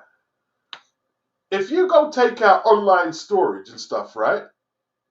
They have access to what you have. They have access to what you have. You get your own USB, or even if like you can get hard drives. You can get external hard drives, cheap as anything now. Yeah, you can get them as cheap as anything, or get a USB, and you're gone clear. Yeah, you're gone clear. One of the best inventions is the USB. The Hideout says USB takes everything. BG London, he said he's got a 1TB SD card, back up everything. Yeah. Mr. S says clouds are not secure. Okay. Dean says Universal Serial Bus. They meant it with that name. Marley Toon. I remember when I would see old school DJs like Master Step and Easy carrying big suitcases full of vinyls and used to have security to walk them out of places to cabs for fear of getting. Yeah, that's real. That is real. That is real. Yeah. Or even you go further back than that. You know what I mean? Like if you was in a sound system, you got a camera. Forget the vinyl. They're bloody speaker boxes, bruh. And that's why they used to get mugs like us, the young ones, yeah. Go lift up speaker box, I am thing there. Yeah. 7 a.m. in the morning, the dance finished, go lift up speaker box. Nah, bro, come back for it later. You know what I mean? Yeah. Yeah. Remember arguing with my brethren's elder brother. You know, bring the box back. And I said, nah, bro. I said, nah, I'm driving the van. Nah, I'll go get it later, mate. You know what I mean? We're going to go get them later. I'm going on to sleep. Box. Yeah.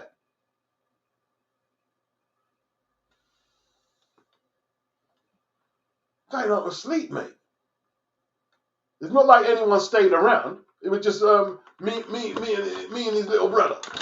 So to pick up box. Nah, fuck that, bro. I mean, I said, furthermore, if you know have man for come help me pick up the box, I pick them up. Left them there, you know what I mean? Left them with them there.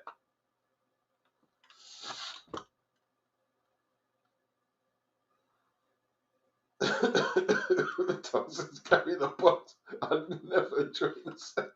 But that's what it was like, man. Yeah. Carry boxes. And then the vinyls. Crazy. I didn't leave the vinyls there. I took the vinyls out and I kept them in my yacht. But I said, I'm not carrying all the boxes out.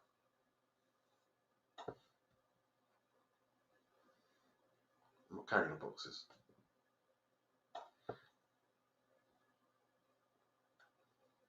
Didn't like sound systems, to be honest.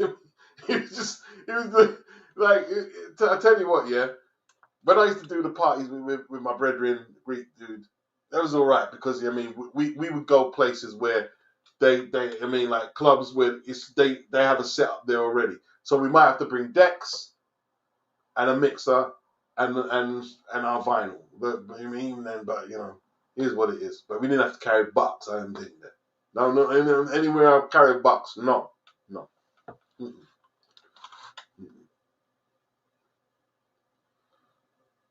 Too much.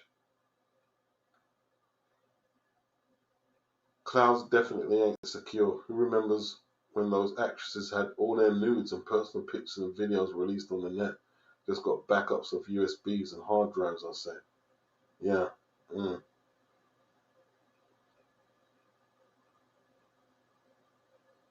Yeah, indeed, Dean. Yeah. Multiple backups are very important. Yeah. There's one thing with USBs. You never know when the information could just be corrupted. You can't use it, and if you haven't got the backups, you're solid. You're solid right there.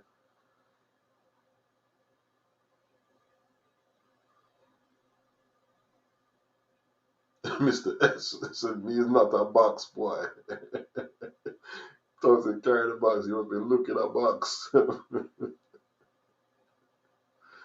Oh dear. Yeah. We couldn't leave the vinyl. We knew we couldn't leave the vinyl. You know what I mean? Couldn't leave the vinyl, but come back later for the boxes. You know what I mean? Mm-mm. The hideout. Let's all take a moment to appreciate Big Man Beats for the Christmas Day hangout. Man's been streaming for over 5 years, you know. Big up the hideout. Dean says speaker systems, unless installed, have gotten way easier to move rather than lug around in flight cases, etc. That's a good point. So I'm guessing even if you have to set up boxes now, see that's the thing. You're probably right there.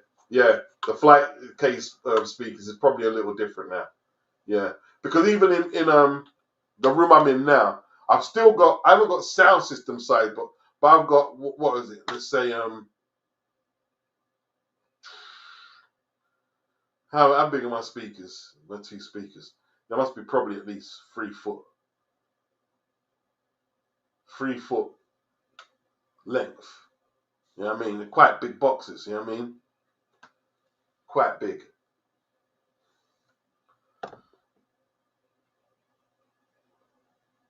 One of them ain't actually working, actually. I've got to go sort it out, but.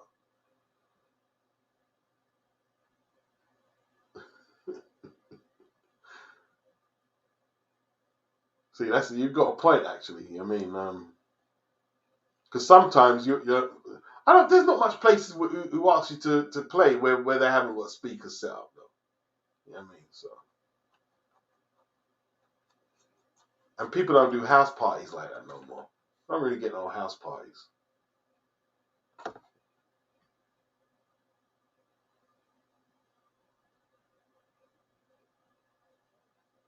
Yeah, man.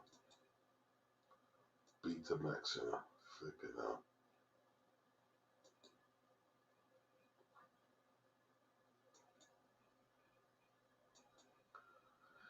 All right, people. I think, what's the time now? Oh, yeah, it's holiday, you know. People forget it's holiday, you know. Holiday, isn't it?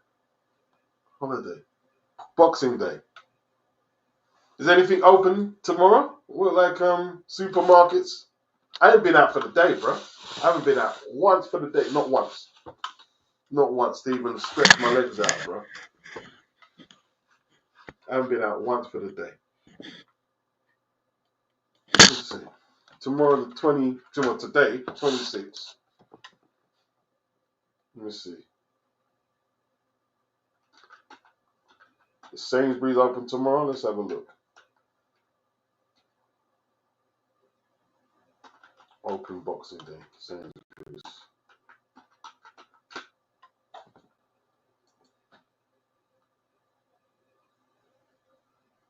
All right. The filling stations open. No. More.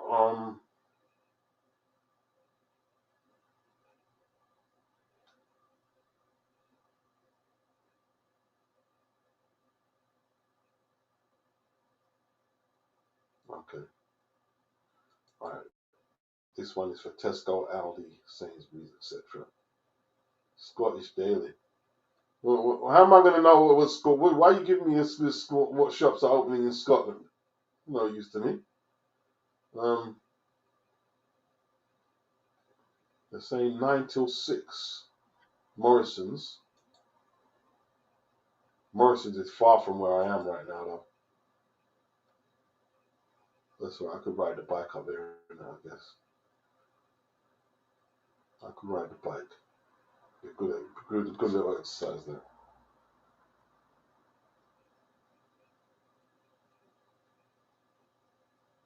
Okay, see, even Lidl knows it's got open. Lidl's is open 11 till 5. Because they know everyone else is open. They don't normally open, but you know, pressure is on. Oh, Aldi's closed though. Aldi is closed.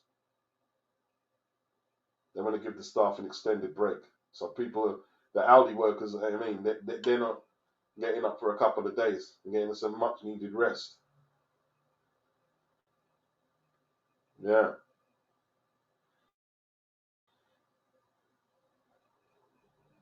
Mm. Iceland, they're closing all their stores Boxing Day as well. They're about Marks and Spencer. I ain't going in Marks and Spencer. Marks and Spencer's his teeth. Marks, his teeth. That's for the suburb people there, bro. That's for the proper middle class suburban people. I'm not going in Marks and Spencer's. No. No, no, sorry, mate. Marks and Spencer's. Marks and Spencer's is teeth, bro. Proper teeth. You don't care what no one says. You know what I mean? I tell you what, man. When I used to date one girl up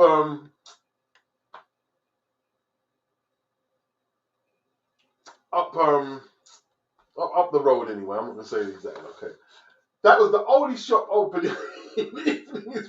I used to flip in. I didn't. No. I used to hate going in there and spend money. I used to hate going. Although you like they used to have these almond biscuits. They were pretty good. I mean, they had some good stuff. They had some good stuff, but nah, it's teeth. It's teeth. It's teeth. It's teeth.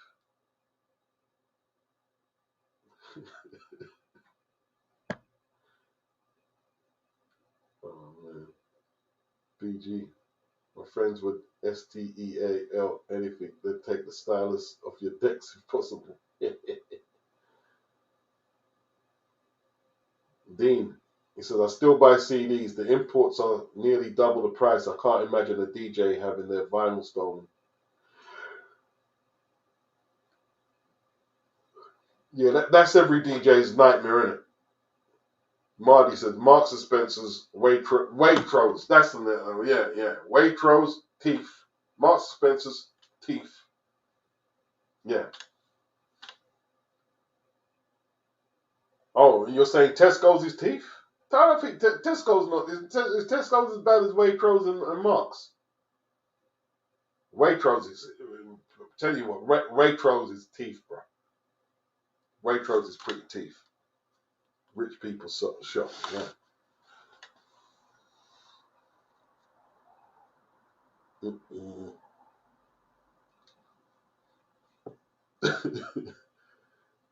Marty too.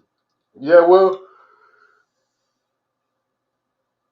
I'm surprised they allow a certain class of people in them shops.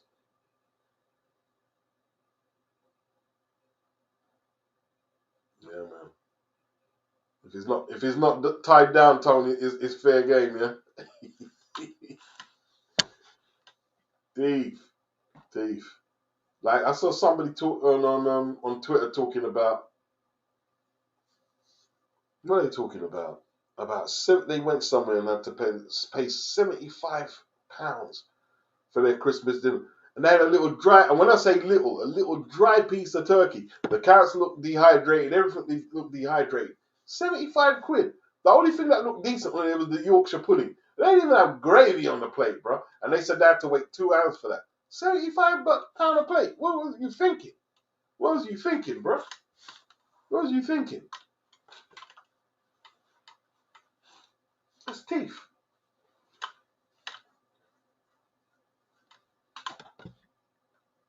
Who pays for Christmas dinner anyway? Who would go anywhere and buy Christmas dinner? That's something you make in your yard, man. If you go to a restaurant, to get, have a good proper meal. You know what I'm saying? Like a good pasta or something. You know what I mean? Like, to me, I don't sit down in like, there was a good Italian a few years back up Crouch End I used to go to. You know what I mean? Get a nice pasta, you know what I mean, or whatever. But lasagna, get all types of it. But who goes to sit down to eat Yorkshire blood clot pudding? Madness.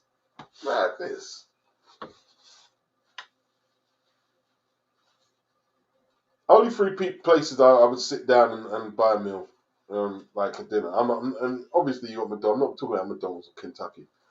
Is maybe an Italian, an Indian, or Caribbean. Got to be one of them 3s.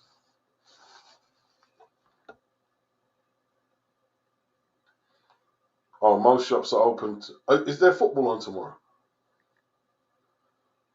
I think football is on tomorrow, isn't it?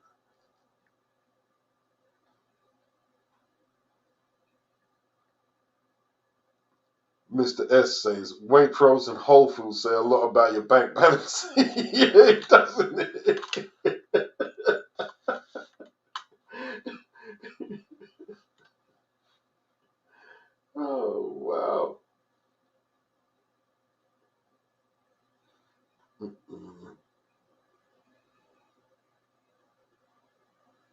only 0 of a vinyl player. That's true, the hider.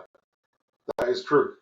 I think I'm one of the only one. I'm thinking of getting another deck, actually, like I was saying. I'm thinking of getting another deck. Getting another SL10. I'm just setting up.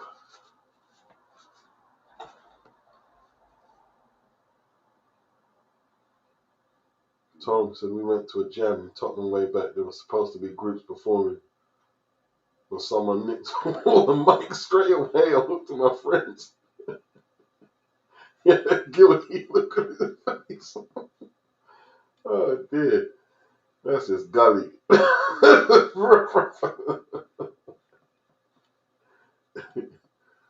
BG London said dry turkey with no seasoning, £75. Mr. S, yeah, people have more money than sense. The turkey was dry, proper dry, right? Didn't look good at all. You know what I mean? It didn't look good. It didn't look good. It's teeth. But you know, apparently, Kentucky was open today. Kentucky was open. I don't know if probably Mickey D's as well.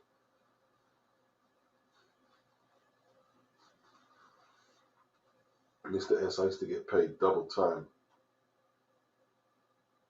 to support for Mitchell and Butler on Christmas Day. The pubs and restaurants are ram. Wow.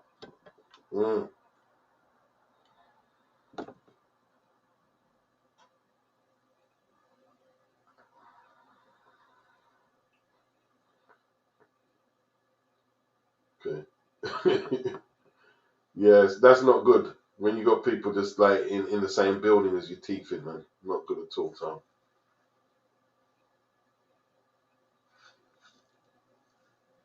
Full program of football every Boxing Day. Who we got then? Who we got? Let's have a quick butchers. Let's have a butch, mate.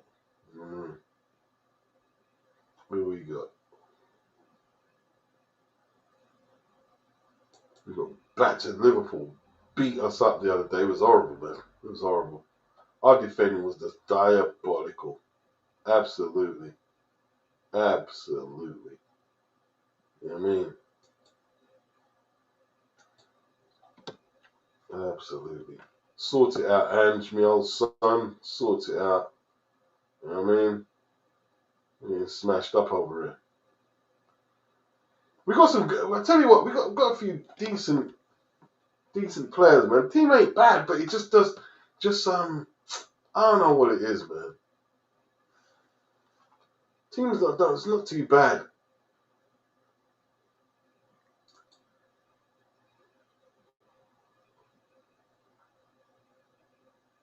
All right.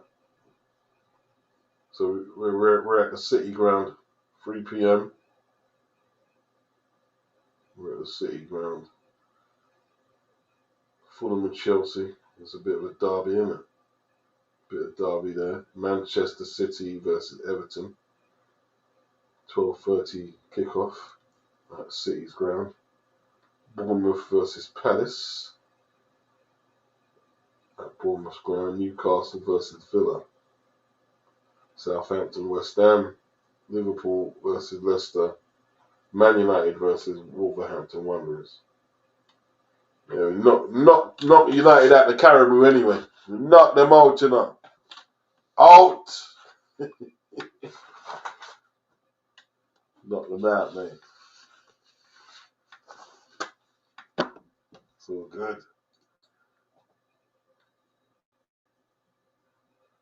James Francis says Liverpool to win. Oh, here we go.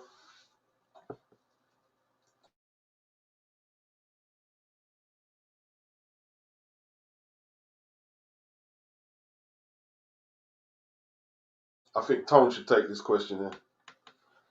Random question from Marty Toon. What's the most a young man should spend on a dinner date with a female? If you're a bad man like Tone, you take it to Greg's.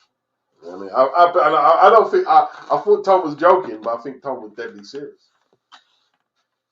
I think Tone was deadly serious. Take her to Greg. Hey, the thing, you know something, Tone, though, right? Certain Gregs have chairs now, though. So it's not even a joke now. So you can basically take a gal Greg's, you know what I mean?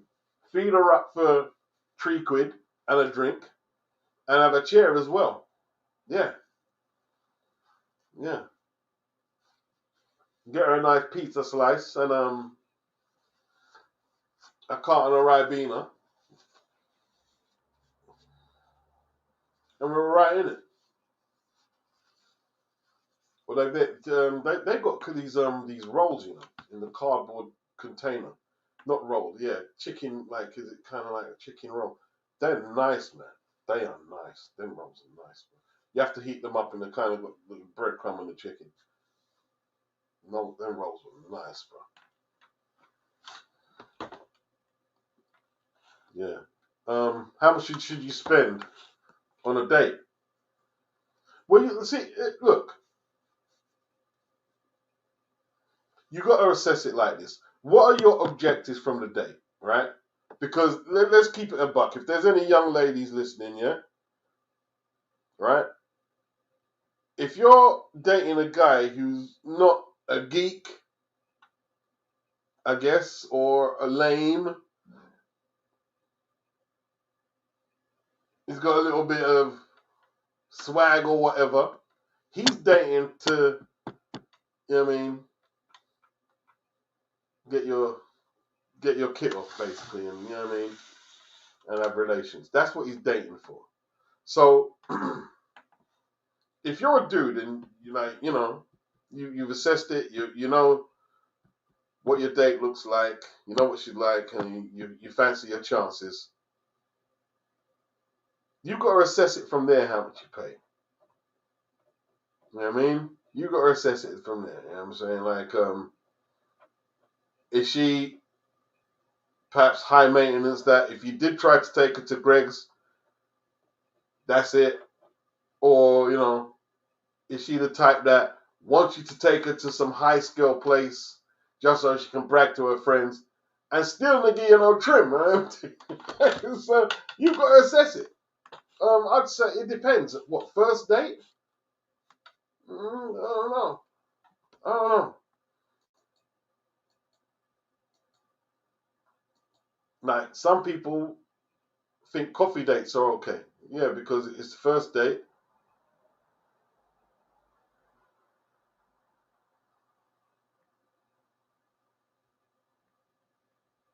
Man City versus who's going to beat? Man City are going to beat Everton. They should do. Everton are crap, aren't they? What a crap. Mr. SKFC trying to bring the Japanese tradition of ordering chicken on Christmas Day. Yeah.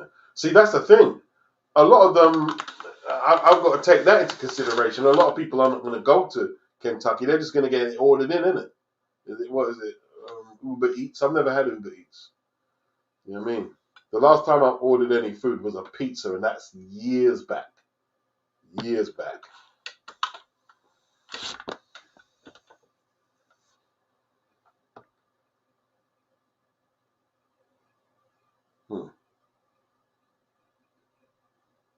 Dean. Oh, that would have been a quick wake-up deal. Housemate discovering rocks and Tone. Sorry to hear that, but it's a lesson. Yeah.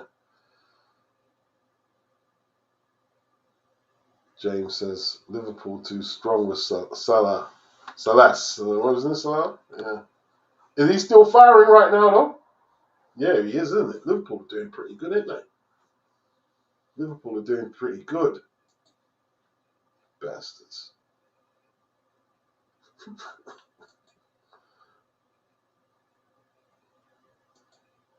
Liverpool doing pretty good, man. They could run away with it, man. They got a game in hand on Chelsea. 4-point lead.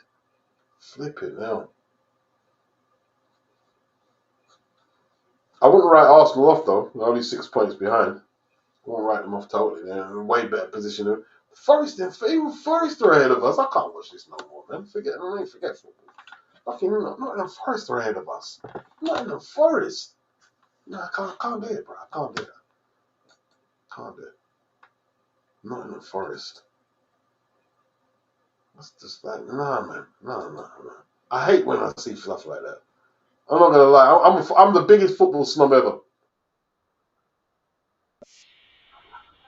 Yeah, that tune's heavy, you know. She was kind of a bit of a sort as well, man. She was kind of nice, Antoinette. You know what I'm saying? Can't lie.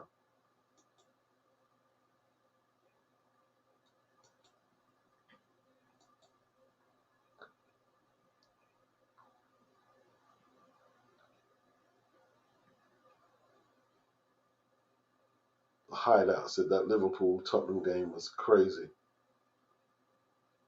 It was on my old man's birthday. I was watching with him. It ruined his birthday. Hey, I wasn't too happy either, man. I wasn't too happy either. Dean says, my beloved Man United are down bad. Liverpool are running wild. City regress to main road days. City just like on free fall right now. What has happened, man? That is it. Haaland. They're saying Haaland was the unstoppable goal machine. They just look deflated, man. You know what I mean? Same team. You know what I mean? That was firing. But it's just, whatever it is.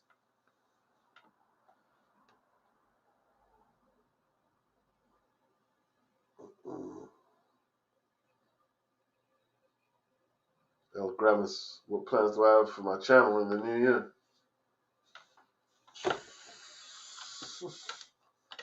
Don't know, man. Okay, Mr. S, you spent 150 on a date of what? On a first date?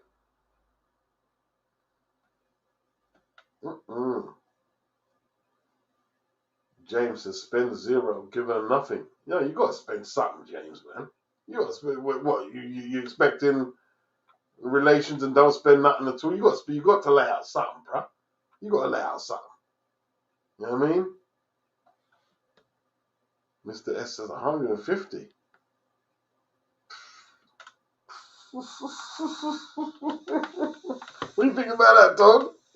Todd, what do you reckon? Todd says, meal deal, you can book a table at Greg's in Vauxhall. Yeah, they got tables there now. They got tables. The hideout said, I'm taking her to Starbucks for coffee.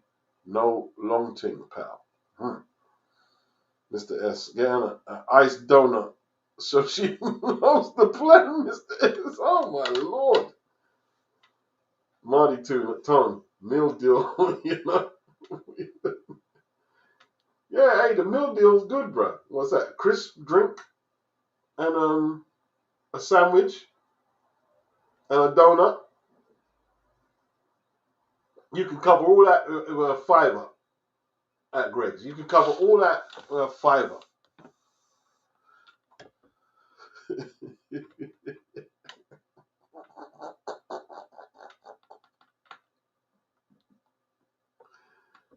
Oh dear.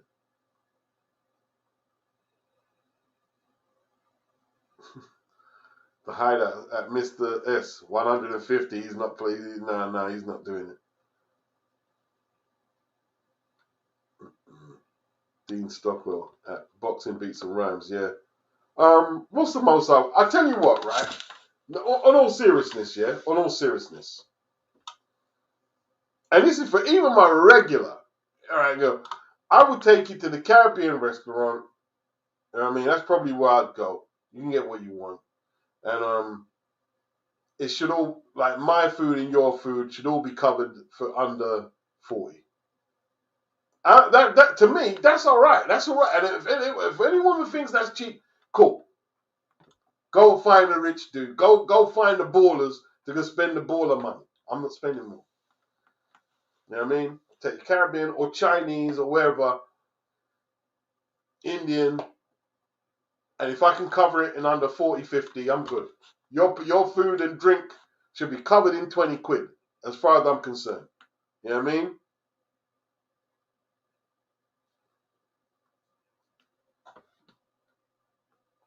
I couldn't care less. You know what I mean? I'm not doing no bougie shit, pretending to be who I'm not. Not on that. Okay, BG London says $60 if she's a respectable lady. So, all right, when you got, is that for both your meals, BG, or is that one plate? Is 61 plate, or is that for both your meal? He said if she's respectable, back in the wild days, Marley's, or I've took where's the place again? Nando's. I've took the wifey on Nando's. You know what I mean? I've took the wife a couple of few times. Not all the time. Nando's is okay. Is that cheap? Nando's, I guess for a lot of these girls on the podcast, that's cheap. I'm not getting Nando's. Yeah, all right. Are your business that? Are your business that? James said he'll never pay for a girl. Never. Wow. Why? Why exactly would you never pay? The Hideout says 150 on a first date. That's wild. Could never be me.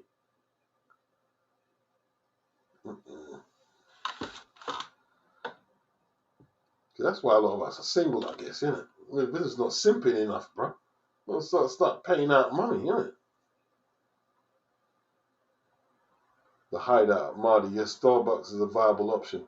If you've never really spoken to her and never built any sort of connection with her via calls.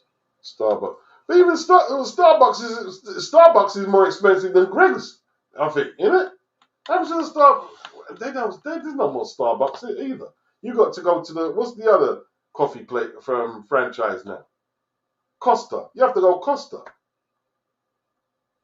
for them frothy, expensive coffees in a polystyrene cup. Costa, isn't it? Oh, man.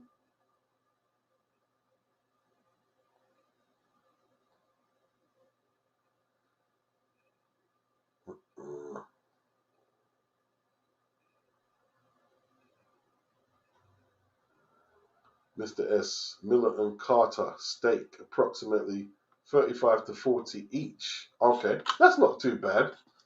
Lobster tail edition, £12 drinks,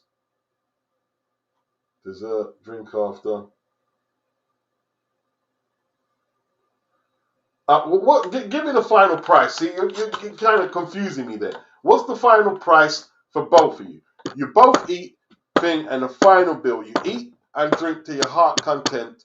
What's your final bill at this Miller and Carter place, the steak place? What's the final bill?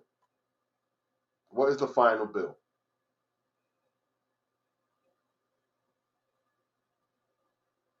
Marty Toon says Liverpool unfortunately will win the league. Now Saka is injured.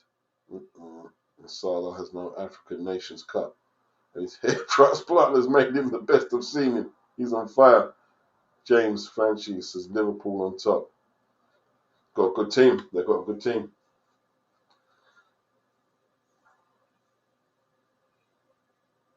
Dean Stockwell says Frotch.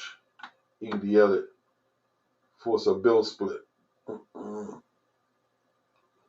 Tom says don't mug yourself off on a first date, even if you can afford it. Yeah. All right. They took this where was it? Miller and Carter. Never heard of it. Miller and Carter.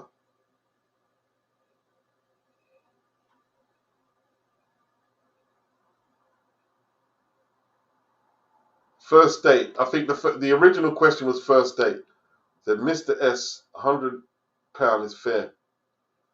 Is that for both? You guys put it in it. Is that covering both plates? £100 one plate or two plates? I'm assuming that's for both of you.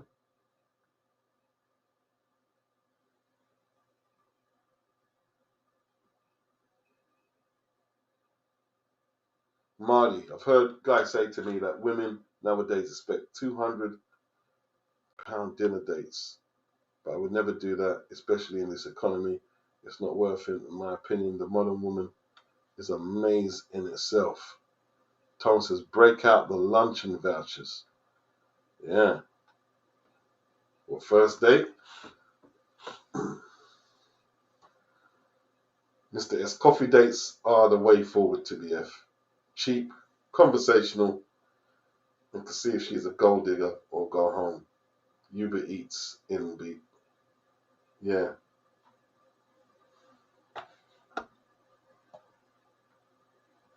BG says to James, you never pay for a woman. Do you have success then? Like that what I want to ask, James, if you've never paid for a woman's fare, are you actually successful and you never paid before, right? When I say, I'm not saying you have to be a big baller, but do you have a kind of like some kind of batting average?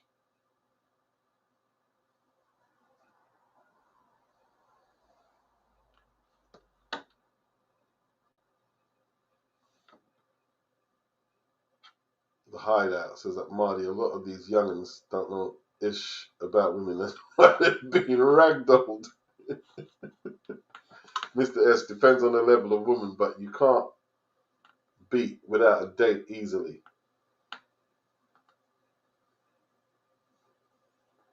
Probably in this era, but you know what I mean, it depends on the level of the woman, like someone said, in it. There's a lot of factors in it.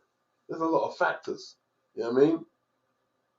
If she's looking Chris and everything, you have to be, you have to shell out something. You can't. That sounds really bad, isn't it? Because what it sounds like you're saying, if she's like, you know what I mean, like borderline butters, then man ain't spitting out. I'll tell you what, man. You guys are bad. I mean, you're some bad people, man. You're some bad people.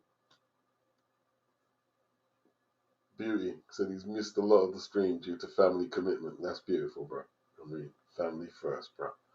Marty, Arlen cursed himself ever since he told Arteta to stay humble. If you don't believe in cursing yourself, ask the best striker in the world before the City versus Arsenal game, and him saying that.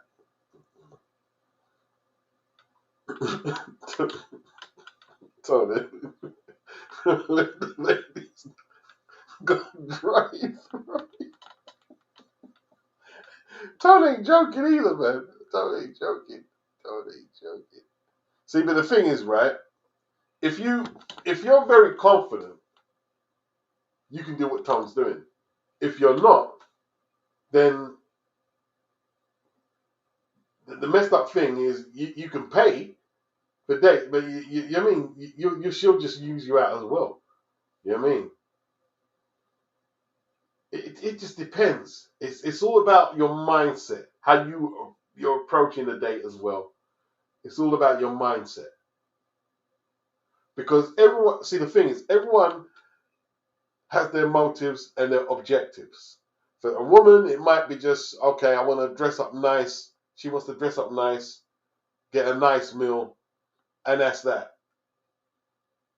A dude, he might be looking for a little something extra if he's paid for the plate, right? It depends on your mindset, man. How thirsty you is as well.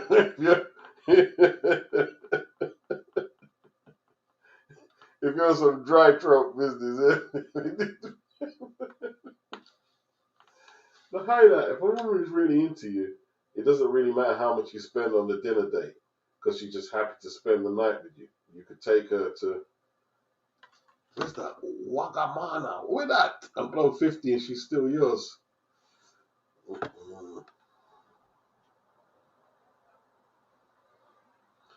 The hideout says, at Beats, that 40 at a Caribbean joint is not cheap, if anyone thinks. Well,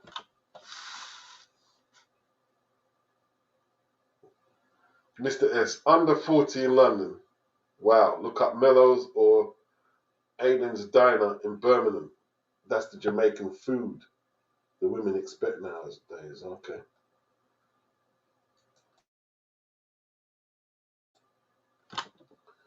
All right. James says, not at all. Tone, the ladies should have their own money. Never pay for a girl you don't know. It will never happen with me. And never in my lifetime. Wow. That's hard. But see, the thing is, I respect it though. I respect it.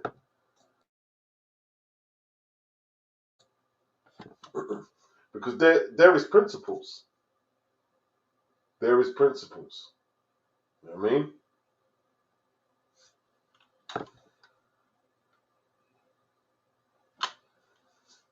BG, London Mill, both mills, yeah? Okay, you're covering both mills. So what was your pay? What BG's paper at? Let me see.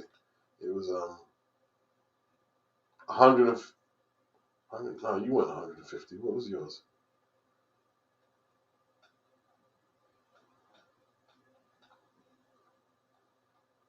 I think BG was 100, wasn't he? Or was it?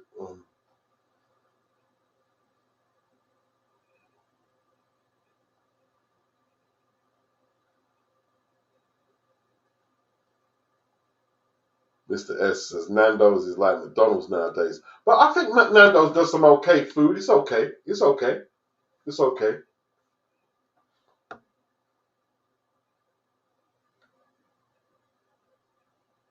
Yeah, James is a savage. He's not having it. He's not having it. James says if you know the girl, you can pay for her.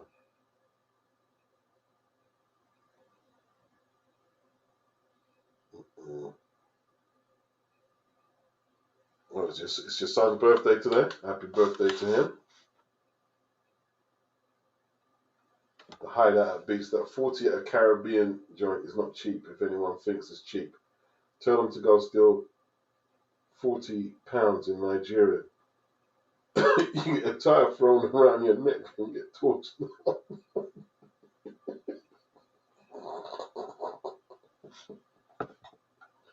Oh dear.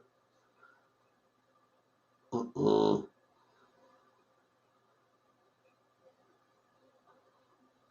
Okay, Marty said one of his boys took a woman about 2 weeks to a restaurant called STK and spent around just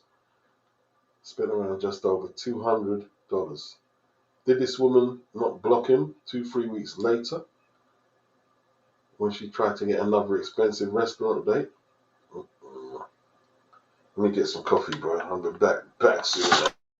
You guys are depressing me, bro.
You remember? Okay, BG. Okay, 60 double header. BG's got the double header for 60. That I think that's fair, BG. Torrance says take her to Greg's and she skins up. That's her business. See, the thing is though, right? If you're polite to the girl and kind like and nice to her, like speaking to her, should she really care where you take her on the first date? No, they're not, James. James. What you're saying is not true. They're not. They are not all gold diggers. They're not all gold diggers, James. That's just cynical. That's very cynical. Listening to red pill content. Reply there to say they're all gold diggers. They're not all gold diggers. They can't all be gold diggers. What you're saying is not true. They're not all gold diggers.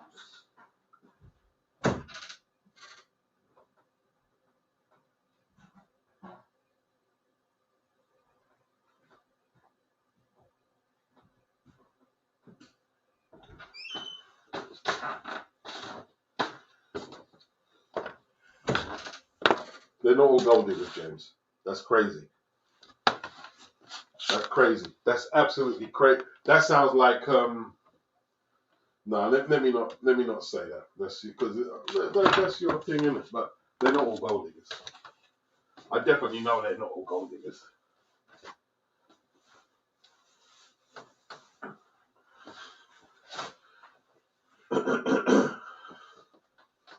I'd say the vast majority are not actually. Vast majority are not gold diggers. See the internet. This is what I don't like about the internet. The internet will make you think that all dudes are these hard red pills. All women are gold diggers, or like that girl who done 100 geezers.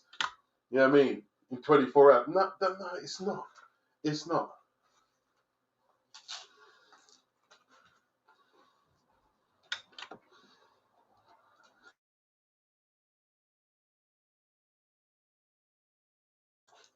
No, it doesn't represent reality. It doesn't represent the reality. It doesn't.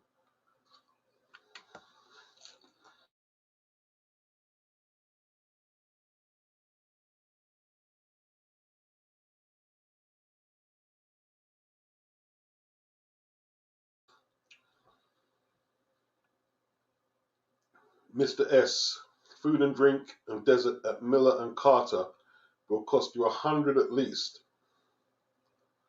You can buy a share estate deal for 100 quid with the wine. That's not bad. That's a nice date. See, that's nice. See, the thing is though, right? It's not all about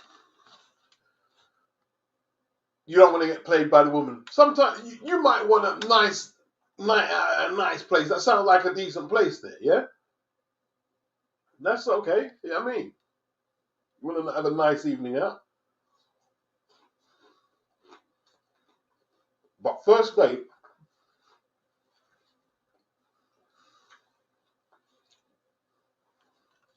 taking it to Carter, Miller and Carter first date.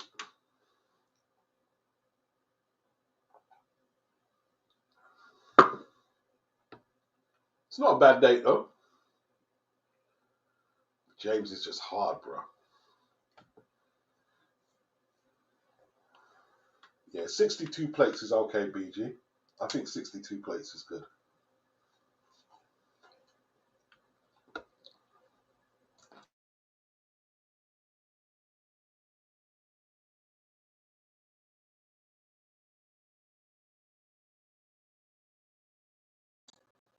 Okay, Dean agrees with James. Mr. S, I didn't date women who couldn't afford them places themselves to be effed. If she's a McDonald's girl, then extra value pum pum. Hmm.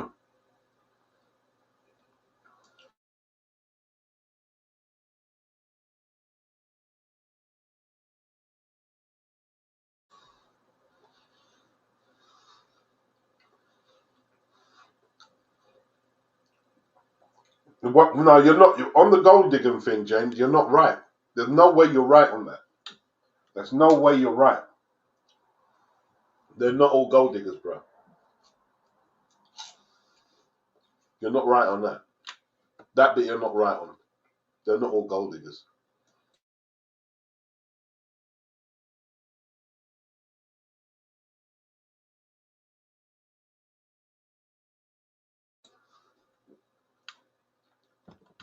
If they were all gold diggers, they would expect man to turn up in Lambo. Because you know what a gold digger is, yeah? A gold digger is a woman who wants you to turn up in a Lambo and shit, bro. You know what I mean? Or a Rari.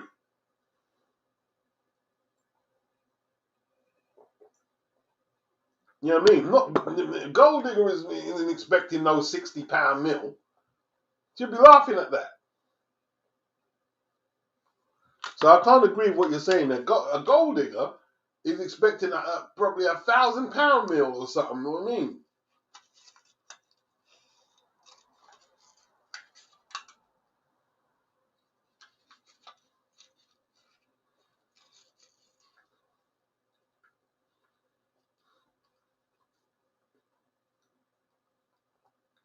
Marty Toon, he says the hideout. I'm talking about first or second date, brother. He's personally never spent more than 120. He won't go past 80 now. You will go broke thinking you're impressing a woman. Some women expect that. Mm.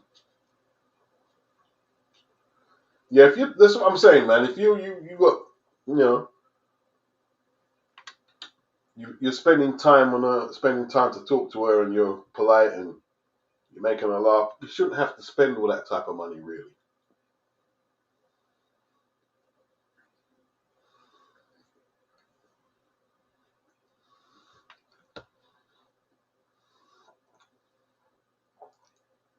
Mm-mm. James says if you've effed her, then you can pay for her. Mm-mm.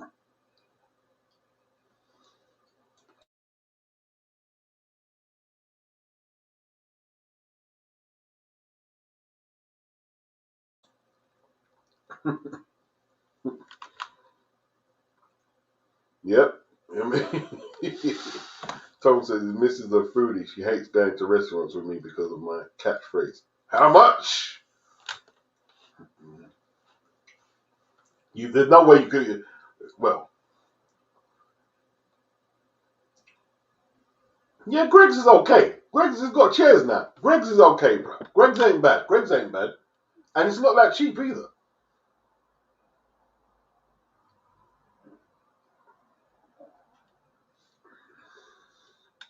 To fill your belly at Greg's for two people, probably eight quid now, 8, 9, 10. The hideout if she's butters.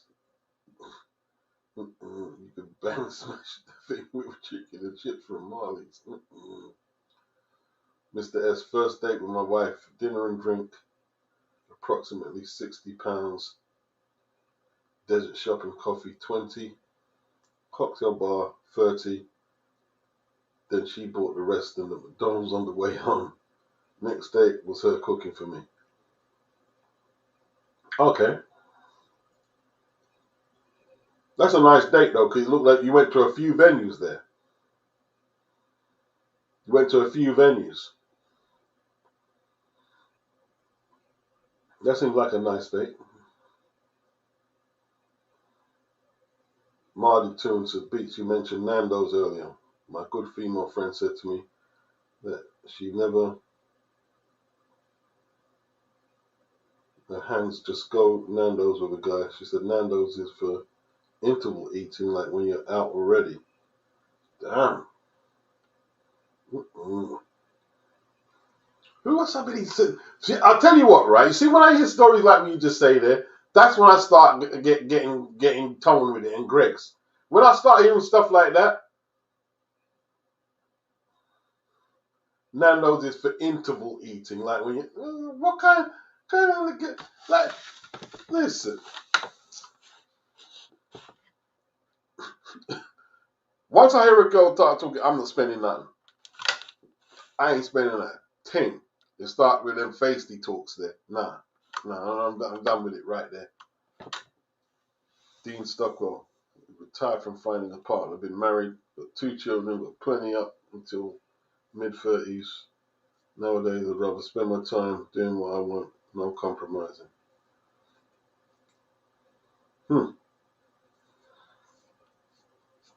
I know what you're saying, bro. I know what you're saying.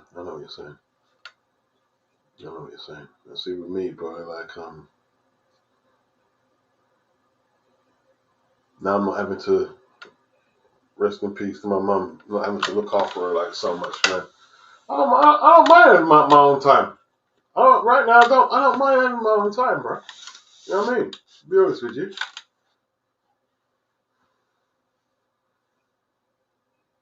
James said the only girl he would pay for is Nia Long. James is hard, bro. James is just hard back, bro. But James is just. James is just hard. Thomas said, when I was younger, I wouldn't be trying to spend too much. That is because of the kind of women I grew up with would meet. I was moving in good circles. Yeah, and it becomes practice, isn't it? That's what it is. You know what I mean? Like when you're moving in certain circles, you're not gonna be like enthusiastic to pay a lot of money for a date. Like for a lot of us who grew up in the inner city, it's just like mugging myself off, isn't it?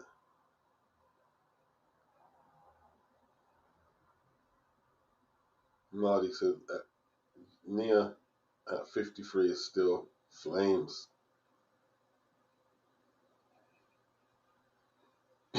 Thomas says Nia would get her Mickey D supersized. Oh dear. BG London. James vibes with a chick. His pain. Don't be fooled. Yeah. James, I don't know if James is hardlining as he's saying, you know what I mean? Maybe.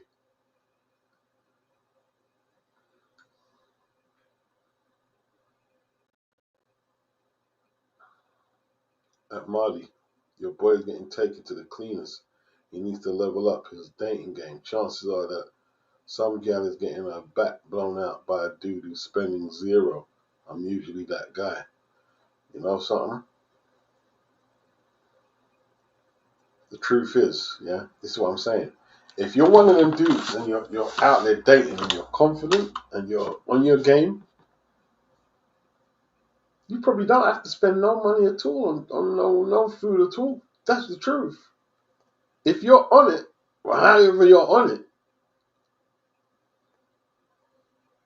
your expenditure could possibly be minimal unless you want to spend it and you've got it to spend. You've got the disposable income.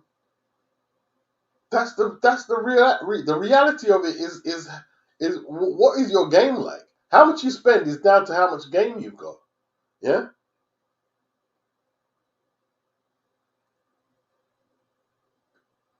So if you're gonna go Greg's and you've got a certain plan in mind already, you can pull it off. You can pull it off. Or if you're gonna go to where's the place? Miller and Carter. Is that what it's called? Right? And you're gonna spend a whole load of money and you're really confident, then you're gonna have a good night. You're gonna, wine and dine, dress up and stuff, and you're gonna have a good night.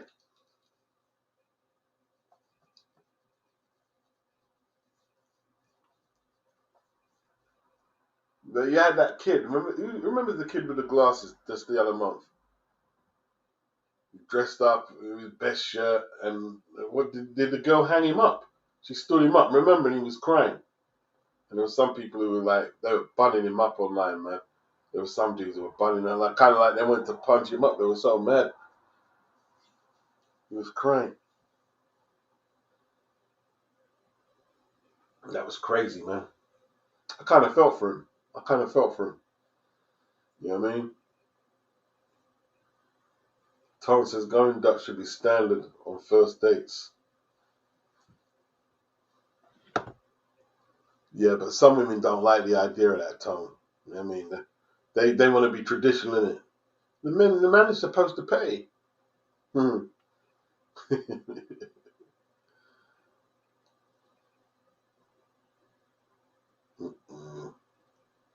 Mr. S going hard. James, I hear you. There's gal that I see guys spending big on, but we ain't talking about them kind of gal, hopefully. Mr. S is just gutter, bro. Just grimy. You grimy, man. You grimy.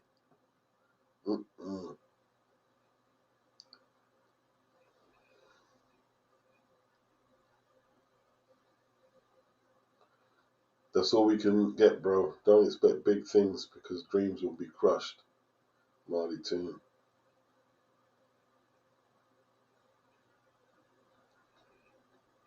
I thought I read all that already. Okay, let me go down with it. BG said he would feel embarrassed making a chick pay. It would be awkward for me to enjoy the date making a chick pay. If she insisted on going Dutch, I wouldn't stop her. But as for me looking for her to foot the bill, that'd be awkward for me. That'd be awkward for me. I'm not gonna lie.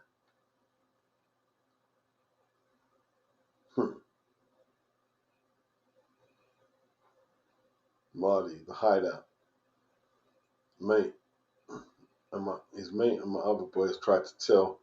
And he said, if you don't do this, then you won't be dating quality looking females. You'll be dating below average females, according to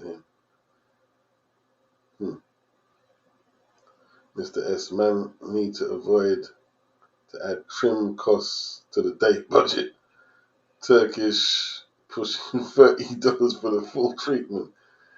Transport, like you're saying, you see women think that they're the only ones that have got to groom up. Man's got to do a bit of grooming too.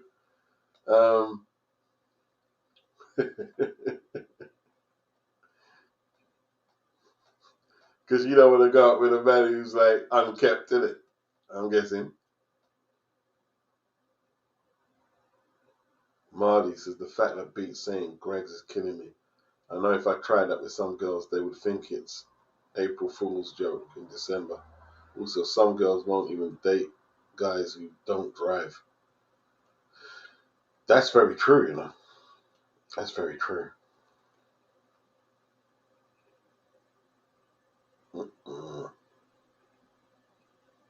That's very true. What, go for what? Drive through at McDonald's? See, but that's the dumb shit though, man. That's so like short sighted. I'm not gonna date this guy because he ain't got a car. That don't mean that he ain't paid though. That don't mean he ain't paid. He might be picking up a car next week. He might just not have one this week. He might be renting out one next week, or he might be purchasing one this week. That's the crazy thing. How do these women know who's got money from who's frightened? How do they know? What, because they're displaying the wealth, perhaps? Because they got a bit of bling? Or do they open a Lambo? But it could be their mate's Lambo. I've drove around in my friend's expensive whips, brand new as well. Yeah? And let me tell you this now, right? If you're in a brand new, like, expensive, brand new shit, people are like, for everybody, not just women, everybody changes. Everybody changes. Everybody. Even family members, they change. Everyone changes. It's quite sickening, actually. Everyone changes. Everyone literally changes.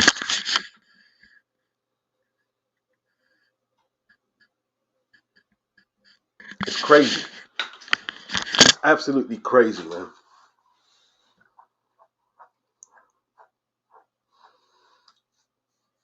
pull up alongside the police at the lights or whatever.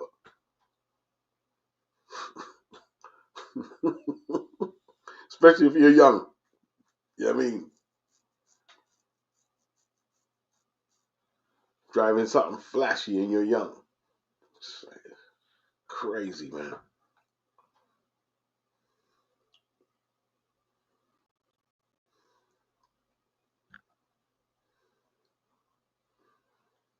Dean said that Marty Tuna hear about straight up honesty and hyper materialism. Mr. S. KFC and McDonald's is £8, £9 per pound per person. Now Nando's is £12-ish. Popeyes costs more.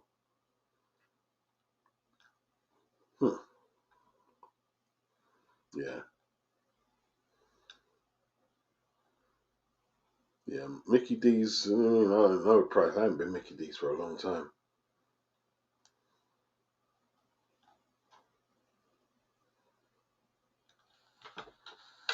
Dean Stockwell says, yeah, Beats, I'm finding my own company. R.I.P. to Mother, Boxing Beats and Rhymes. Yeah, man. R.I.P. to the mums. You know what I mean?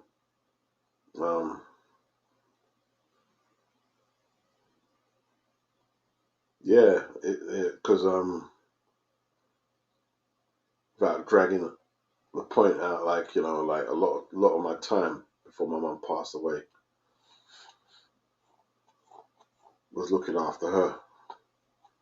And like, you know, like I'll be honest with you, man, like it's changed a lot of stuff. It's changed a lot of stuff of how I look at the world right now. It's changed a lot of stuff. So I think to myself, man,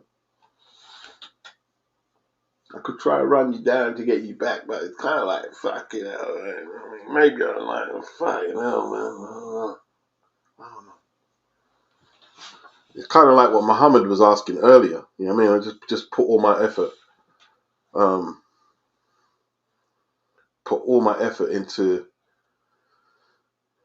whatever I'm going to do next year. You know what I'm saying? Whatever I'm going to do, like, if I'm going to pour the money into the channel,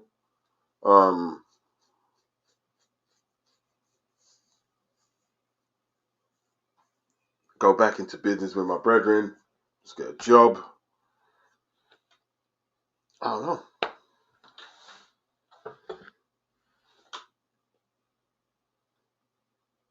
I don't know.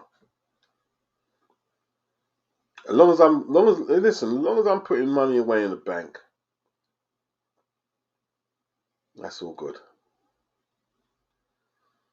Marty at Dean Stockwell, yeah, too much materialism and superficial gal nowadays. KFC and McDonald's is also teeth. Yeah, those things have become luxury now, I'm telling you. And that's the thing, man. Like, you see all them foods there, like McDonald's, like, I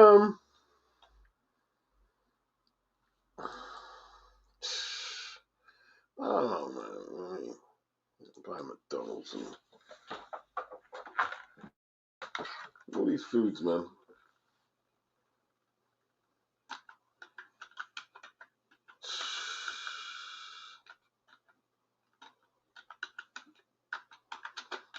I'm trying to find the Ice Cube lyric. I'm trying to see if I can find it on Genius. What did he say about it? Bird in the hand.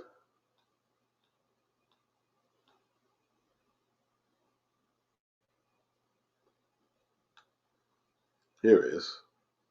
This is one of my favorite hip hop records. He said, fresh out of school, because I was a high school grad. Got to get a job because I was a high school dad. Wish I got paid by rapping to the nation, but that's not likely. So here's my application. Pass it to the man at AT&T, because when I was in school, I got the AEE. So there's no SC for this youngster. I didn't have no money. So now I gotta punch the clock, gotta slave and be half a man. But YT said there's no room for the African. Always knew that I would clock G's, but welcome to McDonald's, may I take your order, please? Might have to serve you food that gives you cancer, 'cause my son doesn't take no for an answer. Now I pay taxes that you don't give me back. What about diapers, bottles, and Similac? Do I have to sell me a whole lot of crack for decent shelter and food on my back, for clothes on my back, or shall I just wait for help from Bush or Jesse Jackson? An Operation Push. If you ask me, the whole thing needs a dux. Hey, it's true though. Like, eating out is overrated as well. You don't know what they're putting in that food. Sometimes you're better just getting your own produce and just like eating out is highly overrated. It's expensive. It's overrated. I'm not gonna lie though, yeah. I'm not gonna lie.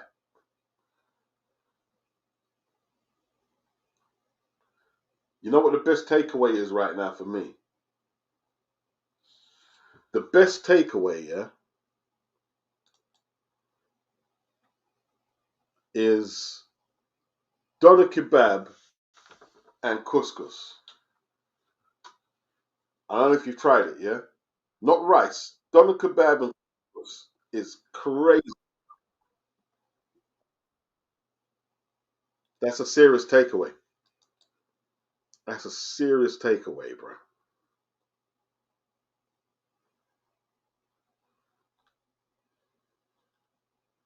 Young Brando, watching in style, he says he came for the boxing commentary, stayed for dating discussion. Marty Toon, he says, RIP to your mum's beats, peace and love. Yeah, man. I miss my mum, man, but, it is what it is, isn't it? Yeah, it's a lifestyle brand. You see people, Dean, holding up the McDonald's bag like it's designer clothes. You know what I mean? It's a piece of bread and meat, brother, and fried potatoes. You see the way people walk around with the McDonald's bag? It's like mad. They're so smug. You've got McDonald's. Most of the food is a load of crap, to be honest with you. To be honest. It's only now that they've managed to sell this idea of fast food as a concept, and it hasn't always. Listen, fast food didn't listen. When I was a very young kid, right? What was fast food? Wimpy before McDonald's. Yeah, it was Wimpy before McDonald's, and like people weren't eating that every day. Weren't eating that every day, man. Nowadays, yeah, we've got to eat it every. It's crazy.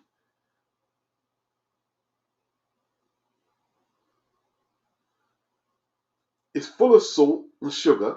It's just It don't taste good. It's addictive. That's what it is. It's addictive food. It's addictive.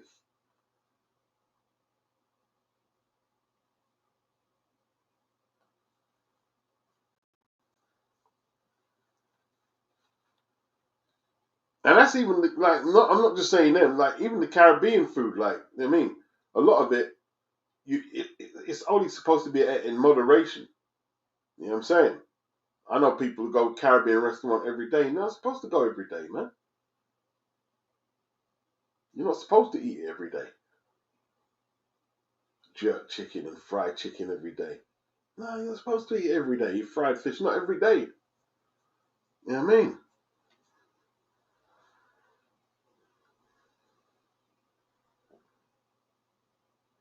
Dean Stockwell. Yes, everything is becoming a lifestyle brand. Teething BS. Yeah, Mr. S. If you're trying to f you part lane, yeah. Miller and Carter wouldn't even do it. Yeah, that's true. Yeah. That's very true. That's very true. If you're looking like you're saying for a Park Lane, yeah, Miller and Carter wouldn't do it. That's what I'm telling James. Like, not all of them are good because gold diggers wouldn't go to Miller and Carter.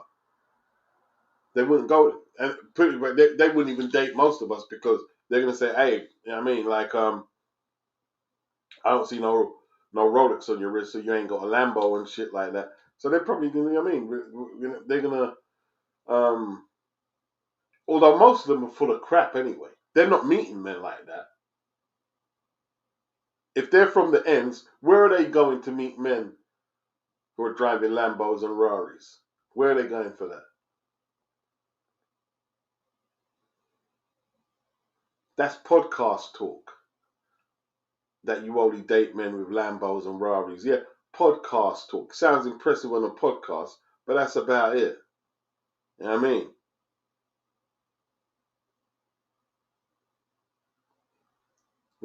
See, that's what people have got to be mindful of, right? A lot of these people on social media, whether it's rappers, podcasters, red pillars, a lot of these women, they're liars. They tell lies about who they are and what they do. There's nothing wrong with that, but we've just got to be mindful. A lot of it is just entertainment. The same stuff for entertainment value, shock value. Mardy said, listen, from when you have jeans costing 1K and there was a girl who blocked a guy just after his date that went viral because she posted for comedy purposes but got mad backlash. Yeah, tell me about it, bro. This is what I'm saying.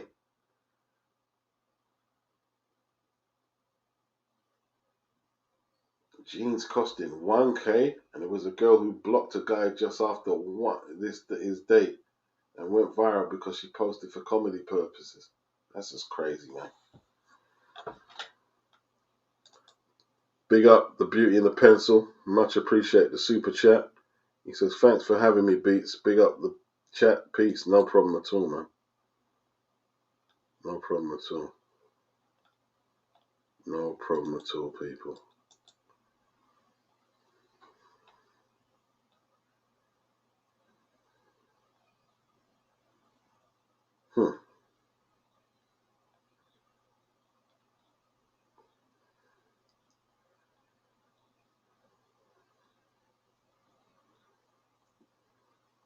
Yeah, big up beauty of the pencil, man. Big yourself up.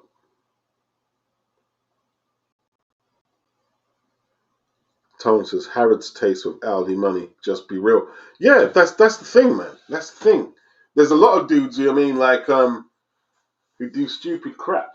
Even like when I was a kid, you know what I mean? Like some of the dudes who I used to run with had crazy dough, right? And like back then we used to party a lot in midweek. You don't really get that. I don't know. They may do, yeah. But some of my brethren like they'd party for the whole week and then why don't you come to this party? I said, I got to go to sleep. I got to work. Yeah, because you're doing what you do. You don't get up regular hours. You know what I mean? And if I don't work, I'm messed up. They're doing what they're doing. But if you try to keep up with these guys balling, I see some of my friends, yeah, I mean, that's overspending. You're overspending, bro. You know what I mean? Fair enough. I mean, sometimes you go out a good few times a week. You can't do it every week, man. Can't do it every week. Costs too much money.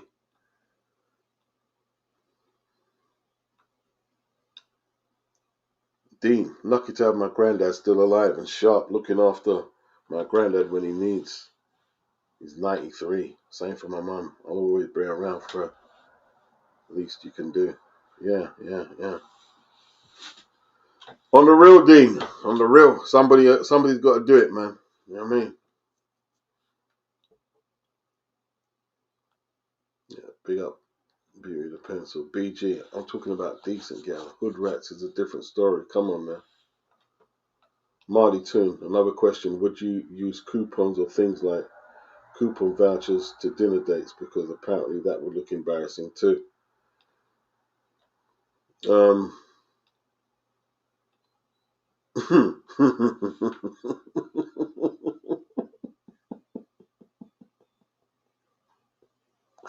a bad one, isn't it? I mean, you're in this day. You go pull out coupons, you know.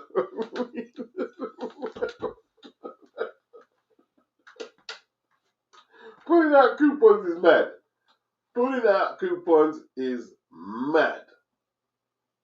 I would suggest not to pull out the coupons. But tell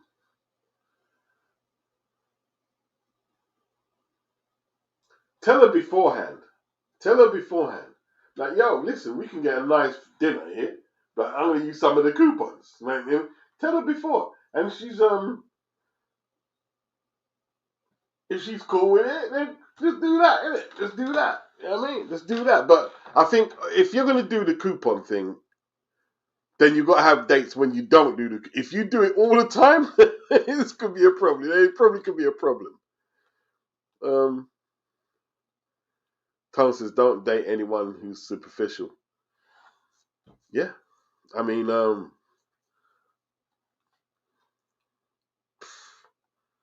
yeah, I mean, I've seen the thing is, here's the thing, right? Here's the thing. I think if it was up to dudes alone, the coupons, they wouldn't care about the coupons, but women do, because she's got to go back and report to her friends. You know what I mean? Women do. If it was up to men, if it was up to men, they wouldn't be buying them expensive car. Why are you buying an expensive car like a Lambo?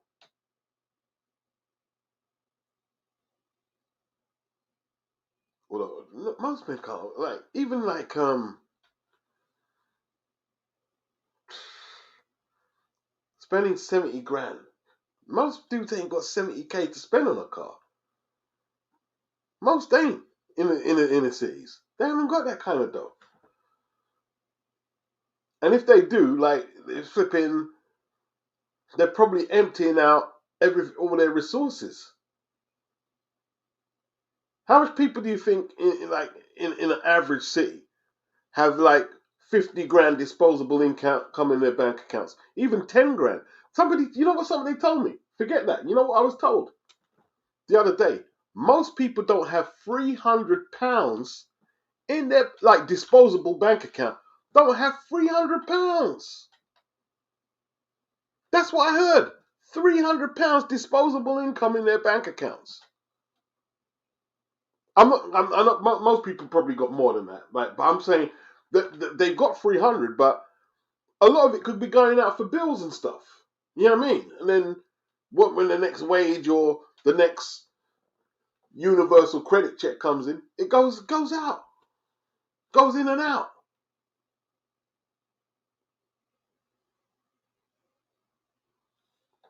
When I heard that, and I heard it on the radio actually.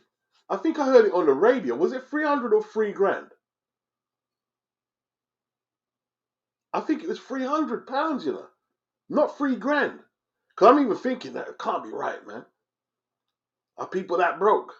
But some people are.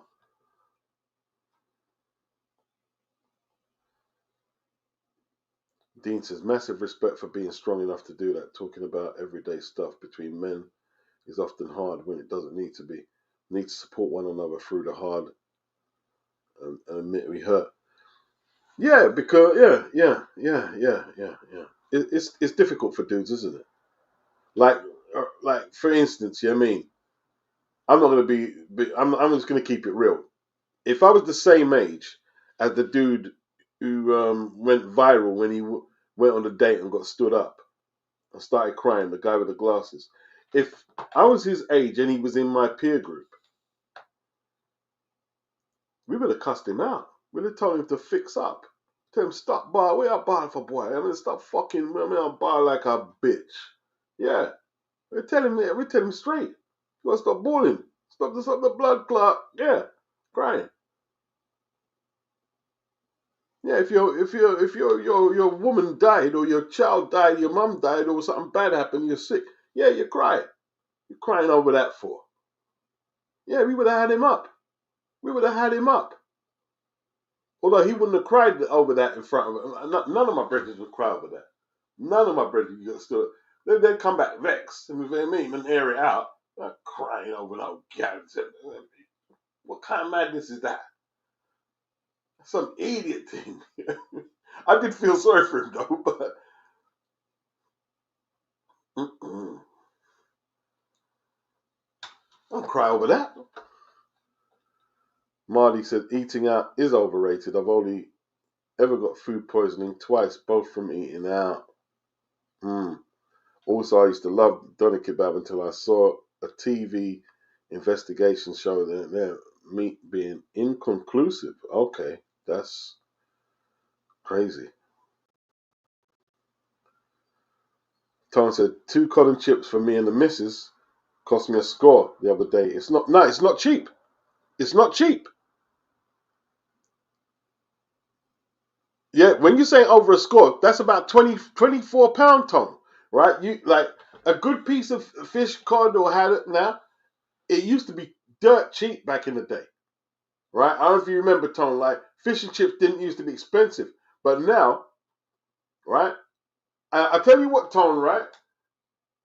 When you go buy that chips, don't order the mushy piece. They're charging all £2 for a little crap piece of mushy peas.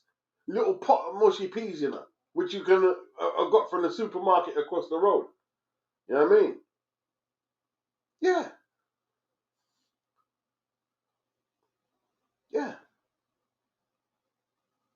Teeth. People is teeth.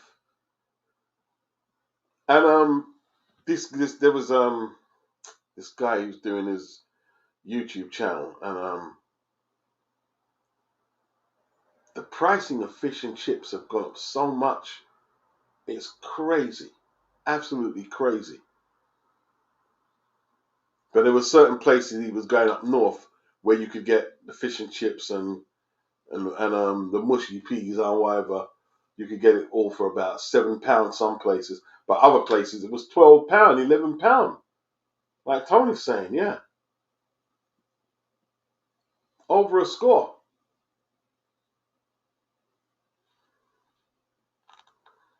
Back in the day, you know what I mean? See fish and chips in the UK, they used to serve it in newspaper.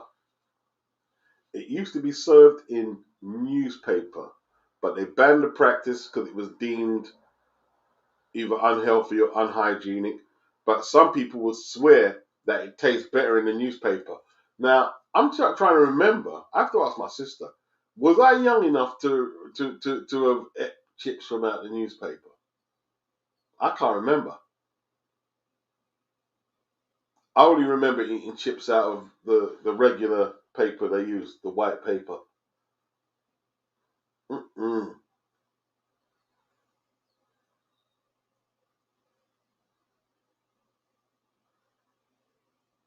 That's crazy, man. How did it go up so like? See, a lot of things have changed though, right? Like my mum was telling me, yeah, when they first come to the UK, right? Them used to go to a certain shop, right? And they used to be able to buy crab, fresh crab, you know, and it was cheap. So they used to eat a lot of crab, a lot of crab. Now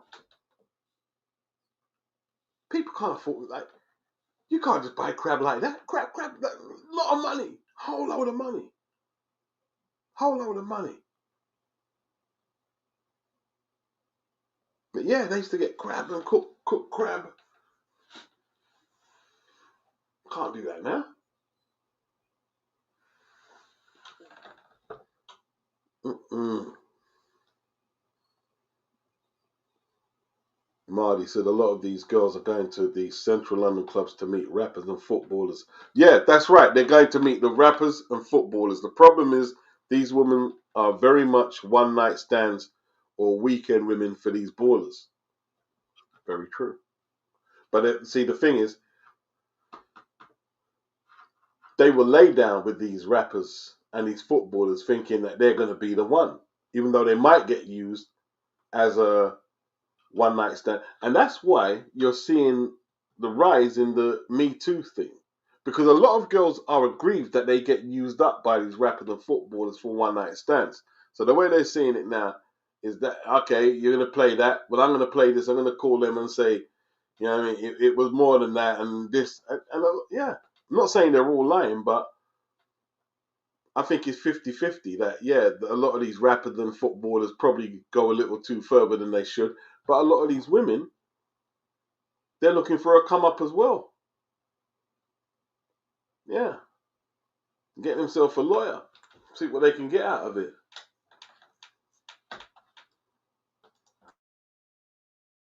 Yeah, what you're saying is very true. But see, the thing is, though, it's like lottery, isn't it? It's like lottery. How much women can actually um, logically hook up with a baller that weekend? Not many. It's like lottery. BG said, to Tone, fish and chips, £15. That hurt me, laughing out loud. Yeah. Yeah. Tone says that BG, fish and chips used to be a cheap working class meal. Not anymore. Yeah. Yeah. Yeah. That's what it was. That's what the video was talking about. You know, there's a lot of families, you know what I mean? Like every Friday, even in my household, I mean, like when I was a kid, like, because my mum always used to cook food, but so on Friday, my mum would have a day off the cooking. So we'd, like, you know what I mean, go and get fish and chips or whatever, or chicken and chips, you know what I mean? But for a lot of families, how much is that costing? Because, like, all right, it was a score for Tone and his missus. Now, if you've got a household, you've got your missus and a couple of kids, you could be spending £45 on fish and chips for 4 people. That's not cheap. That's a week's shopping. That's a week's shopping. You see, like, I was talking about the guy who spent 75 quid a head for the plate of dry Christmas dinner. You know what I mean? Like, I tell you what, yeah, I got a packet of potatoes this week because, you know, it's Christmas week. The potatoes cost £20 from Lidl. And I got carrots for £10 a pack, 10 pence a pack. I got, what do they call it again? Parsnips, 10 pence a pack. The carrots cost about, no, my sweet corns were about 50 pence a pack. It was all on sale because it was Christmas. I roasted all that up. And normally I just buy a multiple chicken deal from Iceland, whole chicken. So I get about 3 and just put them in the freezer. You know what I mean? And yeah, just today, that's what I had. You know what I mean? I roasted the chicken and put some, just, you know, cut up some potatoes, skin some potatoes, and put some potatoes around here. Just had roasted chicken and potatoes, and, you know, with some Brussels sprouts and some sweet corn. I've got food for tomorrow. But and that's how a lot of families have to really eat. Because how can they afford that?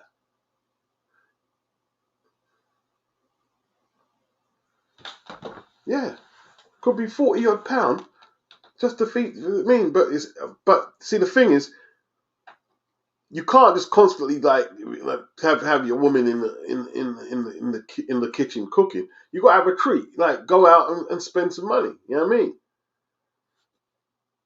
And have a takeaway, a good takeaway, man. For me, like I was saying the other day, my takeaway right now is the kebab and couscous. It's sick. It's a sick takeaway.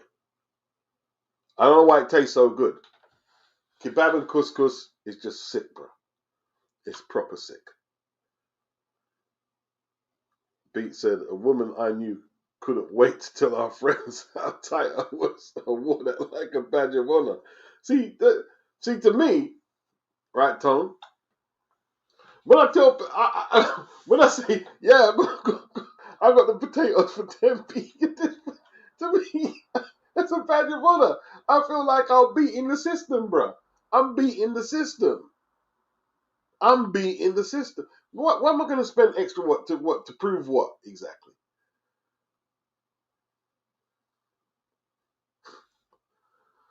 Dean says, I'm genuinely such a caveman that I don't have a PayPal or similar. Soon as I've got that connect with my kids, all right, overdue bills, who I enjoy I owe, the quality content and person behind it. Big yourself up. The feed could be, the UK is being propped up by credit cards. That is very true. That is very true. And listen, they're earning a fortune because as soon as you don't pay back what you owe in time, they're just putting, like, bumping your shit up, bruh. Let me tell you this, yeah? Let me tell you this. My bank account, and I didn't up, you know what it is, right? Let me tell you this now, right? Years back, yeah? When I first got the bank, this bank account I have currently, I don't even think I asked for the overdraft, I said, I didn't ask for the overdraft. Oh, yeah, but you can cancel it if you want. If I was you, I'd leave it on there. I said, why should I leave it on there? You never know, because you might fall. I said, listen, me now fall short of nothing. I told the woman over the counter, I will not fall short, and I will never use that overdraft. And she laughed. Said, you want to cancel it? I said, I don't need to cancel it. I said, I'll never use it. And listen, you know when that was? That was probably right before the millennium or something. Before the millennium started, or whenever it was. And I've never, ever used that overdraft. Never. Never been close to it. Never.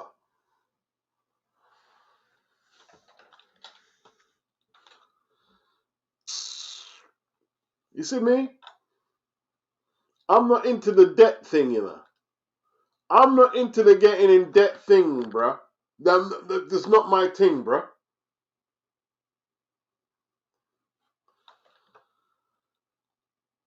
People writing letters to my yard. Oh, you got to pay this by that and that. You know, they're doing the council tax. So like, for my fucking.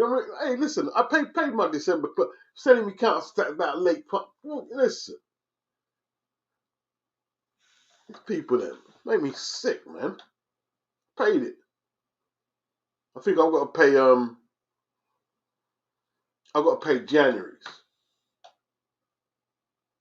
I'm gonna go into our account, like, see if, like, probably because it's Christmas, like my December payment didn't register. But you send it, and see the thing is, it must be a couple of days late or whatever. What are you sending me letters for? I paid it, but I'm not into debt. I hate debt. And Feed's right. A lot of people live paycheck to paycheck, just scraping by on credit. People taking out loans for Christmas, and they sell these loans on television as well. Oh, I mean, do you want to get your Christmas presents now or take out these loans? And it's halfway through the year, and you're already thinking about Christmas. But what are you going to do? People only live once. You can't be telling your kids, oh, we're not going to buy no presents because, I mean, they were a bit cash strapped. No, that's messed up. You're going to have a miserable household. Can't have kids and not buy them presents. It's all right for us to talk about, yeah, we do this and that on a date and we're not spending this and that. And we should do as adults. We're going to pragmatic, but they're kids. They don't understand all that. You got to buy not everything, but you've got, you know what I mean? Like, you want to get them a gaming system or whatever it is, or a nice trainers or a nice, whatever they're into now.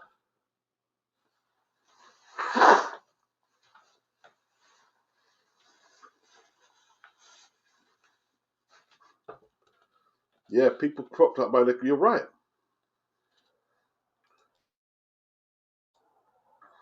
Marty Toon, he said he's driven a Bentley for my boy's wedding and I was scared that I was going to scratch it. It's costing silly money. Also, a lot of people didn't have £300 in their account. Yeah. I know at least 3 people right now.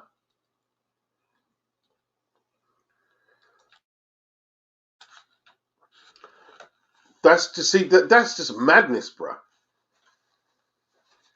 That's madness. I'm not a baller or anything like that, but flipping out. I just.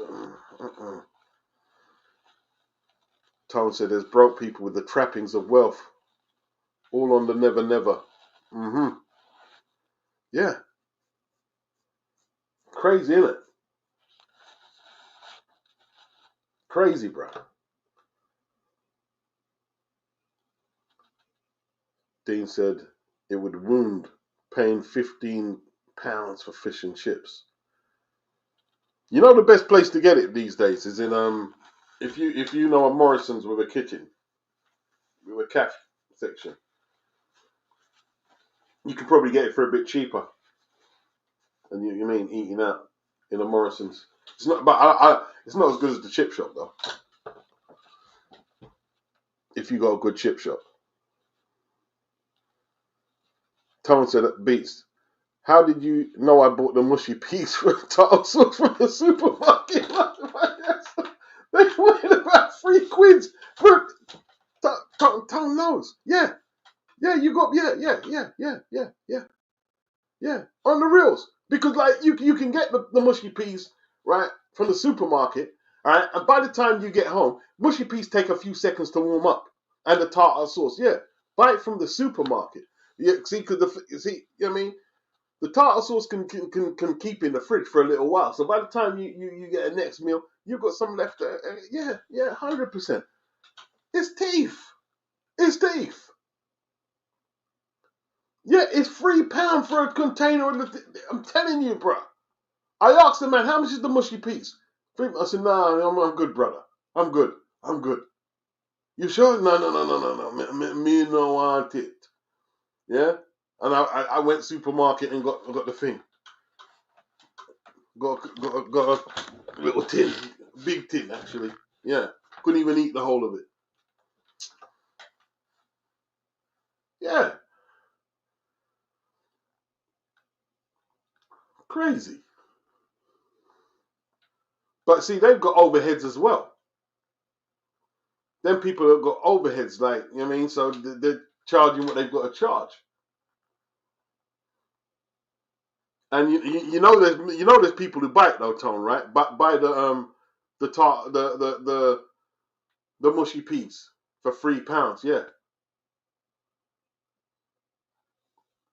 Yeah. This is real crap, bro. It's real crap. It's real shit. Real shit. See what my mum, obviously, like on Friday when she's not cooking, but it's still cooking, but my mum would get some McCain's, the McCain's oven chips. They're quite nice actually. And just buy the fish, buy the battered fish and just do it herself. You know what I mean? Yeah.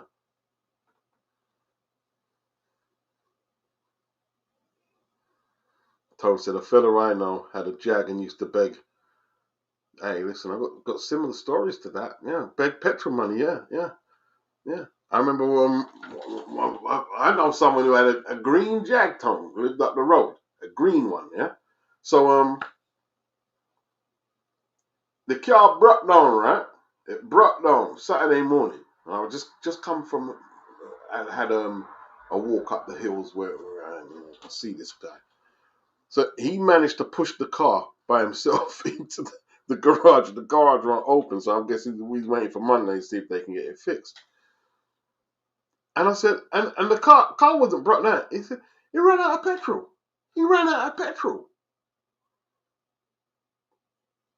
That's what I realized, because he didn't want to tell me. He said, oh, the car don't work. He ran out of petrol. And then in part, the thing, and he's talking, yapping to me. And then I went in the shop because I was going to get a travel card for the day. I was going to go on a train. So what that y'all getting? So it's just my travel card for the day. Yeah. I should get one of them, innit? I should get one of those. Well, I don't know where you're going. And he was, did he really ask me money to get a travel card? I said, bro, you just got your whip there. Are you mad? I'm going to pay you a grown man's travel. This, dude, come on.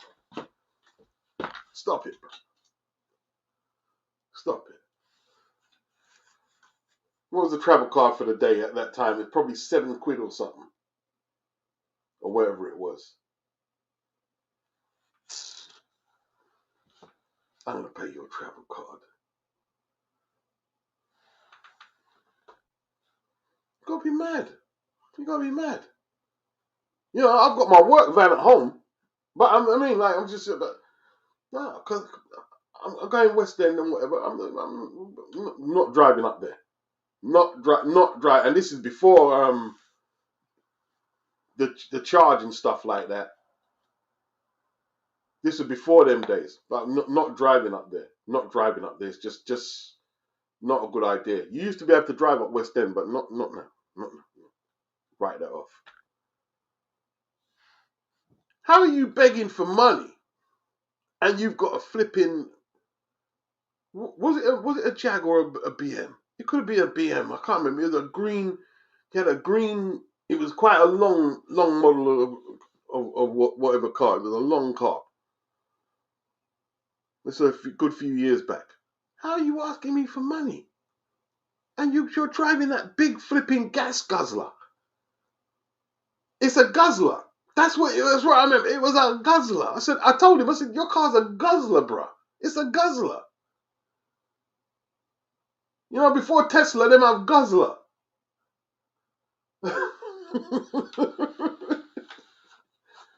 Yeah.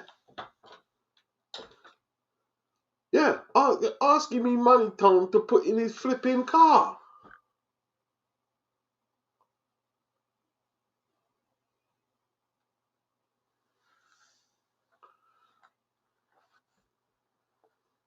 I'm telling you, man. Some dudes hurt my head, bro. People hurt my head. They make my head hurt with the stupidity.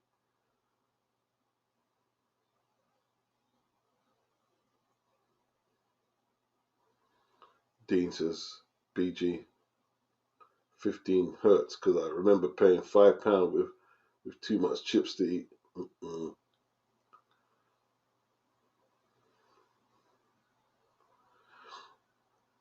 Dean Stockwell said he's eating chips out of newspapers. Okay, you're in Manchester. Well, a smaller village in Greater Manchester, so prices ain't London steep. You surely what recently? Are you allowed to still have newspaper? How long ago was that, Dean, that you were here? Because you said did you say you're born 80s? When did you eat that? I think they stopped it in the 70s. I'm sure it was stopped in the 70s.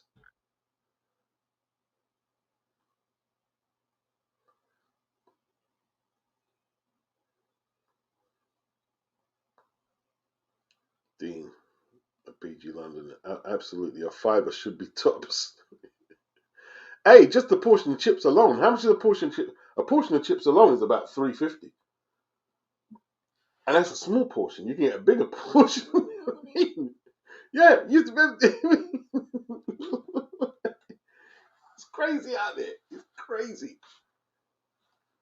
It's crazy. See, but here's the thing, though. In saying that, right, we live in the people have choices. We have choices. Sometimes you're out somewhere, you have to eat fast food, or you're not going to be able to get no food to eat. So you have to eat a little fast food. But generally, people are too lazy to cook. You know what I mean? See, like today, I cooked that chicken. I've still got a lot of it left. You know what I mean? I cooked a lot of sweet corns and stuff, and I've still got some left over. They're too lazy to cook. They wouldn't. Like to them, like spending 2 hours to roast a chicken is just too long.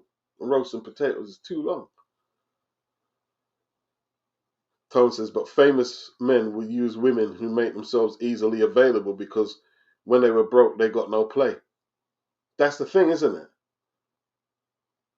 That's the thing.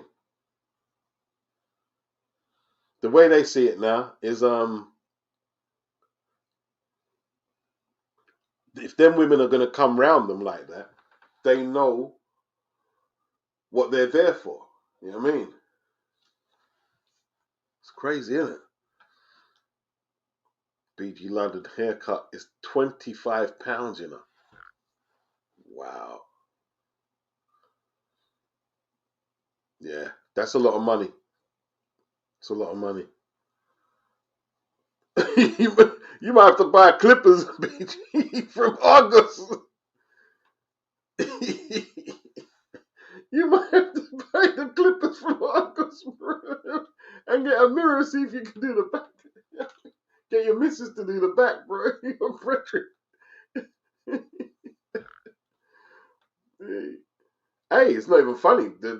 See, people don't even think on stuff like that. But that's a way around it, isn't it? That's a lot of money. You see, I use some man, you know what I mean? They're not even getting a haircut. They're just going to get the shape up, bro. Just get the shape up. Can't even afford the haircut.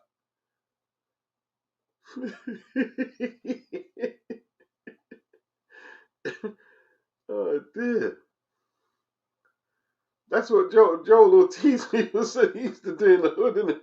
They just get the shape up. They don't even get the haircut.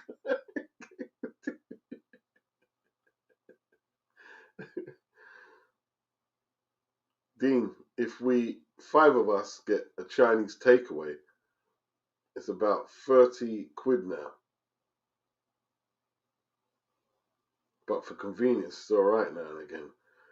What, where can you get 5 of you eat £30 Chinese takeaway? Not in London, bro. There's no way you sort of 5 of you is getting away. What, 6? So it's 6 quid each. You can't get takeaway for 6 quid. That's beginning of the millennium prices. That kind of price. When I used to get, was it rice and duck and them thing there? I used to get rice and duck.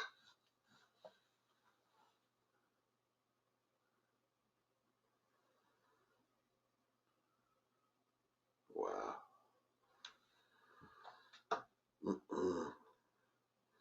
Tom got the potatoes for 15p the other day. Classic bargain, isn't it? Classic bargain. I mean, yeah. You know what I mean? See, I got a big roasting tin, so I put the chicken right in the middle and all the potatoes on the side. And just bang. Yeah. Good stuff.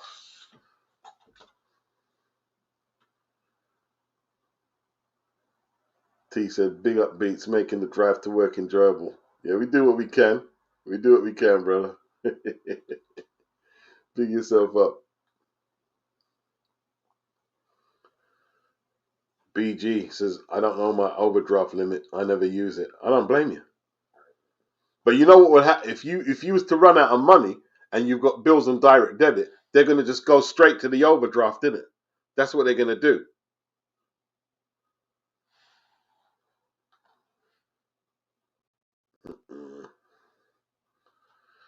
Dean said that boxing beats and rhymes. My best friend, the same thing happened regarding an overdraft added without asking.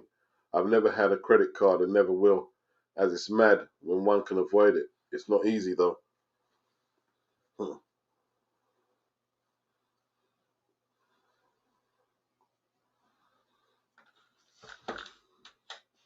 Bulba 88. Is it more fair to rank Usyk pound for pound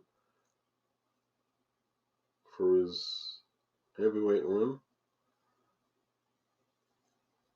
I don't know. You'd have to kind of rephrase the question there. It's more understandable. BG said, thank God I don't like mushy peas. You don't like mushy peas? Yeah.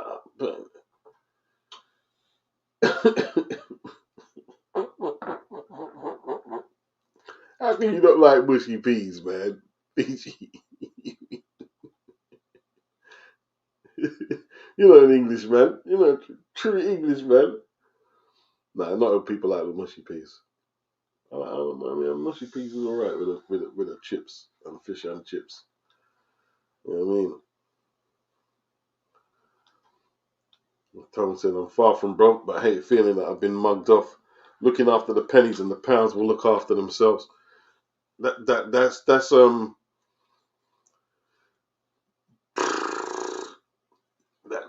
all a working class lad can do. If a working class lad should never be thinking that I'm beyond looking for bargains, or working class lads for that matter, right? We should never, no matter what you've got in your account, you should never be beyond thinking that, you know what I mean, you can't look for a bargain.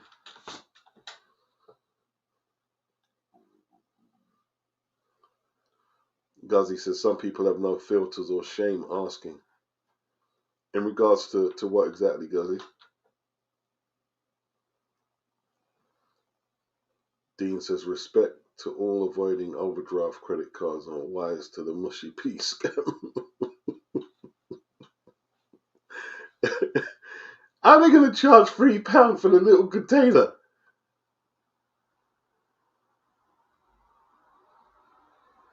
Dean Stockwell, Tom, try to be that way. Guzzy, yeah, no shame, some people.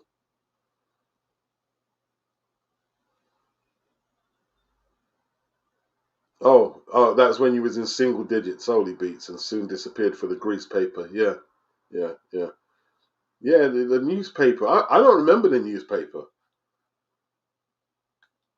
There was a big percentage of people were very upset when they couldn't get their chips in the newspaper. Very upset.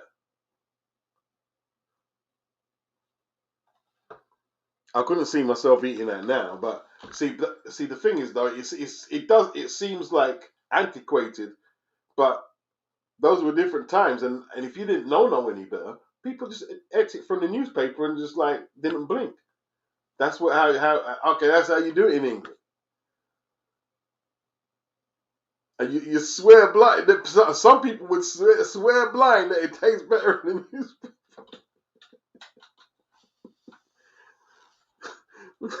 I don't know, but you think about it, it can't be healthy eating like flipping newspaper like with the ink and shit on the paper.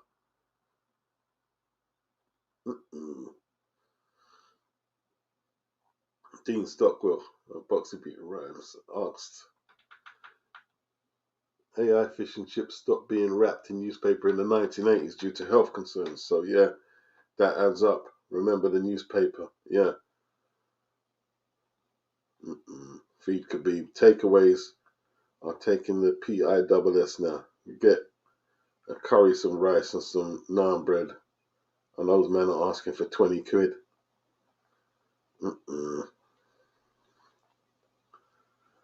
Tom said there's a cheap Chinese takeaway near me. When you eat the food, you know why it's so cheap. The local Indian are now charging West End money. Yeah. I tell you what, when I used to work just near to where I was, like there was a Chinese takeaway, and they had this certain meal. There was what was the meal again? It was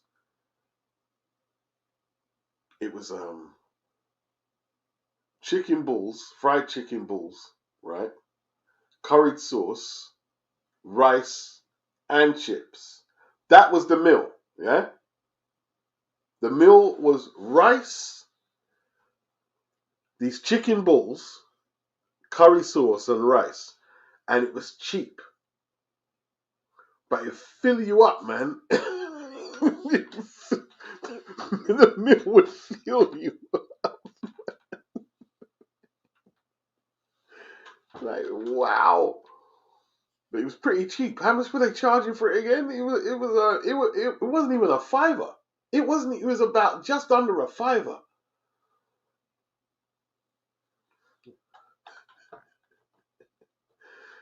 Man. But you eat that every day. No good. Dean Stockwell. Well, the Chinese we share a rice, share whatever the dishes are, so it's not technically buying the Chinese for 5 of you. Oh, okay. Oh, you share? Yeah. That's a good idea. Mix it up.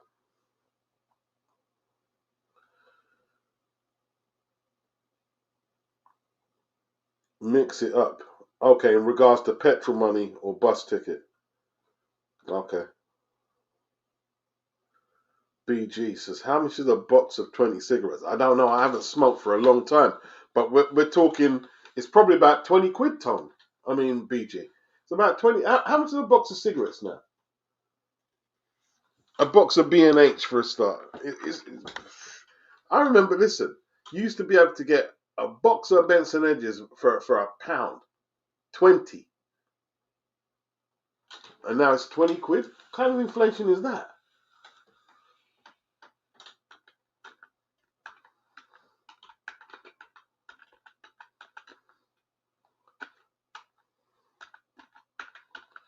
A box of, okay.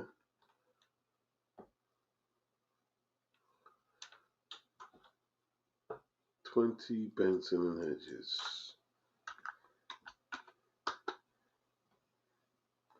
Is it 1650? Is that what they're saying, yeah?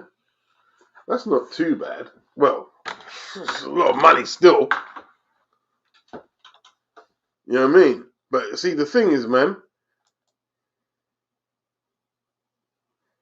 people asking you for a cigarette, you know. So, so how much are the singles now? So a single,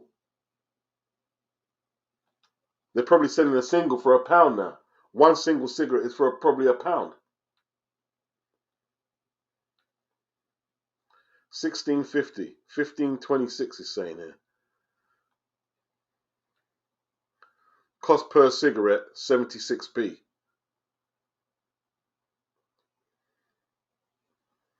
Okay, and they're saying rolling tobacco.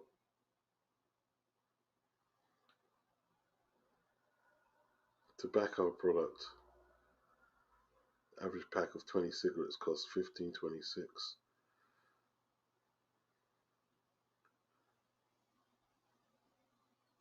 Okay, the rolling.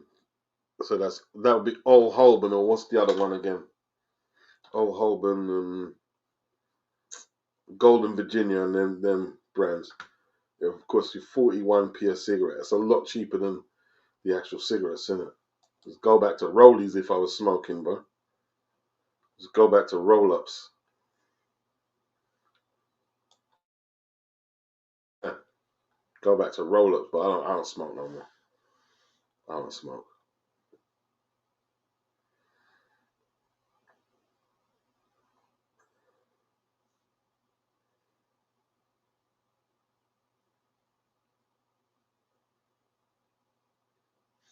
Dean says, to be fair, it's slower to catch up here, so it's probably was London first rolled out.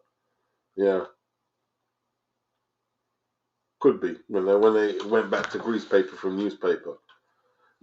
England England, for people listening outside, England is a strange country, yeah. The fish and chips was sold and ate from newspapers. Yeah. Wrapped, put in a cone. I think it was a cone, isn't it? It used to be the cone. Make a cone with the paper, and you just eat the chips out of the cone.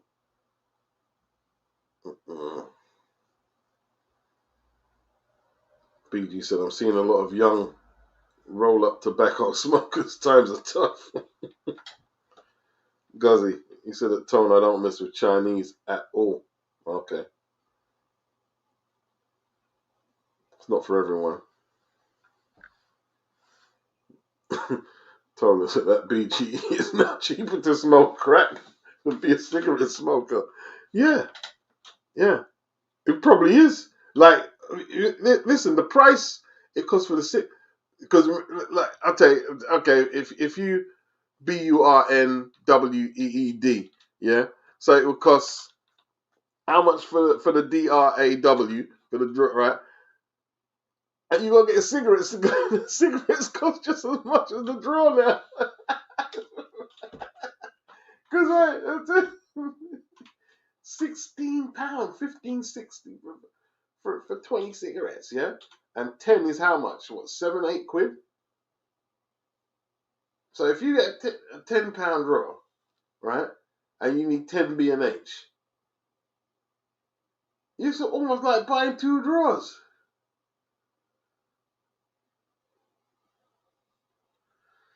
BG said 20 bucks for 7 when he was smoking. Yeah. You stop for how long you stop for now, BG? I mean, I haven't smoked for ages, man. For a long time, man. Feed Khabib. Same with alcohol. Go to a nice bar, get a rum and coke, and it's 12, 15 quid for a drink. Yeah. Mhm. Yeah.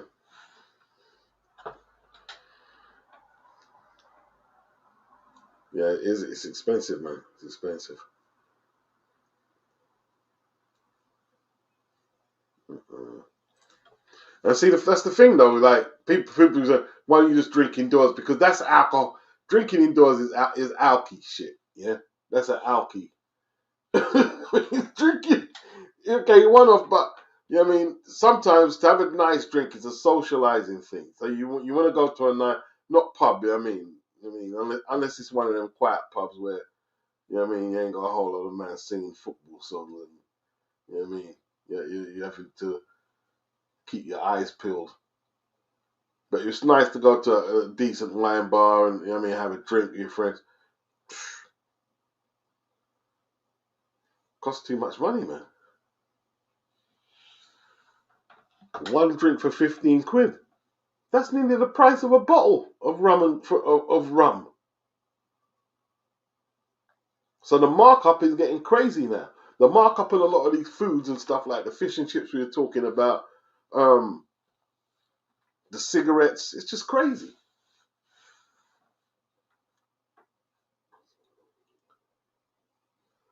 Dean said, yeah, when I started smoking, you could get 2 packs of 20 for less than a fiver. Have enough for a pint too. Okay, he's on Cutter's Choice Extra Fine Blend. I do need to pack smoking in. Is that rolling tobacco or cigarettes?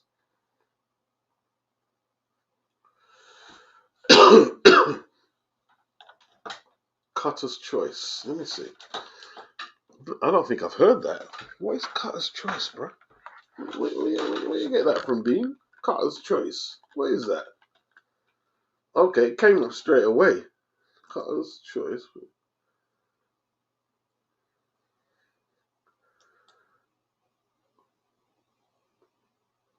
Roll Cutter's Choice. It looks like they got the cigarette box and the roll up.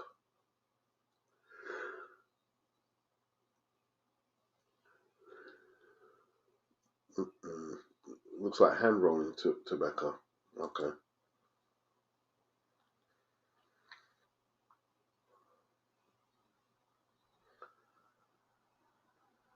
Wow.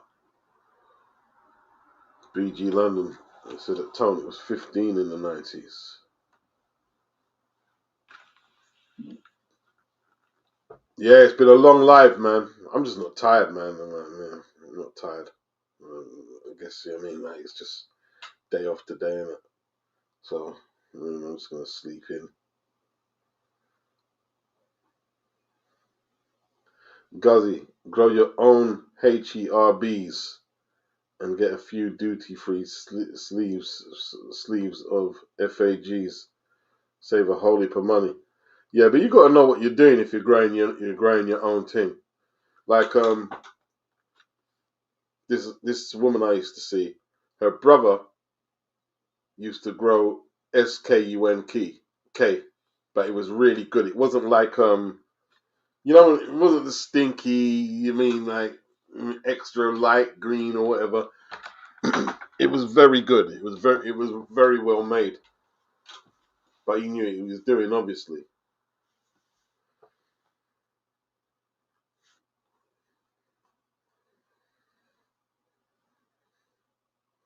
Dean said, "Yeah, he's a roll-up scruff. Have been a long time at Feed Khabib. 12.15 for rum and coke is crazy." Okay, Dean don't drink, so he's all right. Well, don't even ask how much a pint is, BG. You know, it's probably like £5 a pint now. You know what I mean? If the alcohol is how much, probably at least £4 or £5 a pint. Mm-mm. Yeah, it's a joke, isn't it? It's a joke. But here's the thing, though, man. I'm not a drinker, but I did notice. You know what I did? What I noticed? Because I like draft Guinness as well. I like all Guinness. For some reason, I just like Guinness. Yeah. So I could have the original. I could have the export Nigerian or the other export. Um, or the other stuff. You can export stout and just the regular stout. And what I noticed was, yeah,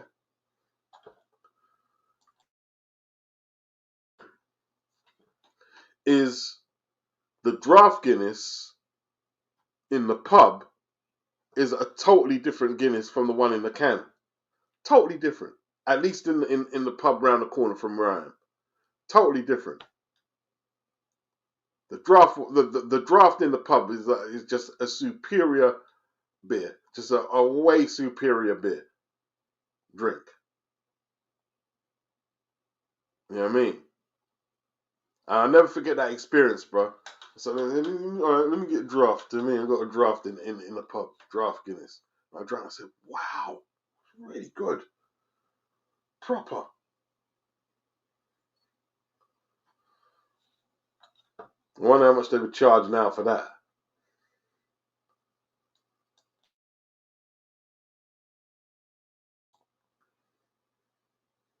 Mm-mm. Yeah, rolling tobacco. Cutter's price. Man, is that bit of Golden Virginia, man? Get old Holborn. What is that? That's probably cheaper than the Golden Virginia and then the old Holborn, isn't it? Yeah, it's probably cheaper.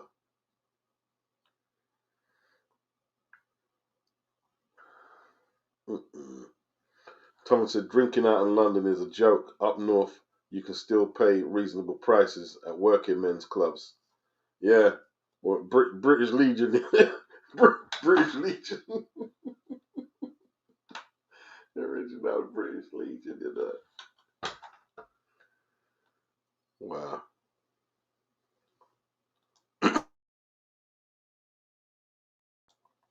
T said these prices you're talking about are crazy. It's like Dubai without the salary. Fish and chips was £1.60 when I left England. Wow. How long ago was that? If you don't mind me asking. Yeah, because like remember pie and chips, you could get pie and chips, right? How much would pie and chips be? About the price he's saying there. 160, yeah. You listen, pie and chips is about 7-6 quid now. Yeah? About 7-6 quid for a pie and chips.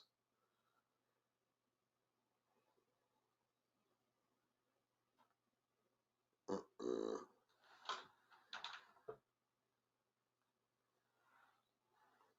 Wow.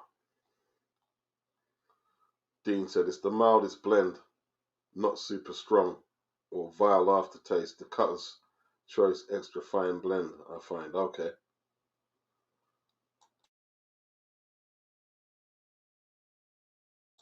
Marks, he said, allow the drinking and the smoking if you can. Save your bars and your health.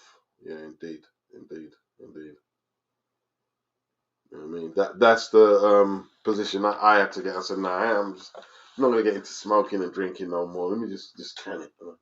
I just put an extra focus on stopping that, and I did. I did stop both. You know what I mean? Dean said at Tone, yes, we have plenty of them and legions for I think military. That's a bit less if you know a veteran. Okay.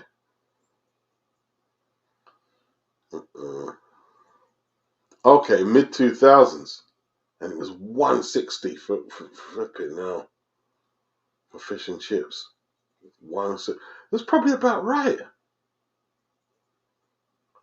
BG saying that's 1995 price is 160. Wow. Marks, appreciate the super chat. Marks, he says Merry G Day Beats. Thank you. The work this year has been phenomenal. Keep us entertained, please. I'll try my best. Try my best. Appreciate the super chat, man. Big up. Guzzy, I'm wondering where this cost of living crisis came from. Brexit or the pandemic. See, they make up a lot of stuff there. That's the thing. You know what I mean? About why they like these extortionate rises in inflation on certain products. They make up a lot because we're having war, because the Ukraine are having war in Russia, all the food prices for everything is going up. So what, Putin, we buy all the food from Putin's country or whatever? Lies. Flipping lies.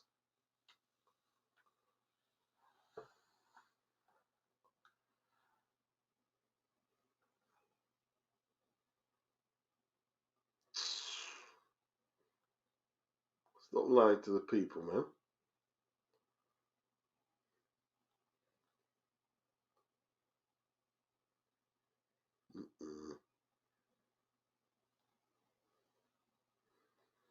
I mean, all the big deal they made about Brexit, man.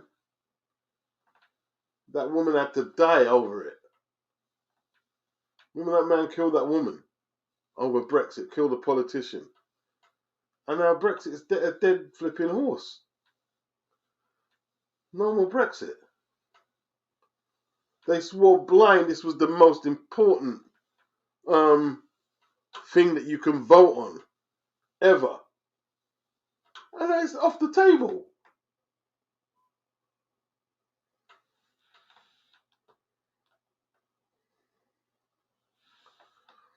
T said, to be fair, I was in the northwest, so it would be cheaper than London. But even if London was double the price, there's still £3.20. I'll be honest with you. I saw that video up north, and a lot of the prices for fish and chips is the same prices in London. You ain't even getting it cheap up down the M1, because like you don't even getting that no more. Everywhere's teeth. Everywhere's just teething people out. Yeah.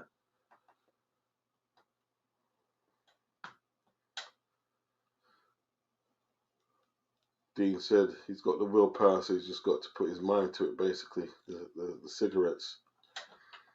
Well, it's discipline, isn't it? It's like, if that's what you want to do, you've got to discipline yourself until, you're comfortable to do it.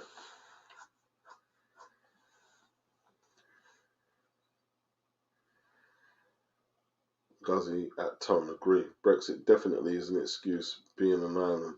Yeah.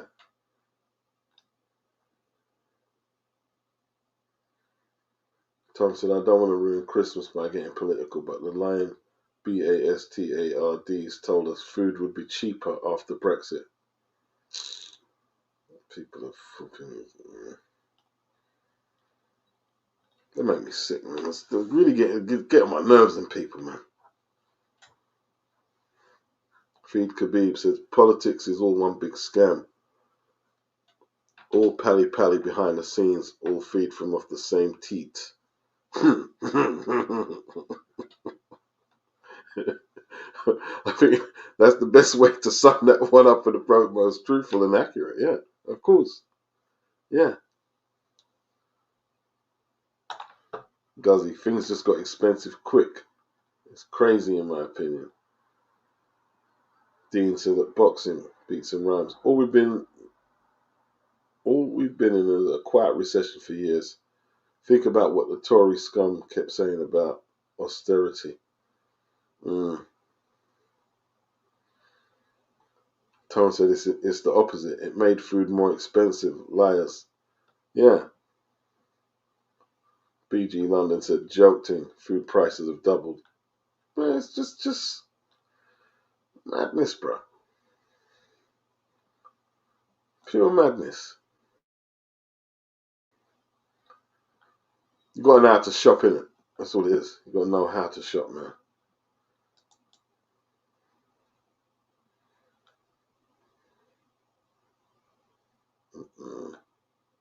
They're really coming at Matt Hoffa for that Fat Joe interview. They're basically saying he didn't check Joe on what he was saying. That's a weird story, man. I mean, look at Clarissa Shields. She's releasing that film. And it's supposed to be a serious film, I guess, to show a different side of her. And then days just before it's all going off, she ends up sleeping with, a woman who's not formally married yet, divorced. Yeah, but sleeping with the husband. It's just tacky. Tacky, Clarissa. And there's nothing wrong with her doing what she's doing, but flipping out, hold it down a little more, man.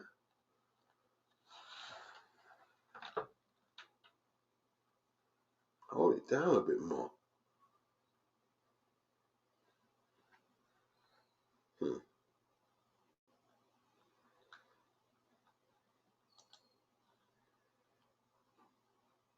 Yeah, Guzzy, not just food, it's bills as well. Yeah.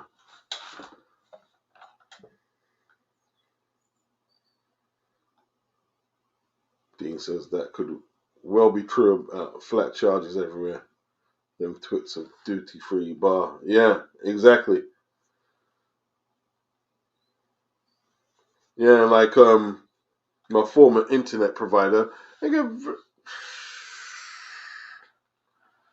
people. They like when I went to what's the page where you find out what your cheapest deal is, whatever it is, like that Martin guy recommended it. So the company I was with, they were the cheapest on the market, but it's a bait and switch thing, isn't it? It's like, and I ended up having to stay there longer than what I wanted to. And the next thing, my broadband when I started with them was £20 something or whatever. And the next thing, they're charging me £50 a month. I said, £50 a month. I said it was £20 when I started. Oh, inflation, oh, this, that, and that, and that. And then come to find out, they said I signed into a 2-year contract. I said I would never sign a 2-year contract with you guys. But they're saying, oh, we got proof. So I went to the new service provider, and they said, look, just join and they'll pay the termination fee. Now I joined, and I tell you what, it took me ages to get this termination fee from them. See how people complain about the zone, how to cancel? It took ages, absolute, and they were trying to get out of giving me the termination fee. Everything is just like a big flipping game to these people.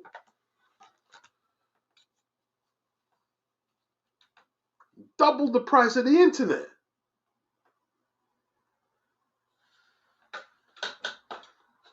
And they weren't happy when I left either. They weren't happy at all. They weren't happy, but no, man, I'm not. You think you're just gonna get money? It's no, man.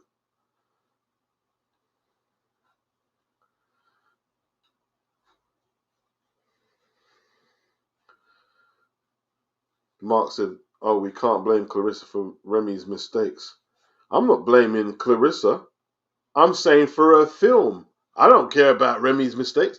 I'm saying for Clarissa's sake that she's got a film coming out that people have invested money in to produce. And now, when people should be talking about the film, then they're talking about, like didn't you hear what 50 Cent said? When Clarissa offered to fight Remy. 50 said, yo, Remy don't fight. Remy's a shooter. That's not good advertisement for the film.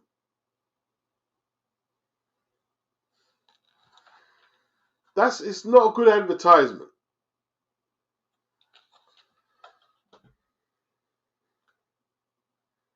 And listen, forget the film stuff there. You know what I mean? Look, if Clarissa, how old is Clarissa now? If she had any sense in her head, yeah, the last thing she would get involved with, beef with, is a rapper's girlfriend and the rapper whose girlfriend has a hot temper and has already went to prison for shooting her flipping homegirl. Her son is a thug. Remy's son is a thug. She knows all nothing but thugs. And you're gonna like parade around the world that like it's a flex to sleep with the husband? She's sloppy, bro. Clarissa is sloppy. Yeah? Clarissa's sloppy, bro. You know what I mean? Supposed to be promoting your film now. But all people is talking about is Remy.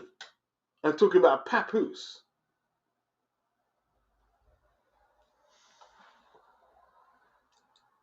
Sloppy.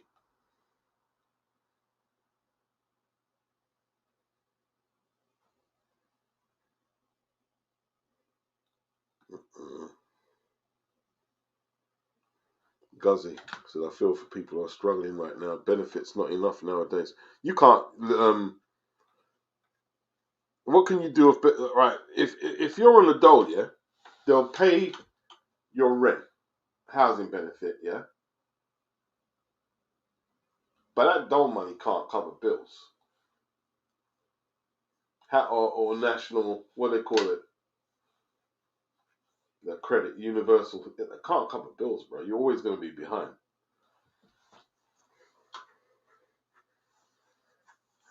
You know what I mean?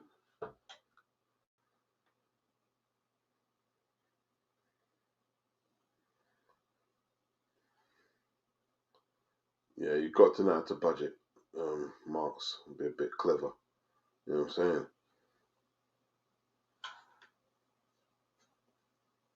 Like flipping out.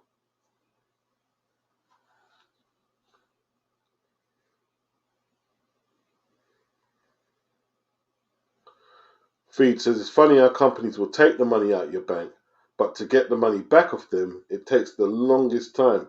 Yeah, crooks. Feed. Yeah. That's right. Yeah.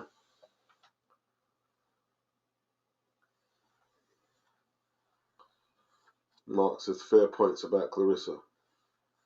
Yeah, I mean, come on, man. Like, really? And she seems so proud. I mean, Pap's not exactly like the biggest rapper out there. And Remy, I don't know if Remy was telling the truth. She was saying that the majority of the bag for expenditures was coming out of her end. So she was more or less saying she's got more dough than Pap.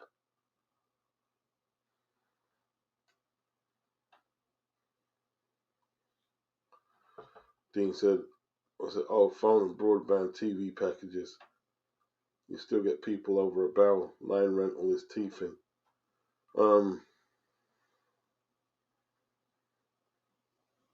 My phone thing is fairly basic. It's not expensive.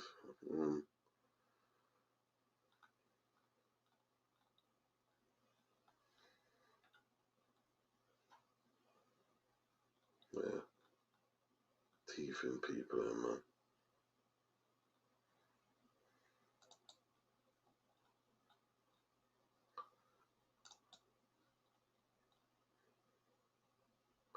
People, we're gonna cut this one here, man. How did it get to this long? To be this long? I don't know. I'm not understanding it.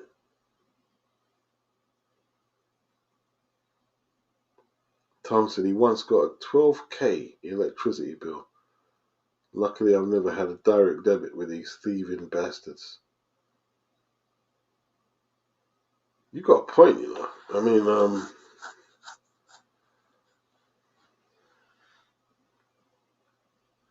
you know what? You know what I had to do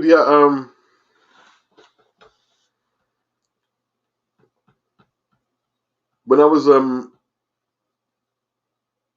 doing my mum's bills, like Thames Water was sending my mum these astronomically high bills, right? And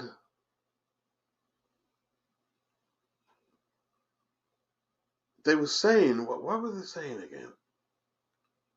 That it's the meter. I said, the meter? We got the meter sorted, got them to come in and sort the meter out. They were still sending the bills. And then I told them, like, they took a whole load of money out of my mum's account. I said, what are you doing? He said, oh, your mum owes. Listen, man, I just went to the bank, man. And I said, I've done some research. I said, I need some, I need you to do some, and is it indemnity on the account on them bills? And they did. And they like, I said, listen, you're not getting that. I told them, you're not getting that money. And then when the woman looked into the bills, she said, no, this is not right anyway. We need to amend it. And they said they amended, and they didn't amend it. And they was just still trying to do the same. I said, listen. And the bank was saying, oh, we can't, we know we're not legally allowed to stop your direct debit because you have to pay. So listen, you're not going to drain out the account. We're not trying to stop paying it, but we're not going to let you just drain the account out. I mean, I'm dead ass. This is water bills. There were some bills coming in at what was it? Let's say £200, £400 a month for water. Yeah, and it's a good thing I checked because at the time my mum weren't that well and she wasn't really on top of her game. And I said, Mum, let me see why I'm with your water bills. Because I'm trying to work out her accounts. So I'm looking on the bill. I said, these bills are too high, man. They're too high. And then eventually we managed to get it sorted. These people are I'm telling you, man. I'm telling you. I remember my mum had an overpayment with the council tax. Well, she overpaid. So I went to sort it out. I said, oh, yes, she has overpaid. So can we get the money back? Oh, well, it's best you probably keep it on the account. I looked at this white woman and I didn't say anything.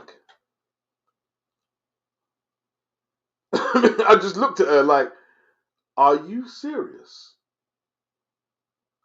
Money back our blood, please. We are dealing. Put the money back on the account. It's nearly £2,000 you owe my mum. Put it back on the account. And she's looking at me like I'm a nutter. Yeah, I am a nutter. Put the money back on the account. Or me I go call up a solicitor and we are gonna sort out this thing here. Put the money on the account, man. Yeah. Put the money back on the account.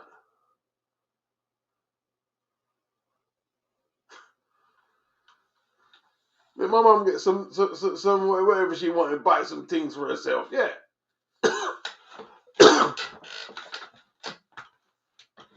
Crazy people. People are crazy. And if you see, that's the thing. If you don't keep like your eye on the ball, they can do you in, man. They can do you in. They can do you in.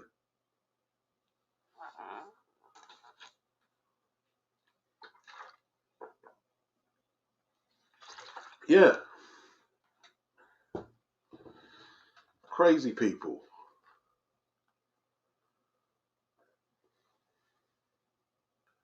Dean said, I can't believe that there'll probably be winter fuel bill along soon enough. Mm-mm.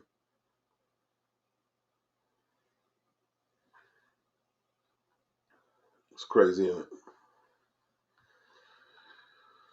It's crazy, man. It's crazy out here.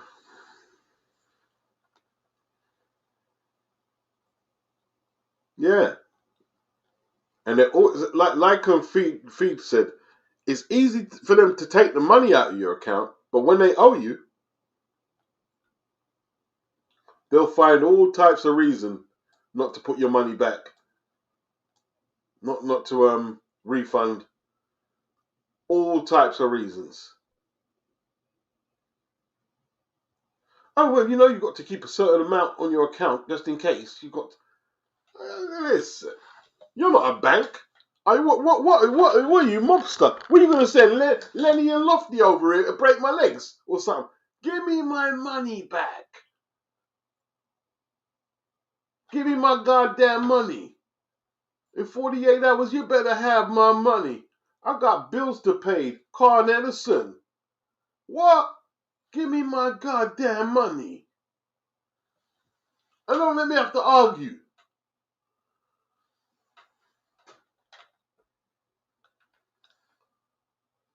I don't want to be arguing with you.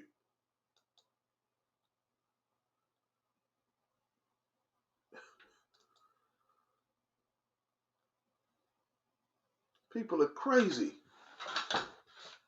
Outrageous.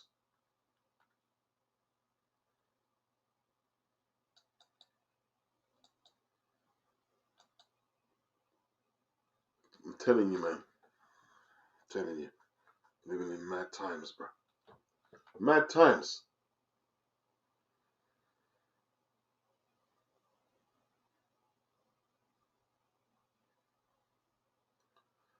Oscar, 12 days of clapback are up. Enjoy. Merry Christmas. Oh, God, Oscar. I won't be watching one of them. Seriously.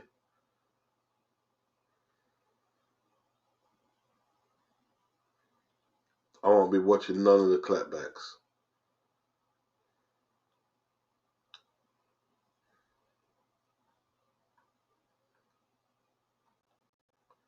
He wasn't elite, but my God, he was dangerous. I think he'd put Opetaya and Zerdo in a blender plate. Who Murat Gassiev? Particular Zerdo, who likes to fight inside. What, the same guy who couldn't beat Otto Wallin, yeah?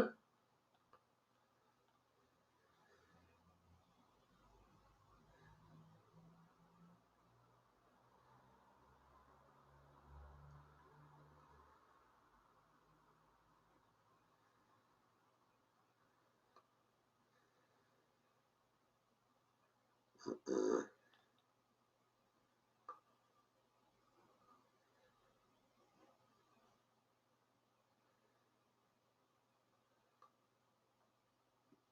Okay, Math Hoffer saying African Americans insulting West Indians, you look like idiots to your ancestors.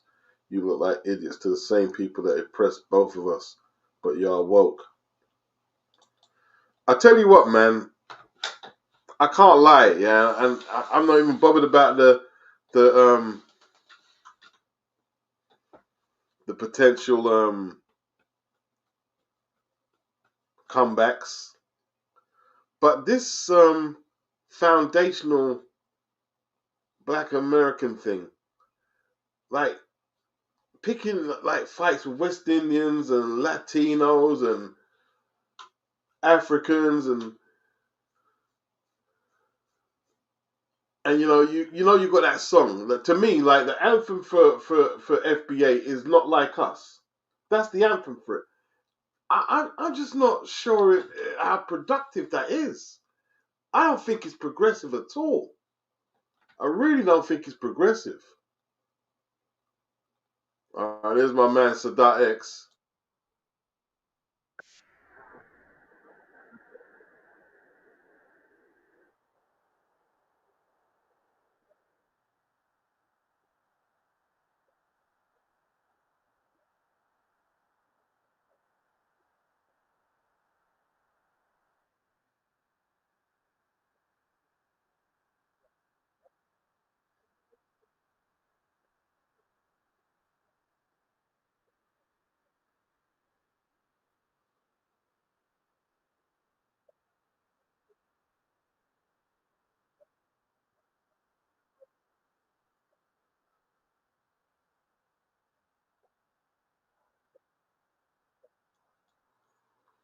Okay, that's Sadat X.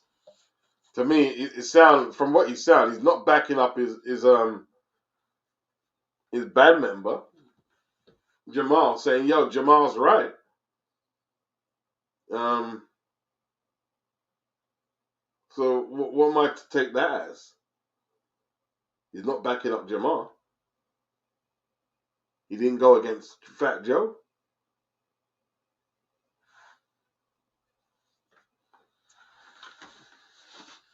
He doesn't want to get involved, and I don't blame him.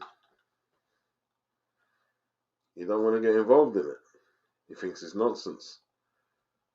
Let me see what the replies are. Wise intellect. I put it like this: if you don't want to speak on it, that's cool. I respect it. But the whole argument like bitches talk invites conversation. Protecting black American culture is very important to some. Other ethnic groups go out their way to reserve their culture. So that X said, they're still arguing like bitches. I respect you, but me, I can't put it no other way. If I have to defend my jacket, fuck 'em.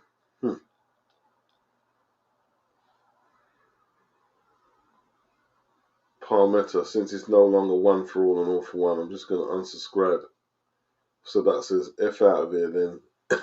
And he said, he called him the N-word with the hard ER.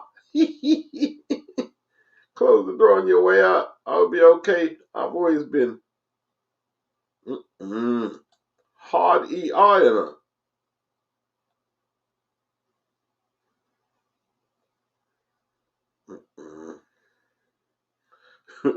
X went back at him. Go to bed. Hard ER. Hero to zero. Oh, what a bitch. I'm out, yo. Yeah, some PUSS.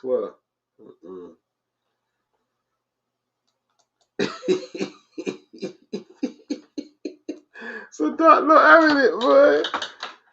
Sadat not having it, man. He's calling him the N-word with the hard NR. I'll be good, man. I've always been good. When did the guy come back and say hard FI and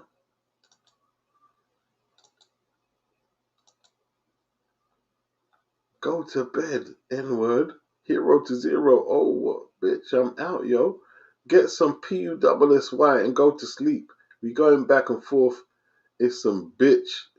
That's what I'm talking about. Peace. Why you want here calling people hard ER? This guy with a hard ER. He don't care. He don't care. Yaha 45. There is where the problem originates. I don't give a F as long as it's not me. This sentiment is a cancer to the community regarding modest music. X comes back. Who the F are you trying to define me? I was doing black shit when you couldn't get outside. It's enough N-words championing the cause, but because I don't want to sit around gossiping and arguing like a bunch of simps, F out of here with that. Wow.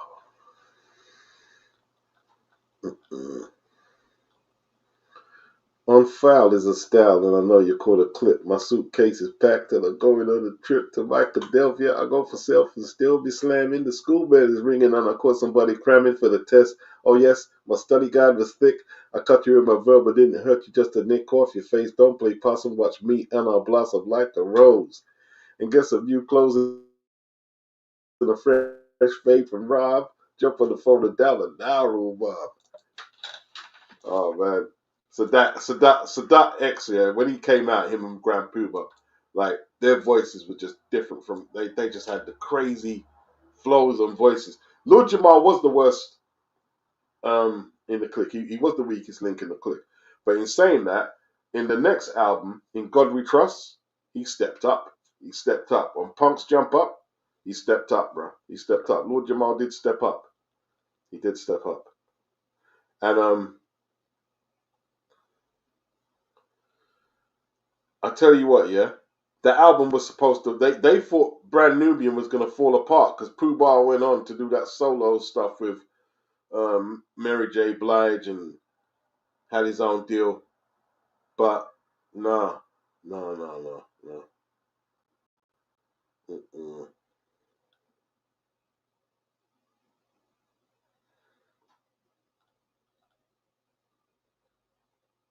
Yeah, Tom says wait until you have to try and end your DAZN contract.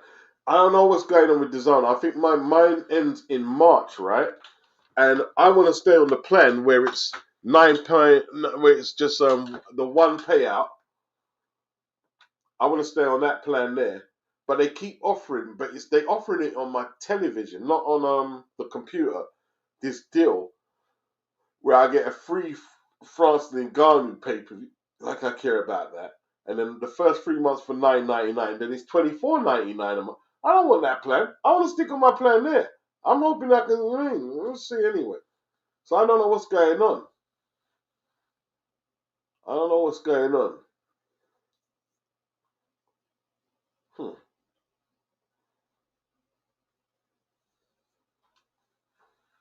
Yeah, it's difficult to end a DAZN contract, apparently, Tom. I mean, they give you all types of issues, isn't it, apparently? BG London, Queensbury and Matchroom on DAZN. Boxer need to step up in 2025. Step up and do what exactly? You know what I mean? They're not going to be able to compete with them. Remember, it's not just Boxer and DAZN. Matchroom. You got Top Rank on there. You have Top Rank on there as well.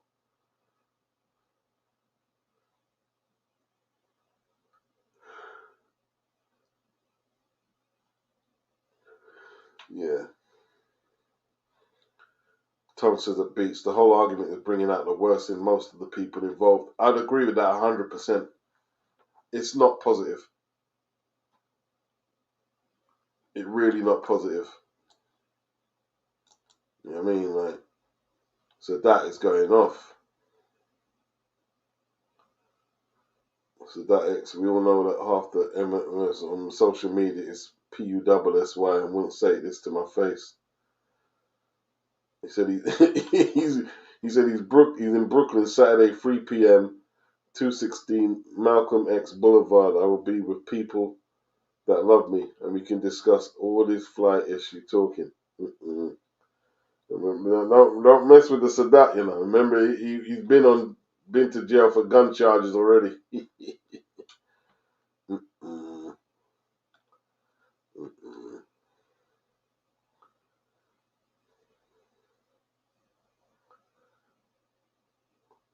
Mm-mm. Somebody else, you got to be from New York, Unc. You talk just like my old head. So that X, you already know. Somebody else, where's your family from? New York City.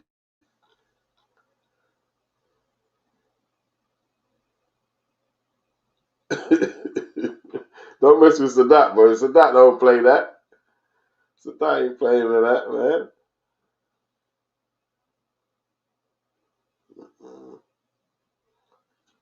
Somebody said, with all due respect, Jamar had 2 or 3 memorable verses over the last 34 years. Sadat and Pooh Bah were the real stars. Yeah. In fact, they failed the test. They're not vernacular. They're simply so spectacular. The bite as they come with the effect of Dracula. Yeah. Sadat X was bad. Sadat X, like, flipping incredible. He had the maddest voice, maddest flows. You know what I mean? He had some mad lyrics too, bro.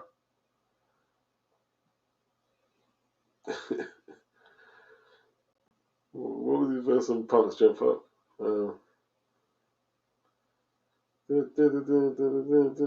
Punk's Jump. One day, I was on the train and I saw these 2 kids walking. About the Nubia rain had fallen. I didn't spot. Oh, I can't remember that.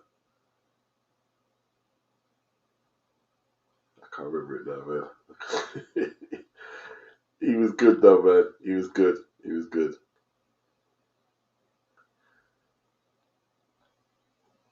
Mm-mm.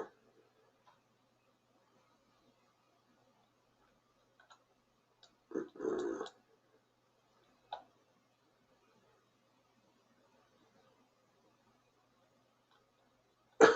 They're going hard at him. Man started on his teeth now. Flipping now.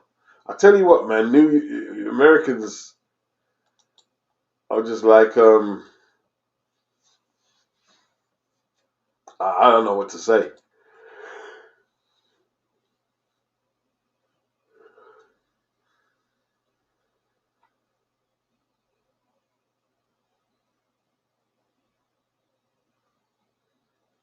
Tom says Jamal was Brand Nubian's Otis. No one was coming to see him. They were saying, like, one of the DJs he's got beef with says they were playing Brand Nubian material and they were taking his verses out of the songs.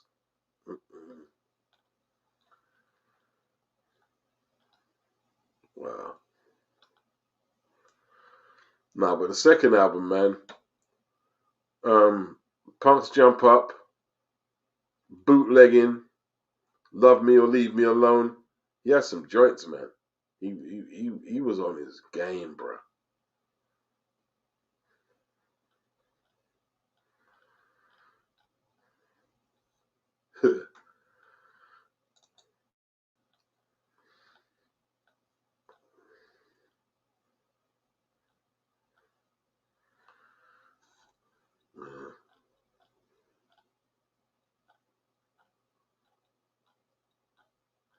Calling him a coward now.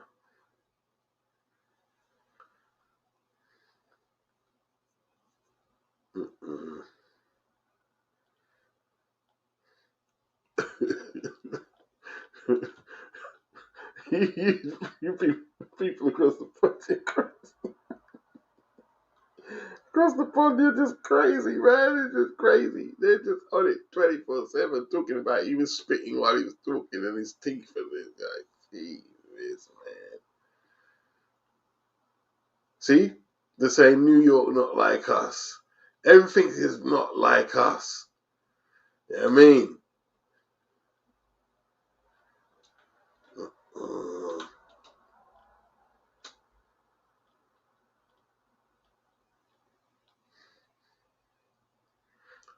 That's crazy, man.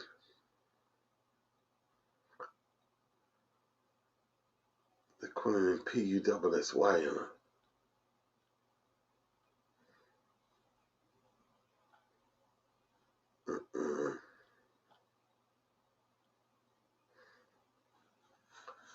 Ken Powell, these FBA N-words will sell their own soul with tap dance, Harlem Shake, do the Dougie for money and attention, then come online, lie, and do some fake kumbaya-ish. You don't own these fugazi internet G's. They probably even wish their mothers didn't even wish their mothers happy Christmas.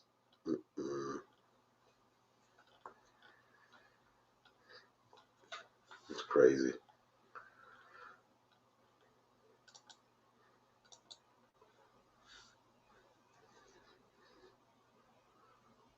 Tom says, petty and superficial. More bothered about someone's appearance than their character. It's crazy, man. It's absolutely crazy.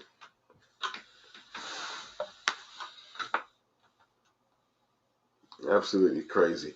Like, when them Americans fell out of favor with Drake, I realized it wasn't because Drake was on top. No, it's because he was a Canadian on top.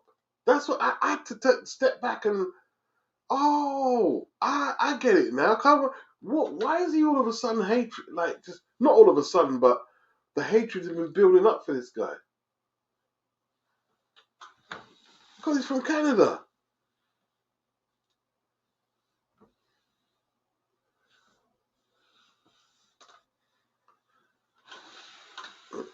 That's crazy, man. It's crazy.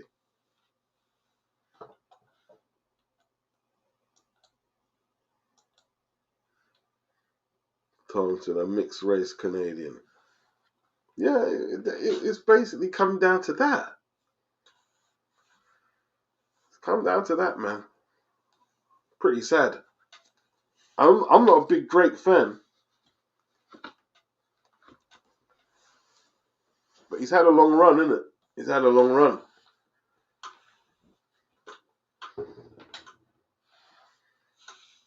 Yeah, Seems a bit divisive to me, man. You know what I mean? Like, I guess because hip hop is it the main form of music? Probably not. I don't know what is. What is the main form of secular music? I don't know.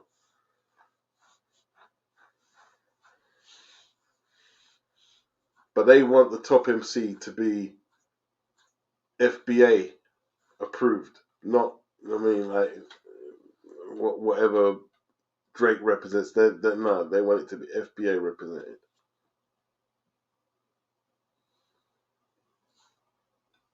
A mixed race Canadian, says Tom.